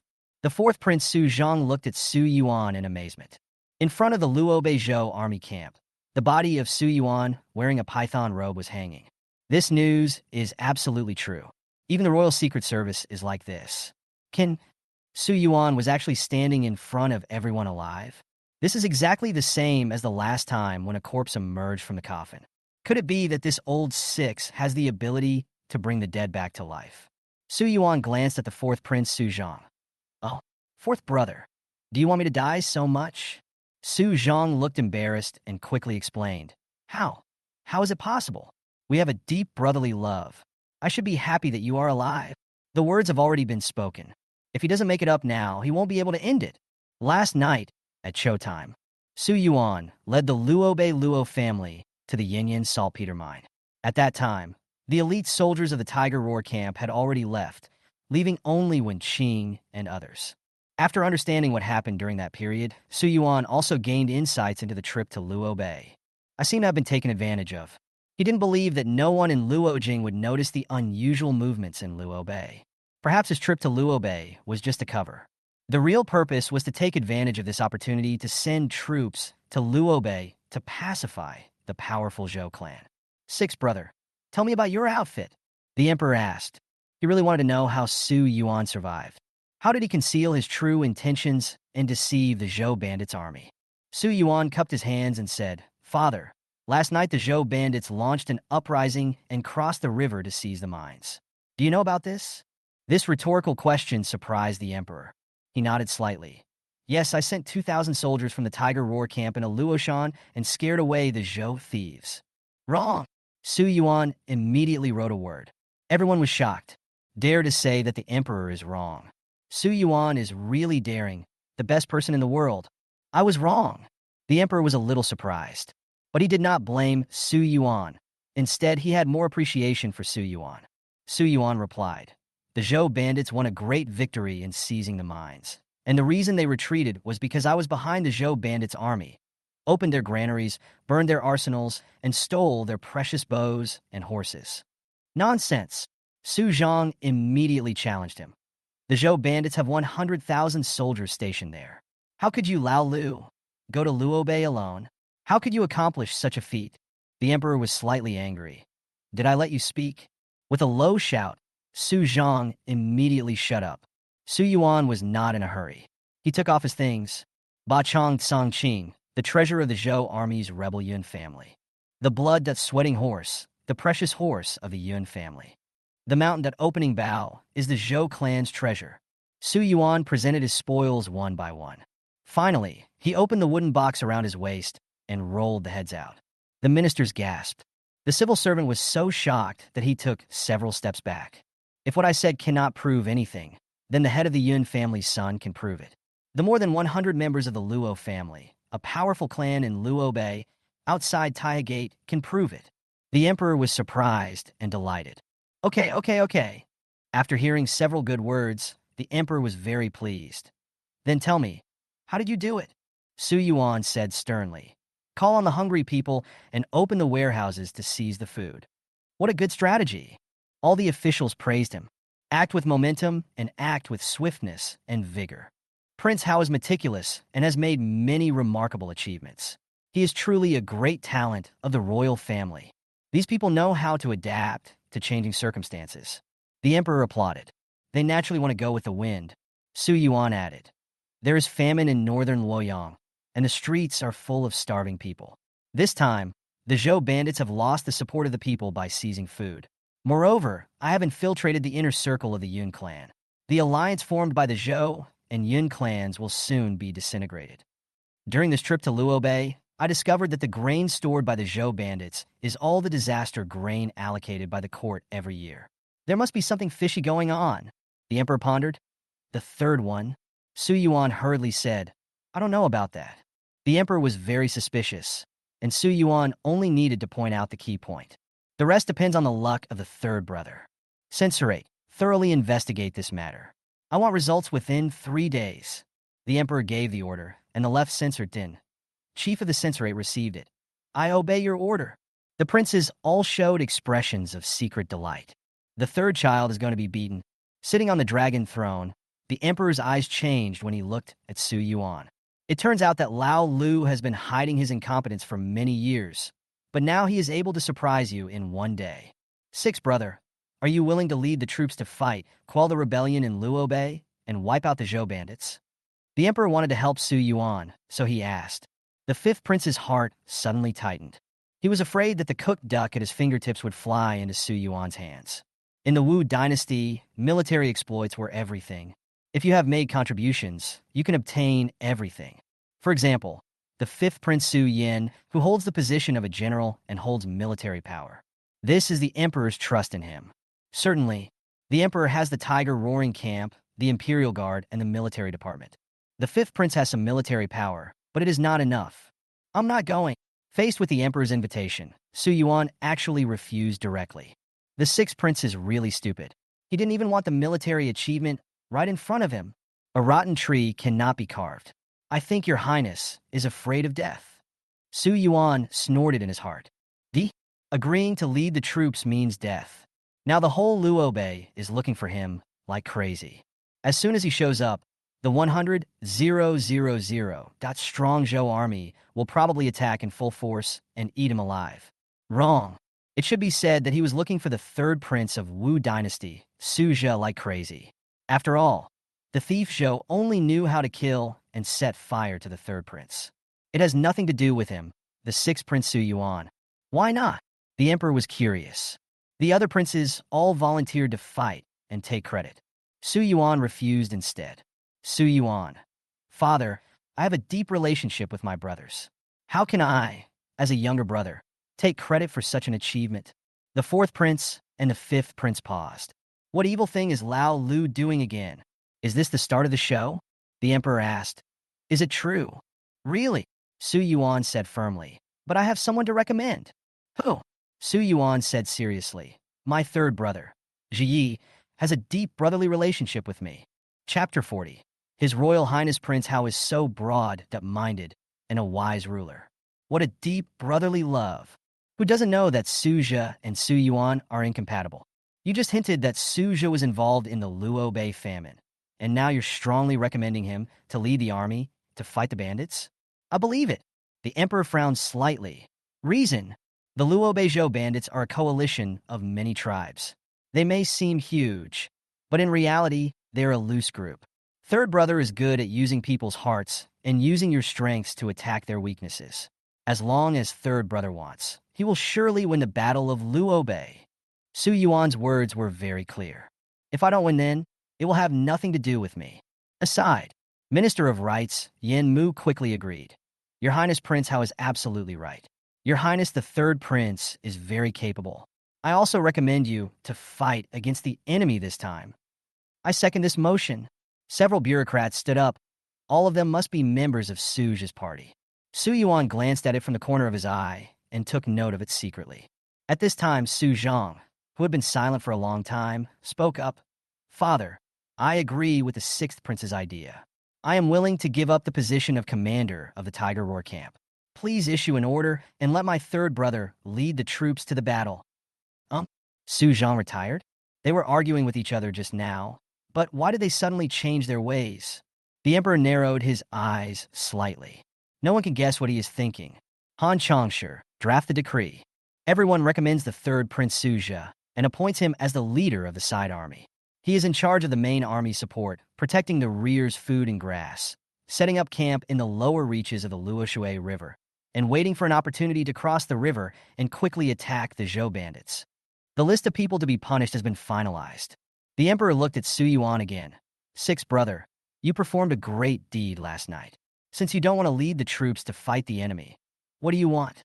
Su Yuan immediately replied, I don't want anything. My brothers and I have a deep brotherly love. You have donated fine jade, precious porcelain, precious armor, precious swords, and tens of thousands of gold to me. This is enough. I just don't know if you brothers will keep your word, Su Yuan said. The prince's faces turned black. This old six. So you're waiting here. I had learned earlier that Su Yuan had died, so I just donated it. Su Yuan can't get it anyway. Now that he is alive, he still has a lot of things to get rid of. Where's the face? The fifth prince was lucky. He spent money in exchange for the opportunity to lead troops, which was not a loss at all. But the second prince, Su Yu, almost vomited blood. Not only did he not gain any benefit, but he also spent 30,000 taels of gold. That was all the private money he had saved over the years. The emperor nodded. You two are brothers, so it counts? The emperor agreed, and Su Yuan was overjoyed. He quickly added, since it counts, I would like to thank you for making me a king and giving me a title, and wearing the 7-pearl crown. As for the 9-dragon jade cup, the gold, threaded jade cloth, and the 10,000 taels of gold, I can go to the treasury to collect them after the court is over. As for the gifts from my brothers, I'll have to trouble you to send someone to deliver them to my residence. You kid. It's my fault. Until this moment, everyone finally reacted. That's Prince Chiju. Su Yuan has not yet reached adulthood. It is too early to confer a title on someone as a king or give him a given name. But you are serious. The emperor has already issued an edict, so how can you take it back? Even though the emperor wanted to do so, he still said, in another month, it will be your coming-of-age day. We can hold the coronation ceremony then. Yes. Su Yuanying responded faster than anyone else. Then he said, Father, I was able to achieve great success this time thanks to the people around me. I don't need any other rewards, but I will dare to ask for credit for them. The princes looked unhappy. I've given you the title of Prince Chiju, yet you're still so greedy? Can you please have some shame? The emperor frowned slightly. Sixth brother, that's enough. Su Yuan hurriedly said, Father, if you don't reward people for their contributions, it will hurt the hearts of the soldiers. I am willing to offer all my precious bows, spears, and horses to you, just to ask for rewards for those who have made contributions to protecting the mines last night. Su Yuan spoke righteously. As he said this, he kowtowed heavily. Seeing this, all the court officials couldn't help but show admiration. Use your own interest to seek the well-being of others. Many officials who had previously looked down on Su Yuan now changed their minds. Your Highness Prince Hao has such a broad mind. He is a wise ruler. His Royal Highness Prince Hao has changed his ways. But the style of the royal heir remains unchanged. The emperor nodded. He has always attached great importance to talented people. It's the way it should be, rewarding according to merit. Last night, the secret letter regarding the mine protection by Wenqing, Su Polu, and others was delivered to the emperor's desk. The emperor was still thinking about how to reward. It's okay now. Su Yuan took the initiative to ask for credit. The emperor said, Xian Wenqing, Su Polu, and others enter the palace. Soon, Wenqing and others knelt in front of the hall. The emperor began to confer rewards. Wenqing has made great contributions in protecting the mines, and he will be granted 1,000 households. He will lead the army to protect the mines, and Su Polu will be granted 100 acres of good farmland and 30,000 silver coins. The rest of the meritorious people will be rewarded with 1,000 taels. Thank you, Lord. Wenqing and the others bowed to thank the emperor for his grace. He was very excited. I've been in the army for 12 years, but I am still no older than my husband. After following Su Yuan for one day, he became 1,000 households. He became more and more convinced that Su Yuan was the wise leader he was looking for. He has to work harder in the future. The emperor waved his hand and said, Sixth brother, the precious bow and horse you seized are your trophies. Keep them for yourself. Thank you, father. Su Yuan was overjoyed. It's so comfortable to pull the wool today. Several princes gritted their teeth secretly. They were really convinced by Lao Lu's performance. If you have nothing to do, then please withdraw from the court. Luo Bei is rebelling. We must strike him down immediately. The emperor finished speaking. With a glance, Han Changshi leaned over to whisper, Behead all those who were responsible for the news last night. Han Changshi nodded imperceptibly. The emperor stood up, waved his sleeves and left, and all the ministers bowed and left. Su Yuanli led everyone to the hall. Behind me are eyes of envy and jealousy. Walk to Taiha Gate. Su Polu couldn't contain his joy. Your Highness, you are so amazing. My admiration for you is like the surging river, which is endless, and like a flood, which is out of control. Stop talking bullshit. Su Polu quickly shut his mouth. Wen Qing quickly walked around to Su Yuan and knelt down. Your Highness, I am willing to repay your kindness with my life. Su Yuan stopped and said, just remember, a mediocre dog can become a dragon one day. This tyrant spear and this precious horse are yours. Work hard. Wen Qing took the spear with both hands, his eyes filled with excitement. Wen Qing's fruit is almost ripe. But Su Yuan is very patient and decides to tap it again. Wait until Wen Qing comes back to his senses. Su Yuan and others had already gone far away. He kowtowed heavily in the direction where Su Yuan left. Return home. Su Yuan drove away all the singing girls. Su Yuan was tired after the raid on Luobei last night. Zhao Yinyang was very sensible and stepped forward to help Su Yuan undress. Your Highness, let me serve you. After saying that, he swung the ball aside and turned around. Su Yuan Jianking's legs. He asked hurriedly, besides Zhao, do you know if there are other cliques under Suja? Suja led his troops to Luoshan to die. While he is away, Su Yuan wants to pull out all the tiger's sharp teeth. Zhao Yinyang bit her lower lip tightly and answered, few people know about the whole family of the Salt Gang. It can be considered a good card for Suja. Tell me in detail. Zhao Yinyang sighed and held the bag tighter with her slender hands. The whole family sells salt. Thanks to Suja's support, they got the government's salt permit and served as the Luojing salt transport envoy. They worked with the Ministry of Finance and sold private salt to the government, making countless fortunes. Su Yuan pushed Zhao Yinyang away and turned her over. How much money is there? Zhao Yinyang was very sensible and said, 100 million. Zhao Yinyang's voice trembled a little. Happy. There was a sound of hurried footsteps outside the bedroom. Chapter 41, Madam Bites Lao Lu for me. Bang! The door was broken open. Nangong Li walked over quickly. Su Yuan was shocked. Only then did he realize that Nangong Li's hair was disheveled, his forehead was covered with sweat, and he looked a little disheveled. A pair of angry eyes stared at Su Yuan and saw Su Yuan gasping for breath. A look of relief flashed across her red eyes. Just stay alive. After saying just this one sentence, Nangong Li turned and left. Front hall. Su Yuan came overdressed.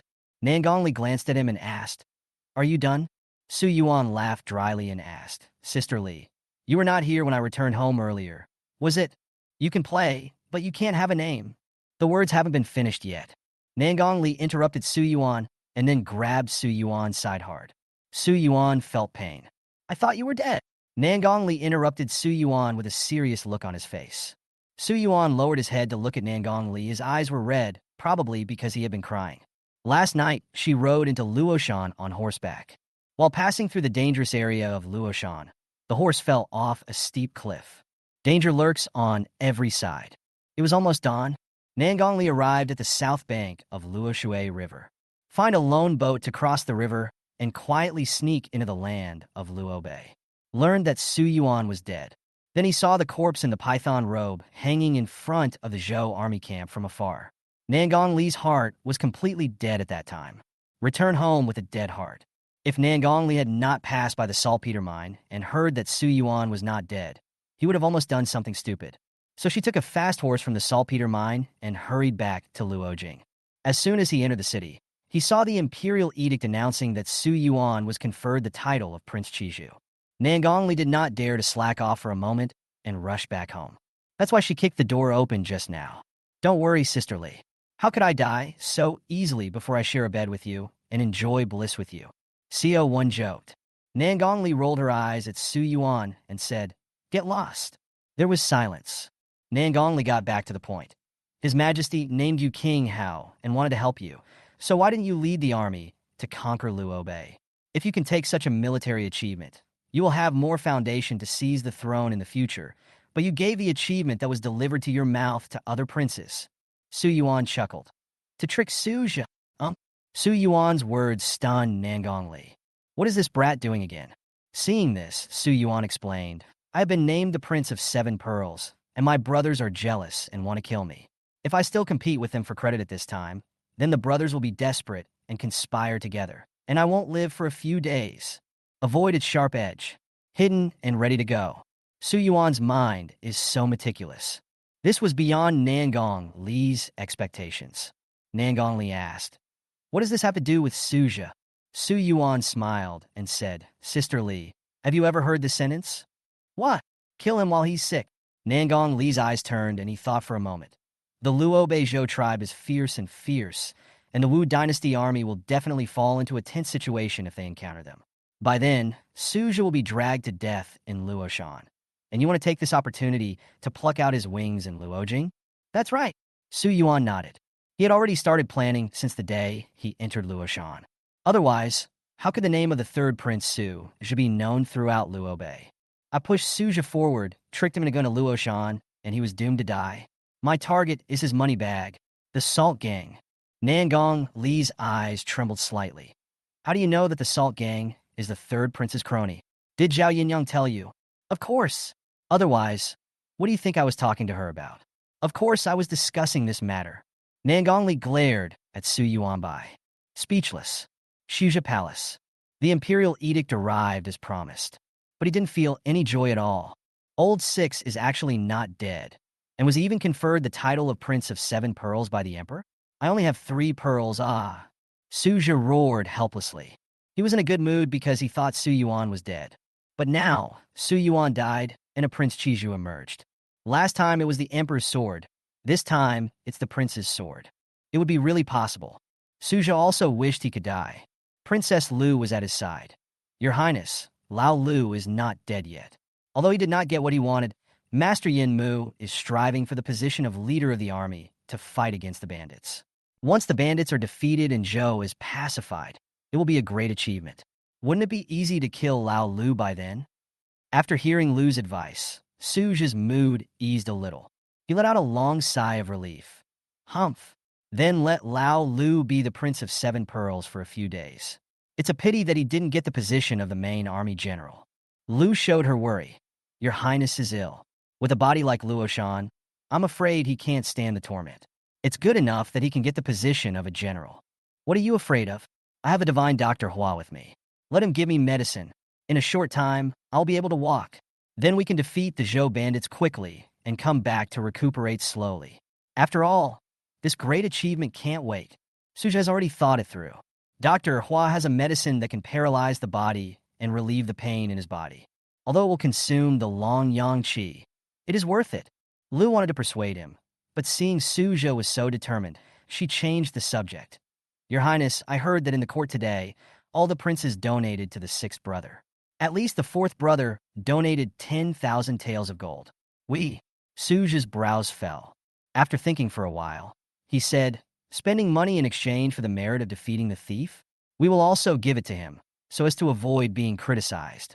We will give the smallest amount to Lao Lu and send it to his house. Lu looked embarrassed. There is no spare money in the house. The monthly salary for this month has not been distributed yet. Where did the 10,000 taels of gold come from? Seeing that Lu was silent, Suja asked, What's the matter? Your Highness, the treasury is empty. Suja's face darkened. In the past, Suja had the Zhao family. Never have to worry about money. Now the Zhao family is gone, and the Su family saltpeter mine has also been taken away by Su Yuan. Where is he going to get the money? First, find a bank to mortgage and borrow money, send the money to Lao Lu's house, and then go to the Ministry of Finance doctors Wu Yong and Hua Hongwen to ask for it. Lu paused for a moment. Your Highness, are you going to use the DZC Salt Gang card? Didn't you say you would use it when dealing with the 4th brother? Suja said in a low voice. Nonsense. If I don't use them anymore, I will go bankrupt. I have supported them for so many years, it's time to give them something back. Lu was still a little worried, but now that His Majesty has mobilized the army, the Ministry of Finance has drawn more attention. What if His Majesty investigates? Suja was furious. They haven't investigated for so many years. What are you afraid of? Even if the censorate investigates, it can't be traced back to me. After a pause, Suja continued. Since you want it, ask for more. Let the Hua family send another 30,000 taels of gold to Luoshan. The Zhou clan rebelled for money. I want to use money to open a path in Luobei and buy military merits from the Zhou clan. Yes. Seeing Su Zhou was angry, Lu stopped talking. At this time, Suja pulled Lu into his arms. I will leave for Luoshan soon. It will be difficult for me to return in a few days. Madam, please give me a farewell party. Speaking of, Suja opened Lu's skirt. Reach out. Lu's body softened, and she leaned on Suja. But just a slight twist. Suja stopped. Lu frowned and slowly stood up. Your Highness, it's time for you to change your armor and go to Luoshan. Suja remained silent and waved his hand to signal Lu to leave. But he added, when I am not in Luojing, madam, please hold Old Six accountable for me and don't let him do anything secretly. I will. After saying that, he turned and went to the corridor. Lu called the maid and said, send Jade Prince to my room. Chapter 42. The Salt Gang takes the bait and seeks the method of refining salt. Chin time. The anti-bandit army set out from Luoshan in a mighty force. A horseman galloped through the mountains and arrived at Luo River before the army. Take a fast boat to cross the river and go directly to the Zhou army camp. At Su Yuan's residence, the backyard was filled with black smoke. Su Yuanzheng squatted in front of the newly built stove, cooking mineral salt. There was a porcelain jar standing next to it. The jar was filled with slaked lime and wood ash. There were two more people in the yard, Su Boyong and Luo Xian. Seeing that Su Yuan was busy, the two men did not dare to disturb him. I can only wait on the side. After a while, Su Yuan opened the iron pot on the stove, and a layer of fine salt hung on the wall of the pot. Take out the refined salt and put it into a cloth bag. At this moment, Su Yuan looked at the two of them and said, I called you here because there are two things I need you to do. Su Yuan spoke. Su Boyong immediately responded, Your Highness, we will do our best to fulfill your words. Luo Xian also clasped his hands and bowed. He has already boarded Su Yuan's pirate ship and can't get off. Your Highness, just give your orders. Su Yuan nodded. Have you heard of Hua Hongwen from the Salt Gang? Luo Xian couldn't help but pause. He had heard of this person before. Your Highness, although I am a businessman in Luo Bay, I have heard of this person. It is said that this person is a salt merchant in Luojing, with the support of the Ministry of Revenue and the support of the royal heir. Su Yuan nodded. Yes, it's him. Speaking of, Su Yuan handed the 2 bags of refined salt to the 2 men, respectively. Have a look. The 2 looked at each other, then opened the cloth bag. When they saw what was inside, their eyes widened at the same time. Such fine salt, Su Boyong and Luo Xian said in unison. The salt industry in the Wu dynasty was government-run and strictly controlled. There were salt gangs among the people, private salt was rampant, and official and private salt were mixed together. Private salt is not as fine as official salt. Not only is it cheap, but it also tastes bitter. What Su Yuan placed in front of the 2 of them was refined salt that was finer than official salt. If this were to be made public, it would surely cause a sensation. Nangong Li, who was standing next to Su Yuan, also had a look of shock on her face. She didn't even know where Su Yuan got the refined salt. The Luo family in Luo Bay has been doing business all year round. He also smuggled salt. He knew very well what the refined salt Su Yuan gave them meant. Your Highness, are you going to sell salt? But your Highness doesn't have a salt permit. If His Majesty blames you for selling salt privately as the heir to the throne, you will be guilty of a serious crime. Su Yuan chuckled and said slowly, No, this is just my bait. The 2 were puzzled, but tactfully did not ask any questions. Su Yuan then continued, Please find some clean people from the Su family to go to the private salt sales outlets under the Salt Gang to buy refined salt as fine as the one in this bag. The price will be 3 times that of official salt. Su Boyong hurriedly said, Your Highness, let alone the Salt Gang. Even the government doesn't have such fine salt. No problem. Just go to the Salt Gang and ask. If they ask for the quantity, tell them we want 100,000 stones. The salt industry of the Salt Gang covers the northern and southern borders. Not to mention other things, the amount of salt sold in Luojing City alone exceeds 100,000 stones. If the stockpiled salt is included, it is probably 300,000 stones. Collecting 100,000 sure of salt is not a lot. Su Yuan looked at Luo Xian again. Master Luo, your Luo family has just arrived in Luojing, and I have already purchased a mansion for you. After you move in, please bring gifts to visit the major wealthy merchants and noble families in Luojing. The more expensive the gifts, the better. Money is not a problem. Just take them from my house. Also, pretend to accidentally reveal that the Luo family has the method of refining refined salt and is looking for a sponsor. Luo Xian nodded. The Luo family will settle in Luojing in the future, so this move is inevitable. Thank you, Your Highness. I will do as you wish. Su Yuan waved his hand, and the two men left one after another. At this time, Nangong Li on the side asked, Yuan, what is your intention in purchasing refined salt? Before, Su Yuan told her that he wanted to take action against the salt gang, but she thought about it for a long time and still couldn't think of a way to break the impasse. Su Yuan smiled. Well, Hongwen is a greedy person. I asked someone to buy refined salt at 3 times the price. The salt gang has no refined salt. They can't make a fortune right now, so they will definitely find ways to investigate the source of the 2 bags of refined salt I just gave them. By then, the words have not been finished. Nangongli helped to think of Su Yuan's plan. She said directly, when the time comes, Luo Xin will come forward and use the method of refining refined salt to lure Huahongwen into the game. No wonder you asked Luo Xin to visit the major families and merchants in the city. Su Yuan nodded. Nangongli asked again, how did you know the method of refining refined salt? During the Wu dynasty, the method of refining salt was nothing more than boiling, refining, and baking. The salt refined in this way has limited fineness. Eating too much can also cause salt poisoning. And Su Yuan, he would use caustic soda to separate the mineral salt and extract the finest refined salt. This method is unknown to people in the world. It suddenly occurred to me when I was dreaming, Su Yuan evaded. Nangongli rolled her eyes at him and stopped asking questions. The next 3 days, Su Yuan stayed at the door and waited for news. At Su's residence, Princess Lu had just sent Huahongwen away. Huahongwen is a greedy man who is so reluctant to give out what he has eaten. When Your Highness returns home, he will be punished. Lu murmured and then looked at the attendant. Is there any movement from King Hao? Attendant. King Hao has not left the main gate for 3 days. He gets up at noon and goes to bed at dusk every day. Lu nodded. It seems that Your Highness is worrying too much. In front of the palace, 2 men, one older and one younger, just came out of the mansion. The older man was dressed in luxurious clothes and had a full beard. The latter was 20.5 years old, holding a sword in his hand, and looked 7 points like the former. It was the salt gang leader Huahongwen and his son Huabin. Dad, this princess is really asking for 100,000 taels of gold, and she has to send 30,000 to Luoshan. Although our Hua family has made a lot of money from selling private salt, we can't come up with so much money all at once. Do you really think that our Hua family is a bank? Huabin was indignant. Huahongwen waved his sleeves and said, Binner, be careful with your words. It's normal for His Majesty the Third Prince to need money when he goes to Luo Bay. Since the princess has asked for it, we will give it to him.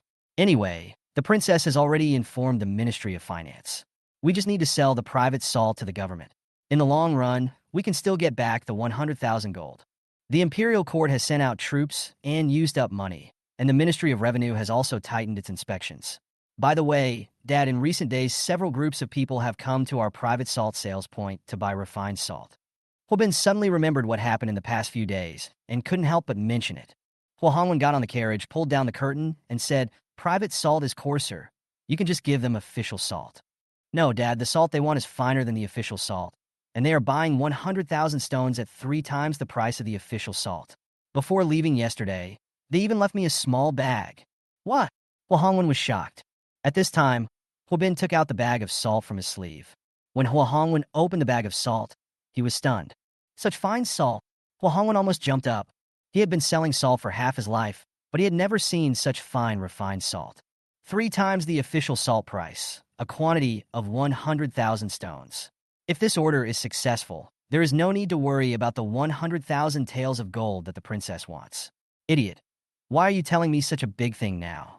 Smelling the stench of money, Huahongwen became extremely excited.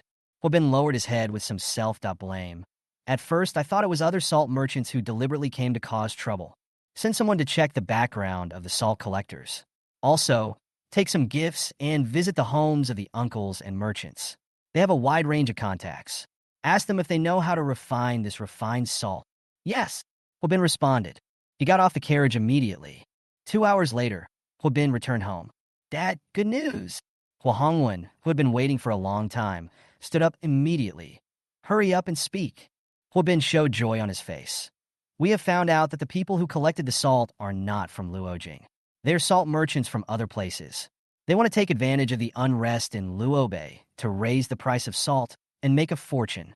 In addition, I heard about the method of refining refined salt. The Luo family in Luo Bay has this method. Hua Hongwen's eyes trembled.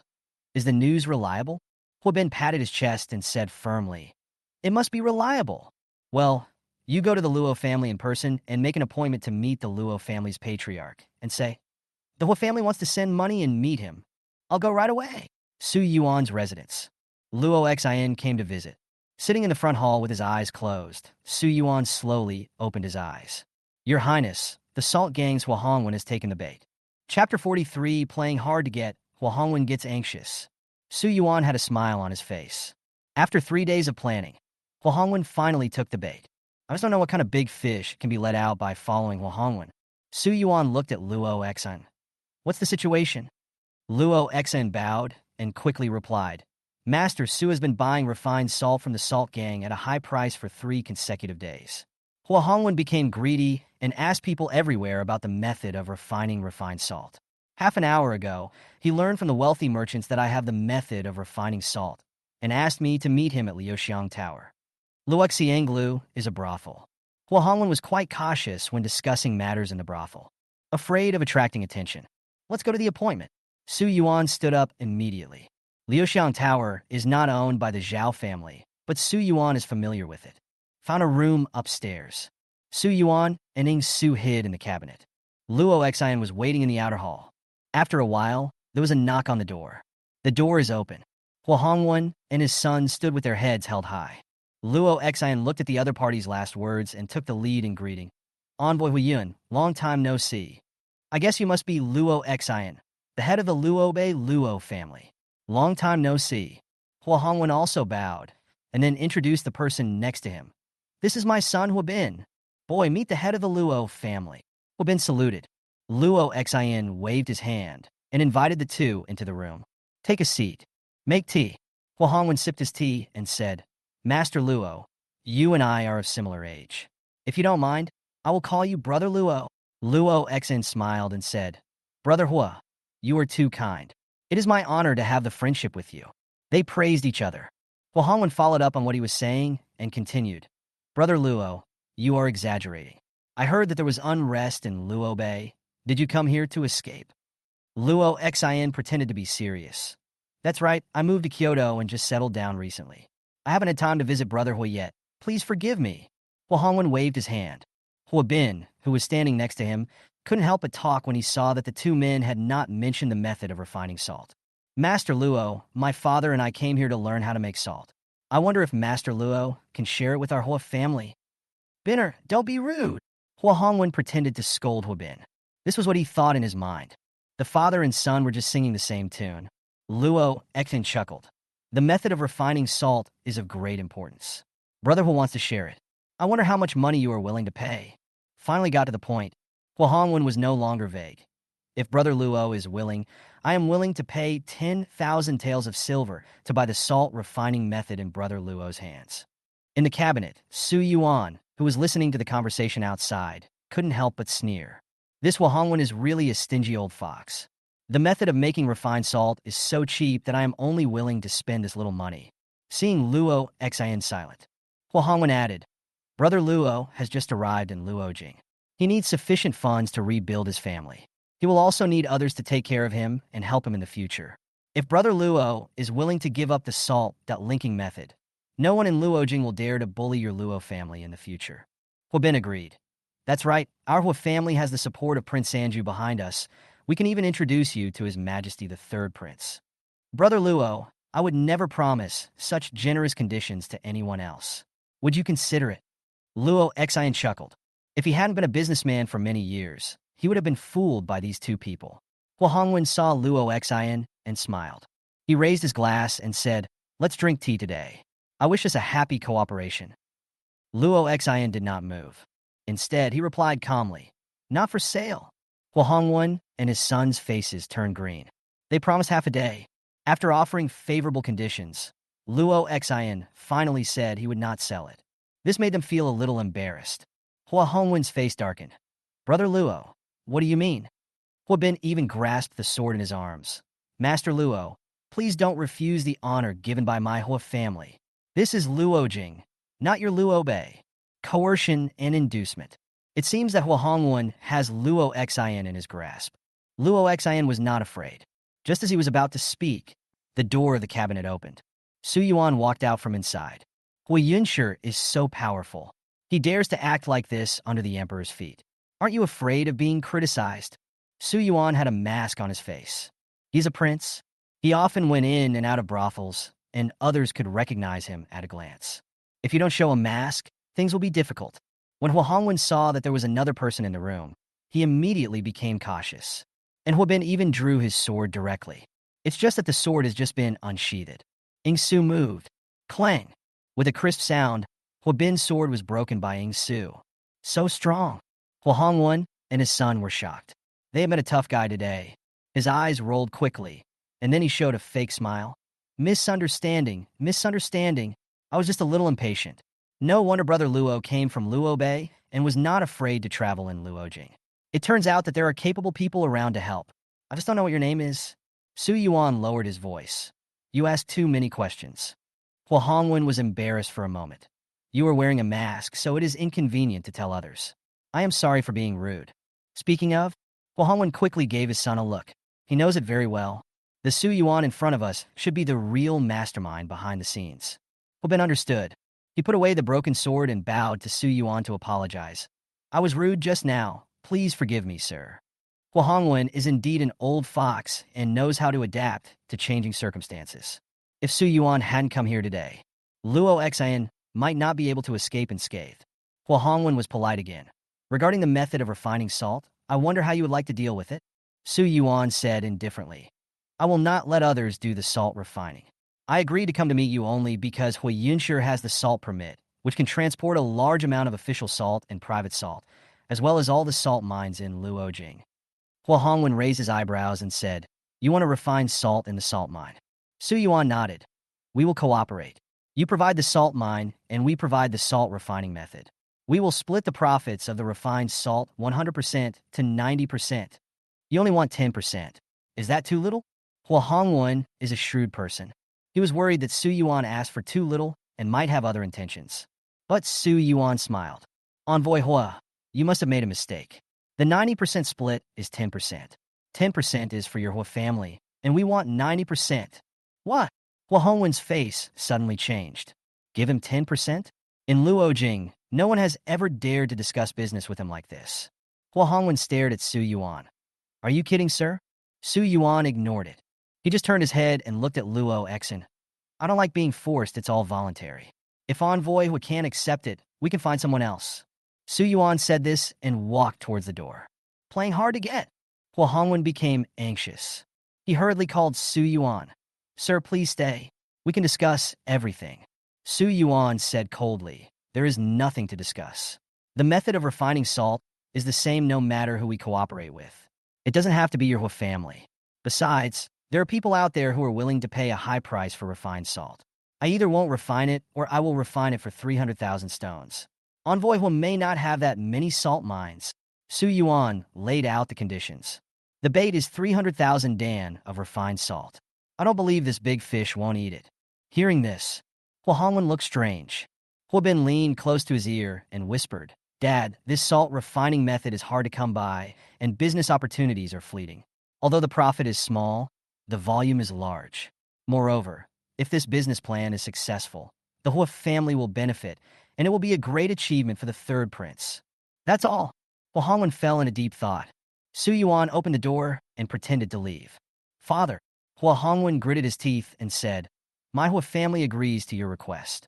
My Hua family agrees to your request. Su Yuan pretended to be indifferent.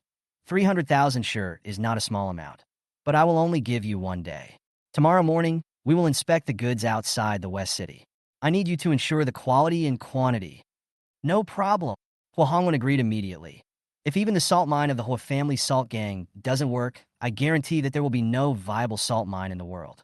Su Yuan nodded and left quickly with Ing Su. Hua Hongwen fell into deep thought. Su Yuan opened the door and pretended to leave. Father, Hua Hongwen gritted his teeth and said, My Hua family agrees to your request. My Hua family agrees to your request. Su Yuan pretended to be indifferent. 300,000 sure is not a small amount, but I will only give you 1 day. Tomorrow morning, we will inspect the goods outside the West City. I need you to ensure the quality and quantity. No problem. Hua Hongwen agreed immediately. If even the salt mine of the Hua family salt gang doesn't work, I guarantee that there will be no viable salt mine in the world. Su Yuan nodded and left quickly with Ing Su.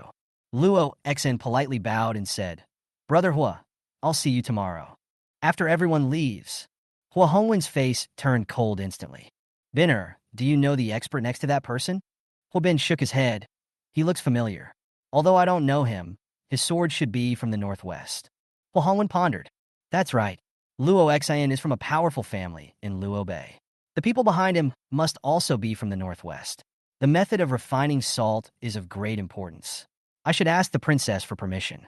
I will go to the palace. After saying that, Hua Hongwen walked out quickly. Shuja Palace. Princess Lu was tinkering in the room. A maidservant's voice rang out from outside the door. Princess, Hua Hongwen from the Hua family wants to see you. No. Lu's face flushed. Yu Longjuan's movements quicken a bit.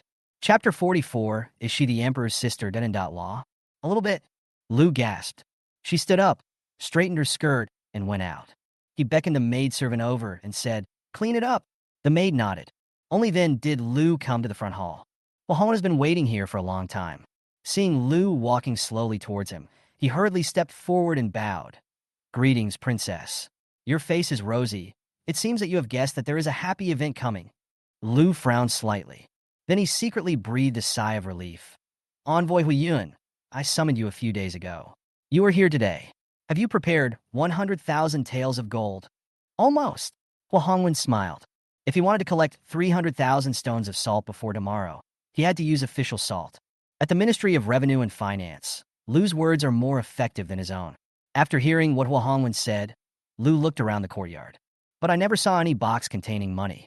At this time, Hua Hongwen spoke again and told him everything about the refined salt. After hearing this, Lu was overjoyed. Envoy Hua, the method of refining refined salt is not a joke. Is the information accurate? The palace is short of money, and the method of refining salt can solve the problem. Hua Hongwen said seriously, It must be accurate.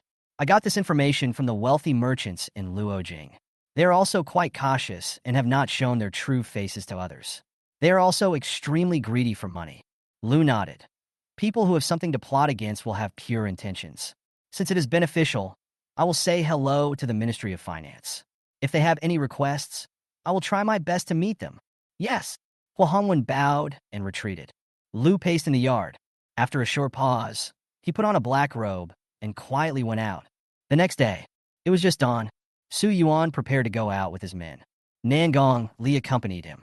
A Yuan, are you sure Hua Hongwen would risk his life for the method of refining salt? Su Yuan nodded. Hua Hongwen is greedy for money. My third brother is short of money recently, so he will definitely take the bait. I have already informed the censorate and the military affairs department, and yesterday evening, Princess Lu secretly went to the Ministry of Revenue. Su Yuan had no one available before. Now with Zhao Yinyang, the city is full of spies. The group headed to the western outskirts of the city. Luo Xian in Ming Dynasty. Su Yuan and others were in the dark, wearing cloaks and masks. Mixed in with the guards behind Luo Xian, walked to the western outskirts of the city. In a bamboo forest, Hua Hongwen and his son are waiting here. He was also accompanied by a group of guards. Beside it, more than 20 carriages were lined up one after another. Seeing Su Yuan and others coming, Hua Hongwen quickly went to meet them. Brother Luo. Luo Xian cupped his hands and said, I'm sorry to have kept you waiting, Brother Hua. Today, I will handle the transaction. My master is not very convenient.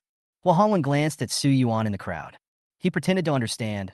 I understand it's always better to be cautious in a business involving 300,000 dan of rice. Speaking of, Hua Hongwen subconsciously glanced at a black-robed woman behind him, as if asking for instructions. Su Yuan captures Hua Hongwen's movements. His eyes then fell on the woman in black robe. The woman's hat brim was pulled down very low. Half of her face was hidden in it, with only a trace of red lips showing. The bright lip balm on it is obviously not something that ordinary people can afford. Could it be the Emperor's sister, Law? Su Yuan guessed in his heart.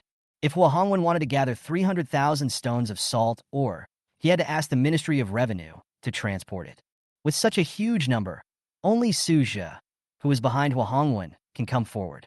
And now that Su Zhe is not in Luo Jing, the only person who could come forward could be Princess Lu. It can only be Lu. That's why he hides himself tightly in a black robe, fearing that others will discover his identity. At this time, Lu's eyes also noticed Su Yuan. The profile of his face beneath the mask had firm lines and deep contours, showing his handsomeness and style. Lu's heart skipped a beat. That man is very handsome. I don't know what kind of face is underneath the mask. If you have the chance, you should take a closer look. Brother Hua, is the salt mine ready? In the field, Luo Xin and Hua Hongwen came straight to the point. Hua Hongwen smiled and waved his hand. The many guards behind him lifted the cloth covering the carriage beside them. A salt mine of 300,000 stones appeared. Luo Xin took the two of them forward and took a casual look. Then he returned to the field. Brother Hua, the quality of this salt mine doesn't seem to be good. Could it be salt from a private mine? Hua Hongwen's smile disappeared instantly. Instead, there was a solemn expression. Brother Luo, what do you mean? Luo Xin hurriedly said. Brother Hua, please don't blame me. Refining refined salt requires extremely high-quality salt mines. Naturally, I have to determine the origin of this batch of salt mines. Hua Hongwen nodded when he heard this. What the other party said was not without reason. Brother Luo, since your master is willing to cooperate with me, he must know my background. This batch of salt mines is of course from the government mines. As soon as Hua Hongwen finished speaking, Luo Xin took over. Do you have any proof? Have a look. Luo Xion's words came so close that Hua Hongwen didn't even have a chance to react. The transportation of official salt has its own accounts. Otherwise, the Ministry of Revenue will not be able to reconcile the accounts. But this thing is confidential. How can we just take it out and show it to outsiders? Hua Hongwen subconsciously looked at Lu beside him. Under the black robe, Lu nodded and gestured slightly. Hua Hongwen understood what he meant. He took out an account from his arms and handed it to Luo Xin. Luo Xin took a look, forwarded to Su Yuan. After reading it, Su Yuan nodded slightly. Luo Xin turned around and returned to the field. But the account was not brought back. Brother Hua, accounts can be falsified. Official seals can be privately engraved, but this account cannot be used as proof. As soon as Luo Xin said this, Hua Hongwen's Hong could no longer bear it and said, I think Luo Xin has no intention of colluding. And the guards behind him, they also tightened their grip on the knife handles. Just one order, and the scene would be in chaos. Luo Xin was not afraid. Whether intentionally or not, it all depends on what Brother Hua does. Hua Hongwen wanted to be angry. Lu under the black robe moved. Master Luo, what do you want? When Lu came forward, Hua Hongwen shut his mouth. Su Yuan's eyes lit up. He had guessed correctly. Luo Xin chuckled and said, according to Su Yuan's previous instructions, unless someone from the Ministry of Finance guarantees it. It has to be this way? Lu questioned. Luo Xin nodded. It has to be this way. If you don't want to, this cooperation will end here. Su Yuan was sure about Hua Hongwen and Lu. The playing hard to get was great. Lu was in deep thought. She was determined to learn the method of refining salt. She even secretly arranged a team of palace guards. If the negotiations fail, or the identity is exposed, she will kill people to silence them and take away the method of refining salt. Since the other party couldn't run away anyway, I just agreed to them.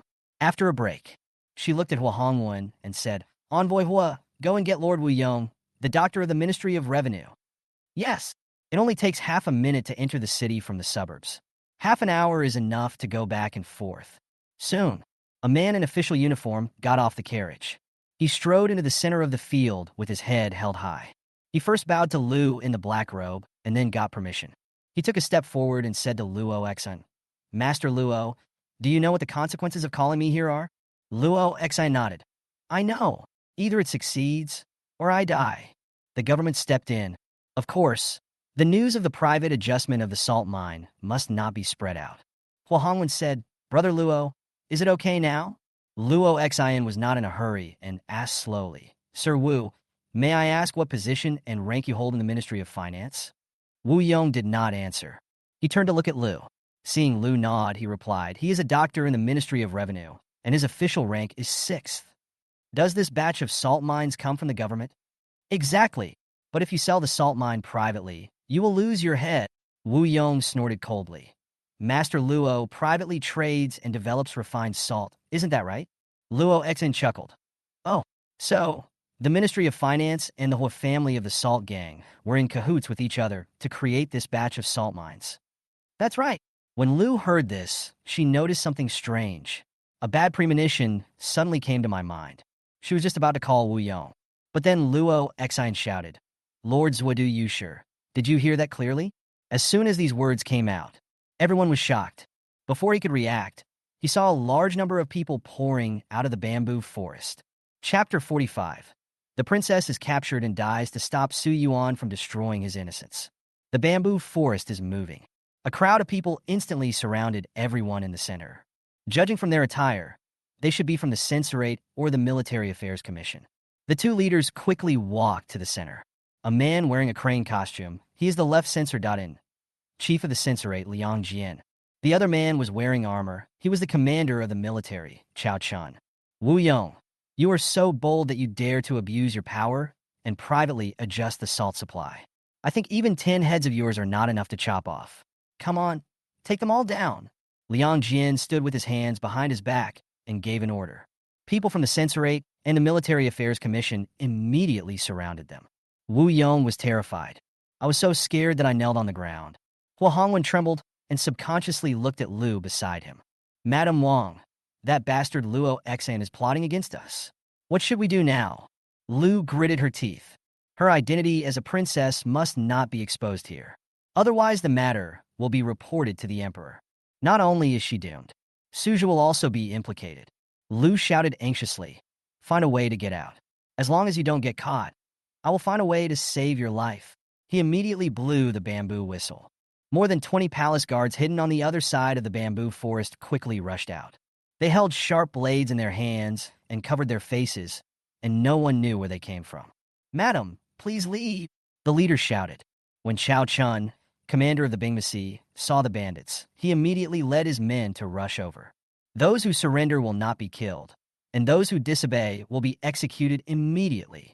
Chao Chun shouted with high spirits. There were not many guards in the palace, and including the guards brought by Hua Hongwen, there were less than 50 people. This time, the Censorate and the Military Commission jointly enforced the law, and there were more than 60 infantrymen alone. Furthermore, the palace guards were not as well trained as the military officers. In just a short while, most of the people were arrested. That's why a gap appeared in the encirclement of the Bingmasi. Two masked palace guards rushed to Lu and said, Madam, please leave. Lu was still in shock, so she followed the palace guards and rushed towards the gap. Seeing this, Hua Hongwen followed closely. Off the court, Su Yuan looked at the scene in front of him, a slight smile flashing across his lips. Catch the thief and seize the stolen goods. In the past, the Censorate could not touch the Salt Gang. It's not because they don't have the means, but they didn't catch him in the act. In addition, there is Suja, a backer, who is behind the scenes. That's why Hua Hongwen was allowed to go along with the Dizisi. Now Suja was sent away and trapped in Luoshan. Su Yuan simply used the method of refining salt to lure the snake out of its hole. Caught the other party off guard. Win Su. Su Yuan called out Ing Su softly. Ing Su set off immediately to chase Hua Hongwen. Su Yuan ran towards Lu, who rushed into the bamboo forest. Lu had just entered the bamboo forest. The lush green bamboo hid her among them. Lu looked back in the direction she came from, but he saw that the two guards who escorted him had fallen down. Lu was shocked and just wanted to figure out what was going on. Then she felt something coming from behind, pressing against her lower back, so that she couldn't retreat. The next moment, a big hand locked her snow, that white neck. Lu wanted to look back, but I heard a voice behind me. Princess, don't move. Lu was stunned, thinking quickly in the mind. From the corner of my eye, I could vaguely see the person behind me taking off his mask. Really handsome. Lu was amazed and had the answer in her mind. You are old 6. Su Yuan raised his lips and said, if you guessed it right, you'll get a prize. The words fell. Su Yuan slapped Lu on the back. Bang! The crisp sound made Lu blush under the black robe. I have to say, the princess body is different from others. Soft enough. How dare you? Lu exclaimed. She was the princess. How dare Su Yuan be so presumptuous? Su Yuan was not afraid. I think the princess is bold. She colluded with the Ministry of Finance and the Salt Ganghua family to embezzle the official salt. As a royal relative, She committed such a treasonous act, which would pull down the third brother from the throne. Lu was unwilling to accept this. She originally wanted to relieve Suja's worries. But he never thought that he was too anxious and fell into Su Yuan's trap. It is rumored that Su Yuan is cowardly and incompetent, but now I see it. His mind is so meticulous, it's really scary. Sixth brother has been planning for many days. It seems that His Highness and I have underestimated you. Lu gritted her teeth.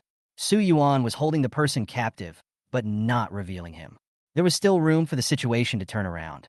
She quickly added, Sixth brother wants the salt gang. I can give it to you. Lu threw out his chips. Su Yuan chuckled. Princess, have you not seen the current situation clearly? The salt gang doesn't need you to give it to me. It's mine too. Lu clenched his fist. Outside the bamboo forest are people from the Censorate and the Military Affairs Commission. If she is captured, her identity under the black robe will be revealed to the public. The emperor will be angry. Suja is in danger, Lu said in a deep voice. What do you want in exchange for letting me go? That depends on the princess' sincerity. Su Yuan finished speaking. He pulled Lu's skirt open from behind. Presumptuous. Lu struggled and tried to push Su Yuan away. But Su Yuan said, choose one between the skirt and the black robe. Lu's body trembled. She felt the terror of Su Yuan. Su Yuan saw that Lu was silent. So I helped her make the choice. The black robe is still there. When Su Yuan moved, Lu's body became a little weak. She bit her red lips with her pearly teeth, struggling to break free from Su Yuan. I'm the princess. How dare you treat me so frivolously? Even if I die, I will stop you from destroying my innocence. Lu's voice was breathless. Her blushing face could not be seen clearly under the black robe. I could only vaguely see those red lips like water. Su Yuan was full of amusement. I have a deep brotherly love with my third brother. How could I let the princess die in front of me? I want to die. You can't stop me. Lu has made up her mind. If today doesn't end well, he risked his life to save Suja. If she died, Su Yuan would be suspected of murdering the emperor's relatives. Suja could use this opportunity to stay out of the matter. Princess, you are too kind. As long as you are willing to give me something, I will let you go. How about that? What? Close to the body. Su Yuan stretched out his hand and took it. Lu was ashamed and angry. The myrobalan is a woman's personal item and can only be viewed by the husband. Everyone in Luojing knew that Su Yuan was a womanizer and a gambler. This guy wants a personal handkerchief. Could it be that he has some special preference? That's all. As long as you can get away, give it to him. Wait for your highness to return in the future. Let's avenge today's shame. Think of this. Lu gritted her teeth, put her hands close to him, and pulled him out. Chapter 46. The Hua family is exterminated, and the Salt Gang is in the hands of Su Yuan. In Su Yuan's hand, the things that were next to your body are still warm. Lu glared at him. Are you satisfied? Su Yuan said nothing. At this time, footsteps were heard outside the bamboo forest. Lu was frightened. Seeing this, Su Yuan slowly made way to the side. Sister Law, please walk slowly and be careful not to shake yourself. Snort! Lu gritted her teeth and snorted coldly, then left quickly with a blushing face. Not far. The strange feeling on her body made her breathe a sigh of relief. This body is so sensitive. Outside the bamboo forest, Nangongli came over after hearing the sound. Seeing Su Yuan holding Lu's personal belongings in his hand, he couldn't help but frown. Is it over so soon? Su Yuan hurriedly explained. How is that possible? I've already let Lu go. Nangongli was puzzled. We have been planning for many days to catch a big fish. Now that the net is closed, you let it go. Why? Su Yuan played with Lu's things in his hand. Laughed. In the battle for the throne, everyone else is a pawn. Even if we take down the Lu family, we still can't bring down Suja. I have a good plan, and Sisterly will know it in the future. Su Yuan kept the answer in suspense. Nangongli nodded. Hua Hongwan and his gang have all been arrested. The left censor did in. Chief Liang Shu and the commander of the Military Affairs Department Chao Chun have been waiting for you there for a long time. What? Su Yuan kept Lu's things. Ho Qian and Nangongli left the bamboo forest. Wide road. Hua Hongwan and his group were put in shackles. All the horse-drawn carriages loaded with 300,000 sure of cash were also seized as evidence. See Su Yuan coming. Liang Shu bowed and saluted. Your Highness Prince Hao is very strategic. Today I am impressed by your strategy. The Wu dynasty established 3 offices and 6 ministries. The censorate is under the 3 departments. The position of Zhudu Yushir was a second-rank official. It's not easy to gain their praise. Su Yuan responded politely. Master Liang, you are too kind. The harm caused by the Salt Gang is already a stubborn tumor. It is impossible to eliminate it. I am just adding fuel to the flames. Your Highness Prince Hao is too modest. Now that Hua Hongwen, Wu Yong, and their ilk have all been captured, I wonder if your Highness will accompany me to the palace to see the Emperor? Su Yuan was the mastermind behind the whole thing. Going to the palace together to meet the Emperor would make things much simpler. Su Yuan nodded. Since Lord Liang has invited me, let's go together. Just finished. Chao Chun, the commander of the military department, also came over. He just bowed slightly and said, Your Highness Prince Hao, Lord Liang, since you want to enter the palace, I will take the prisoner first. Bye. Chao Chun finished speaking. He left with his people. Seeing this, Liang Shu couldn't help but say, Your Highness Prince Hao, Lord Chao has always been like this. Please don't blame me. Su Yuan waved his hand. It's okay. Although he had no contact with Chao Chun. But I heard that this person is loyal and has principles in his actions. He is a rare, capable minister. If he could be tricked into joining his own ship, it would be a great help in the fight for the throne. However, the military affairs department is under the jurisdiction of the emperor. Su Yuan needs to be extremely cautious. Otherwise, Su Zhe and Zhao Kuang will end up like this. Your Highness Prince Hao, please come in. Su Yuan nodded. The group mounted their horses and returned to the city. Enter the palace to meet the emperor. Book Pavilion. Before the emperor's case were laid the accounts and evidence of the private transfer of salt by the Ministry of Revenue and the Salt Gang officials. Liang Shu was in front. Your Majesty, with the help of His Royal Highness Prince Hao, all the salt gangs in the city have been eliminated. The official involved, Wu Yong, the doctor of the Ministry of Revenue, and his cronies have been imprisoned in the heavenly prison. The emperor nodded, very satisfied.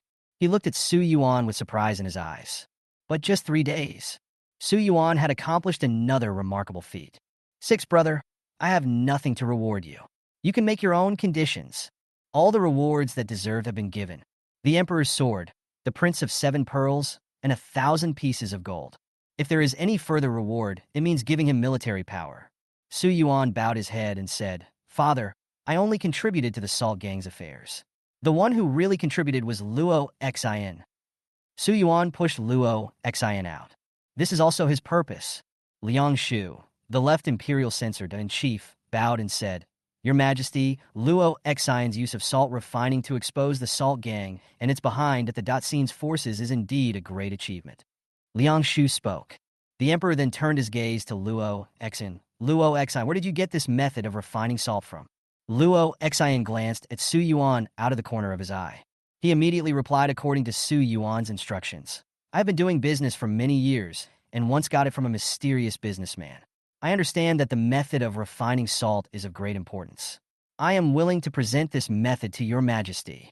Speaking of, Luo Xin presented the salt refining method he had written in his arms with both hands.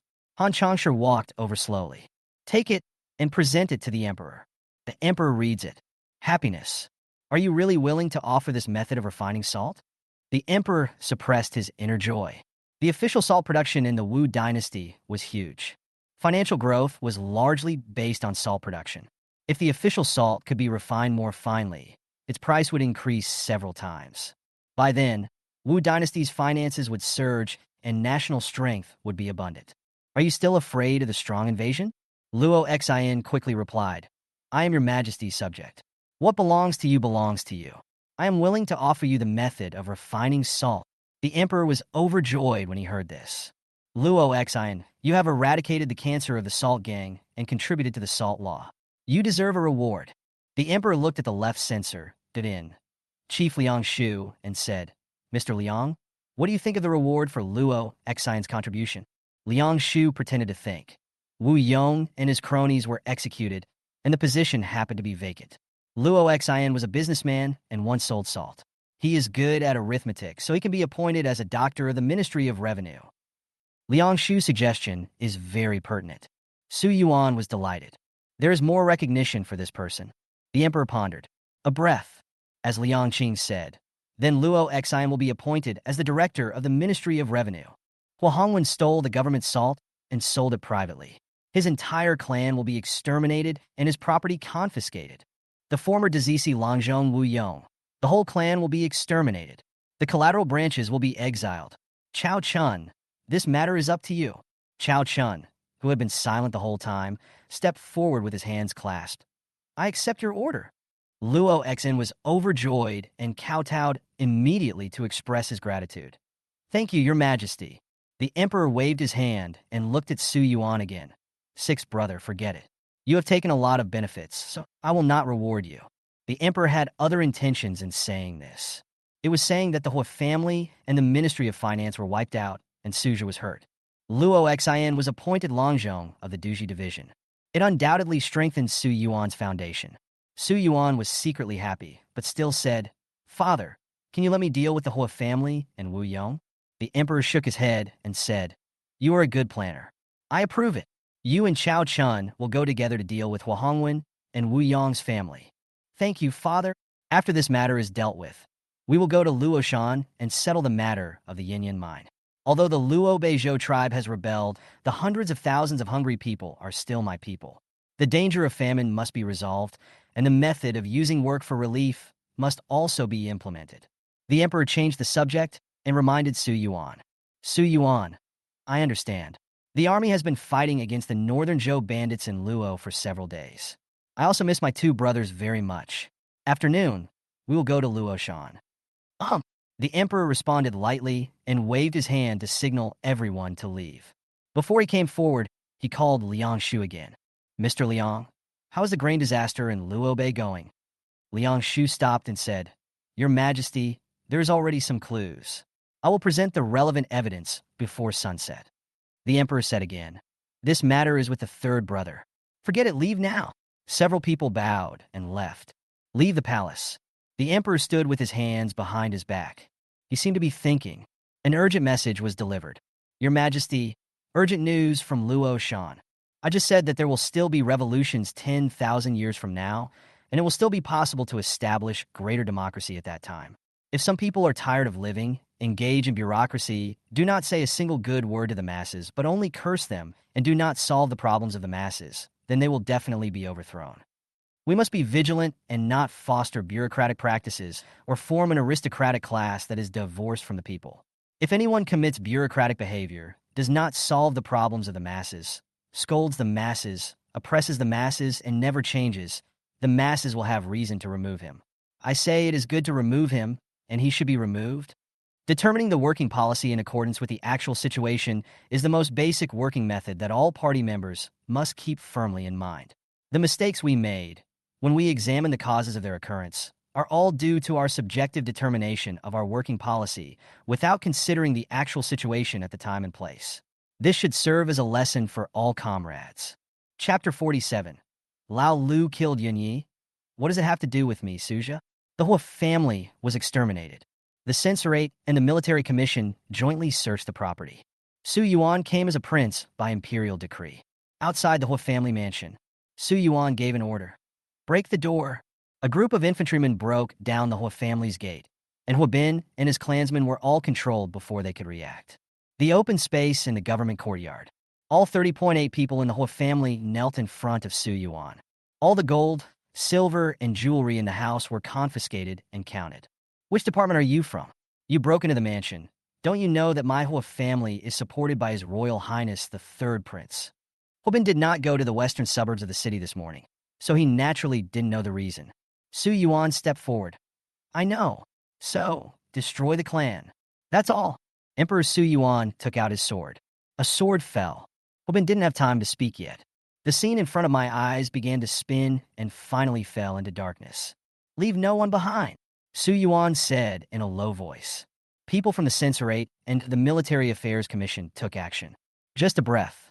The entire Hua family was beheaded. Su Yuan glanced at Ingsu. Ingsu stepped forward. Put their heads in a carriage outside. We will go to Luoshan to visit the third brother soon.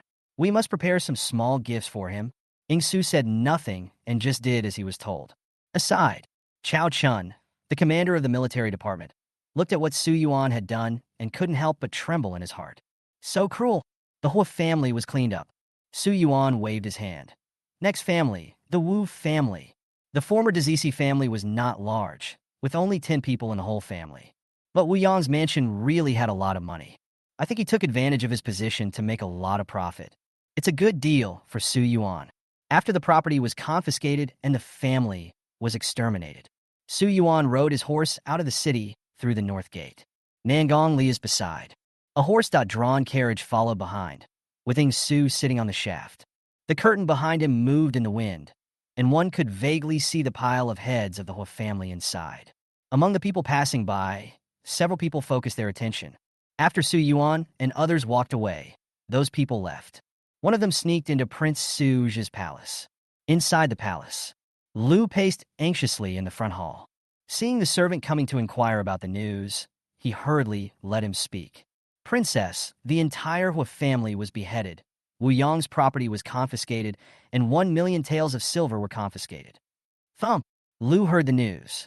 Although it was expected, it was still unacceptable.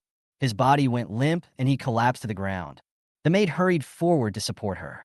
Seo Chiol tells him to bite Seo One. But in the end, he was tricked by Su Yuan.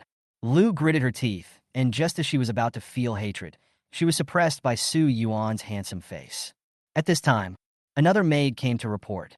Princess, there is a man outside the mansion, claiming to be from a bank, asking to lend money. It's over. Lu's voice trembled. At the same time, at the residence of the fourth prince, Su Zhang, the spy reported back. Your Highness, as you expected, King Hao has used a trick to liquidate the Salt Gang's Hua family and the people buried by the third prince in the Ministry of Finance. Now King Hao is taking the heads of the Hua family and riding in a carriage to Luoshan. Su Zhang smiled. It seemed that all this was within his expectations. Third brother, you were away from the capital, and your home was robbed by the sixth brother.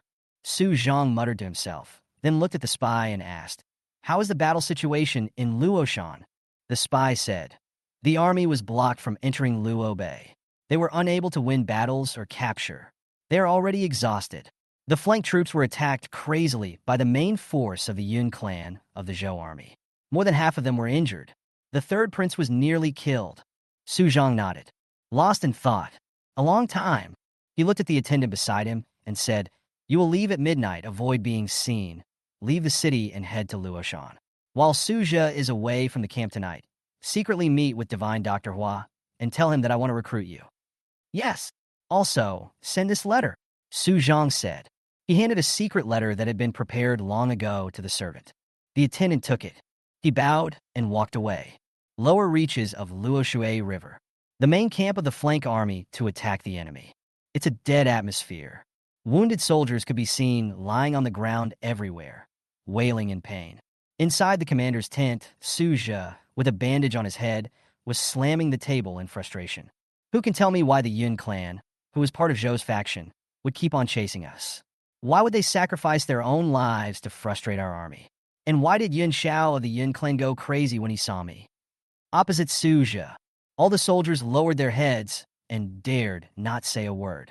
These days, they encountered enemy attacks of varying sizes no less than 10 times. Led by Yun Xiao, every attack was a desperate one, especially once he discovered Su's position in the army. Then Yun Xiao became extremely brave. He alone killed 2 of Su's deputy generals, 3 lieutenant generals, 5,000 households, dozens of centurions, and hundreds of cavalry. Could it be that I, Suja, have an irreconcilable feud with Yun Xiao? If they want to kill someone, they should have killed Lao Lu. It was Lao Lu who burned down their arsenal and granary, and it was also Lao Lu who killed Yun Yi. What does it have to do with me, Suja? Suja almost roared. He couldn't figure it out. Bang, bang, bang. Suja gritted his teeth and slammed the table, and finally even pushed it to the ground. In the end, it was Hua Qi who broke the deadlock. Your Highness, calm down. I think the Yun family is taking out their anger on you because of what King Hao did. Otherwise, why would Yun Xiao be like this? A 50-year-old man nearby spoke up to break the deadlock. He is Hua Qi, the medical officer beside Suja. Suja nodded heavily. Sixth brother, it's still him, sixth brother. When I make military achievements, the first thing I will do when I return is to ask my father to abolish sixth brother's succession to the throne. Follow. Suja looked at Hua Chi again and said, Divine Dr. Hua, the king has been feeling a chill in his side these past few days, as if a dagger was stabbing him in the back. Can you check to see if he is ill? Hua Chi bowed and said, Your Highness, you are worrying too much. I have checked your pulse earlier and found that there is nothing wrong with your health. It is just that you are worried about something. Suja nodded and thought. When I first entered Luo Bay, I told my wife to ask the Hua family to send 30,000 gold. Now 3 days have passed, but no money has arrived. This must be the cause. General Pan, I will be here. Look along the way you came here, see if there are any traces of the Hua family. Yes. Pan Zheng received the order and left the camp immediately. Not long, Pan Zheng left and came back. He walked quickly into the camp and said, Your Highness, 3 miles away on the official road, there are 2 carriages carrying heavy loads, heading towards the camp. Suja was delighted. He quickly stood up and asked excitedly, Can you see clearly that it is the Hua family in Luojing? Pan Zheng hurriedly said, The distance was too far, and I didn't see clearly. After I found the opponent's trace, I hurriedly reported it. Suja's eyes rolled, talking to oneself. The people who came must be from the Hua family. The loaded carriage should be filled with the 30,000 taels of gold that the king wanted. There is no doubt about it. Suja suffered setbacks for several days. Now that the Hua family's gold has been delivered, he will have a way to bribe Zhou Jun. At that time, Yin Xiao was forced to transfer. He, Suja, led his army into Luo Bay again, killed some hungry people, and pretended they were Zhou thieves. He could report their heads and get military merit. The Hua family is sending money at this moment. They must be noble people. Thinking of this, Suja showed a long, lost smile on his face. Huh, let's go. Help me go outside the camp to welcome the distinguished guest. Chapter 48, I'm afraid you'll miss your lovely wife at home, so I'll give you something. Suja was happy. Everyone helped them out of the camp. From afar, 2 carriages were seen approaching slowly. Wait until the carriage approaches. Only then did Suja see the visitor's face clearly. 6th brother? Suja looked at Su Yuan with a puzzled look. He never thought that Su Yuan would come here. General Pan, is this the Hua family you mentioned? Suja looked at Pan Zheng beside him, with displeasure in his words. Pan Zheng lowered his head and dared not speak. Su Yuan came closer. 3rd brother, I haven't seen you for a long time. I miss you so much. Su Yuan was the first to greet. However, Suja didn't like Su Yuan very much. He just glanced at her and said coldly, Will you miss me? Of course. We have a deep brotherly love, but I have looked a little haggard after not seeing you for 3 days. Su Yuan walked forward with a smirk on his face. Suja waved his hand to stop him. He didn't know what Su Yuan was up to. Stop acting here for me. Suja scolded. Someone must drive Su Yuan away. How could he not know what kind of person Lao Lu is? But Su Yuan said at this time, I came here to escort the Hua family. My brother is so disrespectful to me. I'll leave now. Su Yuan mentioned the Hua family. This made Suja's eyes light up. He looked into the distance. Apart from Su Yuan and his companions Nangong Li and Ing Su, there was no one else. Where did the Hua family come from? Did you see the Hua family on the way here? Suja asked hurriedly, with a bad feeling passing through his mind. Su Yuan chuckled. More than just seeing them. The Hua family has been with me here since their home. Everyone heard this. Don't understand, Suja said in a deep voice. Nonsense. There are only 3 of you here. How can you be from the Hua family? Su Yuan stretched out his hand and beckoned towards Suja. My royal brother. Do you want to know? Then come forward. Hearing this, Suja frowned. He was a little scared. Su Yuan spoke again. Brother, are you afraid that I will bully you? The words were provocative. Suja gritted his teeth.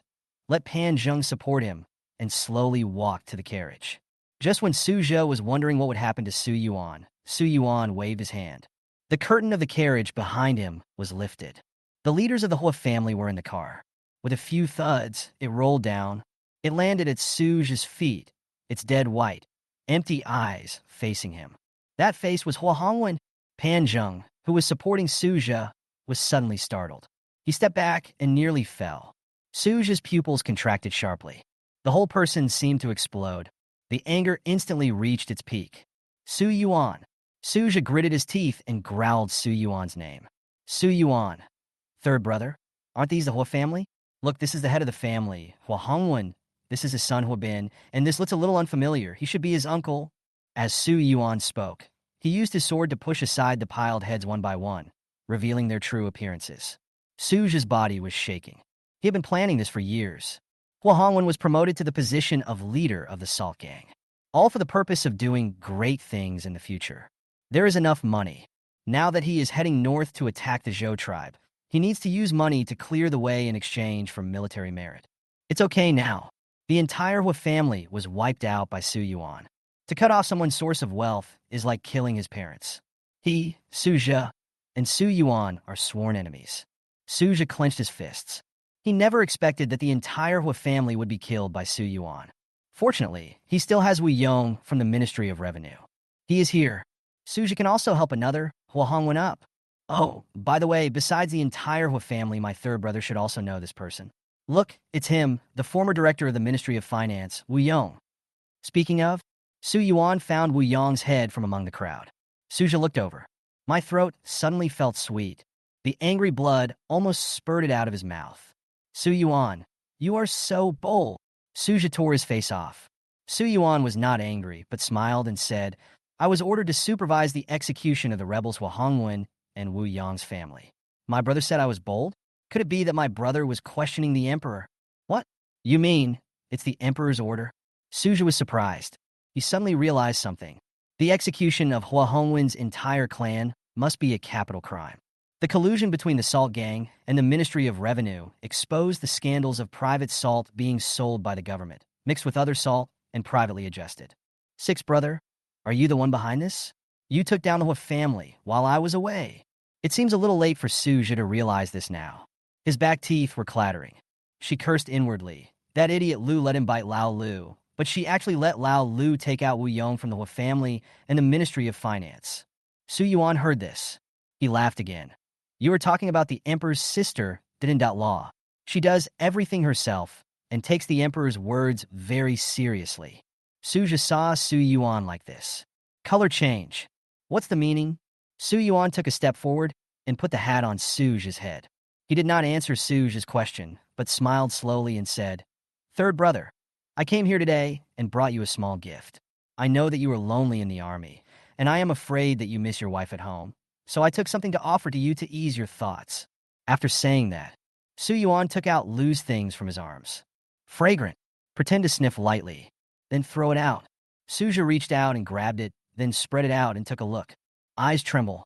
Isn't the thing in your hand Lu's personal hand? It actually appeared in Su Yuan's hands. Suja was furious. Before he could say anything, Su Yuan's voice came again. Sure enough, the emperor's sister, Dindindot Law, is very moist. Su Yuan, I'll kill you. The raging blood could no longer be contained and spurted out. The soldiers behind him drew their swords. Seeing this, Nangong Li and Ning Su also held their swords and prepared to move. Kill me? My brother is so powerful. I'm the Prince of Chizhu, appointed by His Majesty. My brother led the army to attack Luoshan, but instead of repelling the Zhou thieves, he wanted to assassinate the king. I think you want a rebel. Learn from Su Zhang. You have to put a big hat on him right from the start. Certainly. Suja's already put on the little hat. Clang! Su Yuan drew his sword. The emperor's sword. Who dares to step forward? Very domineering. Everyone was terrified. Suja was furious, but he could do nothing to Su Yuan. His body was shaking and his face was livid. Grit your teeth and bear it. He knew very well that if he took action, the crime of parricide would only benefit the other princes. Seeing Suja was hesitant to move, Su Yuan then said, Since no one is coming forward, I will leave. Say. Su Yuan mounted his horse sideways. Under Suja's angry gaze, he slowly left. Ah! Suja roared helplessly. He drew out the sharp sword in his hand and slashed directly. He cut a soldier beside him in two. Su Yuan, I will never forgive you. Suja's mouth was full of blood and his back teeth were broken. Everyone around him stepped back, not daring to approach Suja. He tightly grasped the Lu's terminalia. A decision was made immediately. Panzheng, prepare your horses. I need to go back to Luojing. Panzheng paused and said, Your Highness, you can't do that. There is no commander in the camp. If the Zhou army attacks, the whole army will be defeated. We have been losing battles in recent days. Many generals in the camp died, leaving only him. I'm already feeling timid. If Suja left the camp, he would not know how to deal with the invading Zhou army. Hua Qi echoed. Your Highness, you are leading troops outside and cannot return to the capital at will. If His Majesty finds out, you will be severely punished, and Your Highness is injured, so it is not appropriate for you to rush in. Suja doesn't care about that. The house was robbed. Never go back again. All the savings will be emptied by Su Yuan. Stop talking nonsense. If you continue to dissuade me, don't blame me for being ruthless with my sword. Dr. Hua, give me the medicine again. Hua Qi was terrified. Your Highness, if you use this medicine again, it will definitely hurt your yang qi, and I'm afraid your yang will not be able to get an erection. Suja didn't care about that and shouted angrily. Use it if I tell you to. If you keep saying that, I'll kill you too. Suja held the sword, and Hua Qi dared not say anything. At this time, Pan Zheng came with a fast horse. Suja turned over and climbed up. Pan Zheng, if I don't return tonight and the Zhou bandits attack, you will lead them to the mine. I will kill Lao Lu. I understand. That's all. Suja gritted his teeth and rode away. At this time also, the north bank of Luo River. In the Zhou army camp, Qin Yuan burned a secret letter. Come here. Tell General Yun to leave the camp and launch a surprise attack on the lower reaches of the Luo River tonight. Chapter 49. Pan Zheng is afraid of fighting, and the cavalry battalion is defeated. Luoshan official road. Suja galloped on his horse. Leaving out from Luoshan, we arrived in Luojing before sunset. Before entering the city, Su Yuan covered himself with a cloak to hide his identity. He rode his horse quickly into the city and headed straight for the palace. Home arrived. Suja rushed in. See Lu in the mansion. Without further ado, he stepped forward and slapped him. Bitch, while the king was away, you actually had an affair with that old man. Suja cursed. The sword at his waist clanged out of its sheath and pointed directly at Lu. Lu saw Suja returning with hatred. I felt panic in my heart, recalling that in the bamboo forest, Su Yuan flirted with her and took away her personal handkerchief. Suja must have known about this. Everything was done intentionally by Su Yuan. Your Highness has returned, and without asking any questions, he slapped me and pointed his sword at me. Have you ever thought about how I feel? Lu felt resentful. She has been with Suja for many years, never been satisfied. Suja was even more harsh on her. Her suppressed resentment also erupted at this moment. Lu Fingjiao, are you saying that I have wronged you? Then how do you explain this thing? Suja called Lu by her real name. As he said this, he threw the fruit in his hand at Lu. Lu held on to her cherubim tightly, and Su Yuan's face appeared in her mind. Her face turned slightly red, and she didn't know where to start. Suja saw this, even more angry. You still say that you have never had an affair with Lao Lu? Believe it or not, I will kill you right now. Suja swung his sword. However, Lu was open and unafraid. If your Highness does not believe me, then it is useless for me to say anything. If your Highness wants to execute me, then execute me. But I remind your Highness that the Zhao family has changed hands. The Su family has turned against us. The Hua family has been destroyed, and Wu Yong has been liquidated. There is no one left for your Highness to use. These words made Suja pause suddenly. He never expected it. In just a few days, all the foundation that he had painstakingly built up over the years was taken away by Lao Lu. Even the house was stolen. Fortunately, there is a General Guan Yunlai in the army, with whom he has a good relationship, and he also has a talented doctor like Hua Qi by his side. Suja's hands were shaking. Old Six, that bastard, I will kill him. After the roar, Suja grabbed Lu and threw her on the table. Then he rudely tore open her gown. He will pounce on his prey like a tiger. The tiger's mouth is not out of reach. Suja suddenly stopped moving. Hua Qi's words also came to my mind. He was sweating profusely. Lu saw this. A trace of disappointment passed across his face. Suja pushed Lu away in disappointment and looked at his own disappointing thing. He lowered his head silently. The anger that had just risen up suddenly disappeared. Suja tied the belt, walked slowly to the locust tree in the yard. He wanted to be quiet. Night began to fall. The northern bank of the lower reaches of Luo River. Yun Shao led 2,000 cavalrymen to board the ship. A few days ago, Suja's camp was attacked and killed. They brought infantry and archers, although we were able to successfully land every time. However, the infantry and archers were no match for Suja's cavalry. Therefore, win but do not take. Suja was killed by the sword many times. And now, as Qin Yuan said, the number of troops crossing the river should be reduced. Cross the Luo River secretly under the cover of night. A quick attack with cavalry against cavalry. Kill Suge's cavalry battalion by surprise. Suge has left the camp, and the Wu army is without a leader. Tonight we will uproot them and annihilate them all. Before leaving, Yun Xiao shouted loudly. The morale of the entire army is high. General Yun is mighty. General Yun is mighty. The soldiers raised their swords and cheered. Deputy General Yun Xiao stepped forward at this time and said, Master, all 2,000 cavalrymen should board the ship. When the moonlight becomes hazy, we can cross the Luo River. Yun Xiao nodded. Calm the war horses on the ship and turn off all the lights on the ship. Yes, the deputy general responded. For speedboats weighed anchor, driving slowly towards the south bank. Side army cavalry camp. Pan Zheng was leaning on the coach's seat with his legs crossed, looking very happy. Before him, a scout came to report. General Pan, the Luo River is calm, and there are no lights in the distance. The Zhou army should not attack tonight. Pan Zheng was delighted when he heard this. It would be better if he didn't come. There have been many battles recently. He always hid behind and saved his life. The capital of the camp was almost massacred by Yun Xiao. He was forced to come up. Pan Zheng pretended to be regretful. Humph. I don't think Zhou, the thief, dares to come. Even if your highness is not here, I, Pan Zheng, am here to command the army. If he comes, I will make sure he never returns. Then, Pan Zheng ordered again. Go, bring 2 jars of good wine to this general.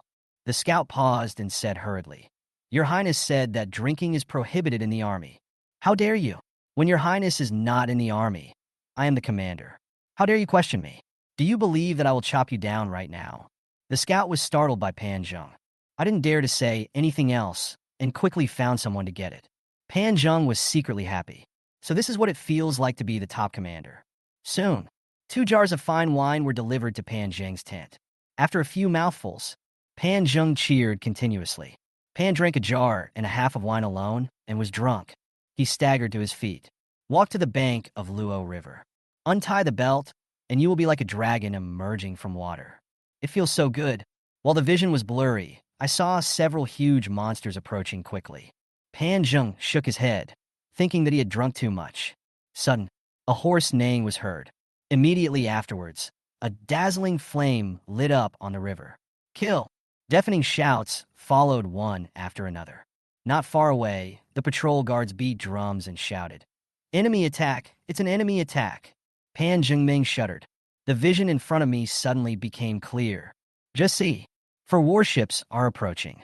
We reach the shore in a moment. On board, Yun raised his army and jumped down on his horse. As soon as he landed, he started hacking and killing. Pan Zheng was rescued instantly. What happened? Why didn't the Zhou army warn you when they crossed the river? Pan Zheng grabbed a patrol guard beside him and questioned him loudly. The patrol guards panicked. There were no lights on the river. We only discovered the attack when the Yun family's warships approached. General, be careful. As soon as the words fell, Yun Zhao's butcher knife is coming. Captain of the camp, present your heads immediately. Yun Xiao rode his horse and charged forward. He stabbed a man with a sword and shouted loudly. Fear instantly surged into Pan Zheng's heart, and his eyes were filled with fear. Yun Xiao launched a surprise attack. The side army camp fell into chaos in an instant. In just a blink of an eye, 2,000 Yun cavalrymen penetrated the entire camp. 5,000 soldiers were beaten so badly that they had no power to fight back. Come, take this general's armor and weapons. Pan Zheng was scared. He shouted and crawled towards his tent. It was difficult to put on armor and hold the sword. Then I saw the flickering of fire. Yun Xiao rode alone and flattened the camp. Are you the leader of the Wu army? Yun Xiao pointed his sword at Pan Zheng. Pan Zheng trembled. No. You got the wrong person, my friend. I am just a small pawn in front of the tent. Escape. This was the only thought in his mind. His Highness asked me to pretend to be defeated and lead him to the mine. I'm not a coward now. Yun Xiao glanced at Pan Zheng and said coldly, A general who is afraid of fighting is nothing but a mediocre dog. Kill him. That's all. Yun Xiao attacked with a sword. Pan Zheng resisted with his sword. With a clang sound, the sword in Pan Zheng's hand was knocked away. The body fell to the ground. Yun Xiao took advantage of the victory and attacked with another sword. Pan Zheng rolled and crawled out from the edge of the tent. Without caring about anything else, he just ran away. Yun Shao broke through the tent, and Pan Zheng looked like he had lost his soul. He fled outside desperately. He even thought the armor on his body was in the way, so he took it off and threw it aside. This scene, it really made Yun Shao laugh. Ha ha! The Wu dynasty is full of incompetent generals. Our Zhou army will surely win, Yun Shao shouted. The morale of the generals boosted. When the Wu dynasty cavalry saw their commander being killed, they threw away their weapons and fled. I immediately felt like giving up. He was already caught off guard, and then this happened again. The flank army was defeated for 1,000 miles. The entire military camp became a one-sided massacre. 5,000 cavalrymen were killed and thrown into chaos by Yun Zhao's 2,000 troops. There was smoke rising from the camp. In the heart of Luoshan, at the saltpeter mine, Su Yuan stood up upon seeing this. A slight smile appeared on his face. He immediately shouted, "Wen Qing, I will be here," organized the army, and set out to the camp downstream of Luoshui River. Kill the enemy, seize merit, and seize the army. Chapter 50. Su Yuan. I, the sixth kid next door. At the saltpeter mine, thousands of cavalrymen lined up. Su Yuan was in front, and Nan Gong Li was beside him. When did you start planning this?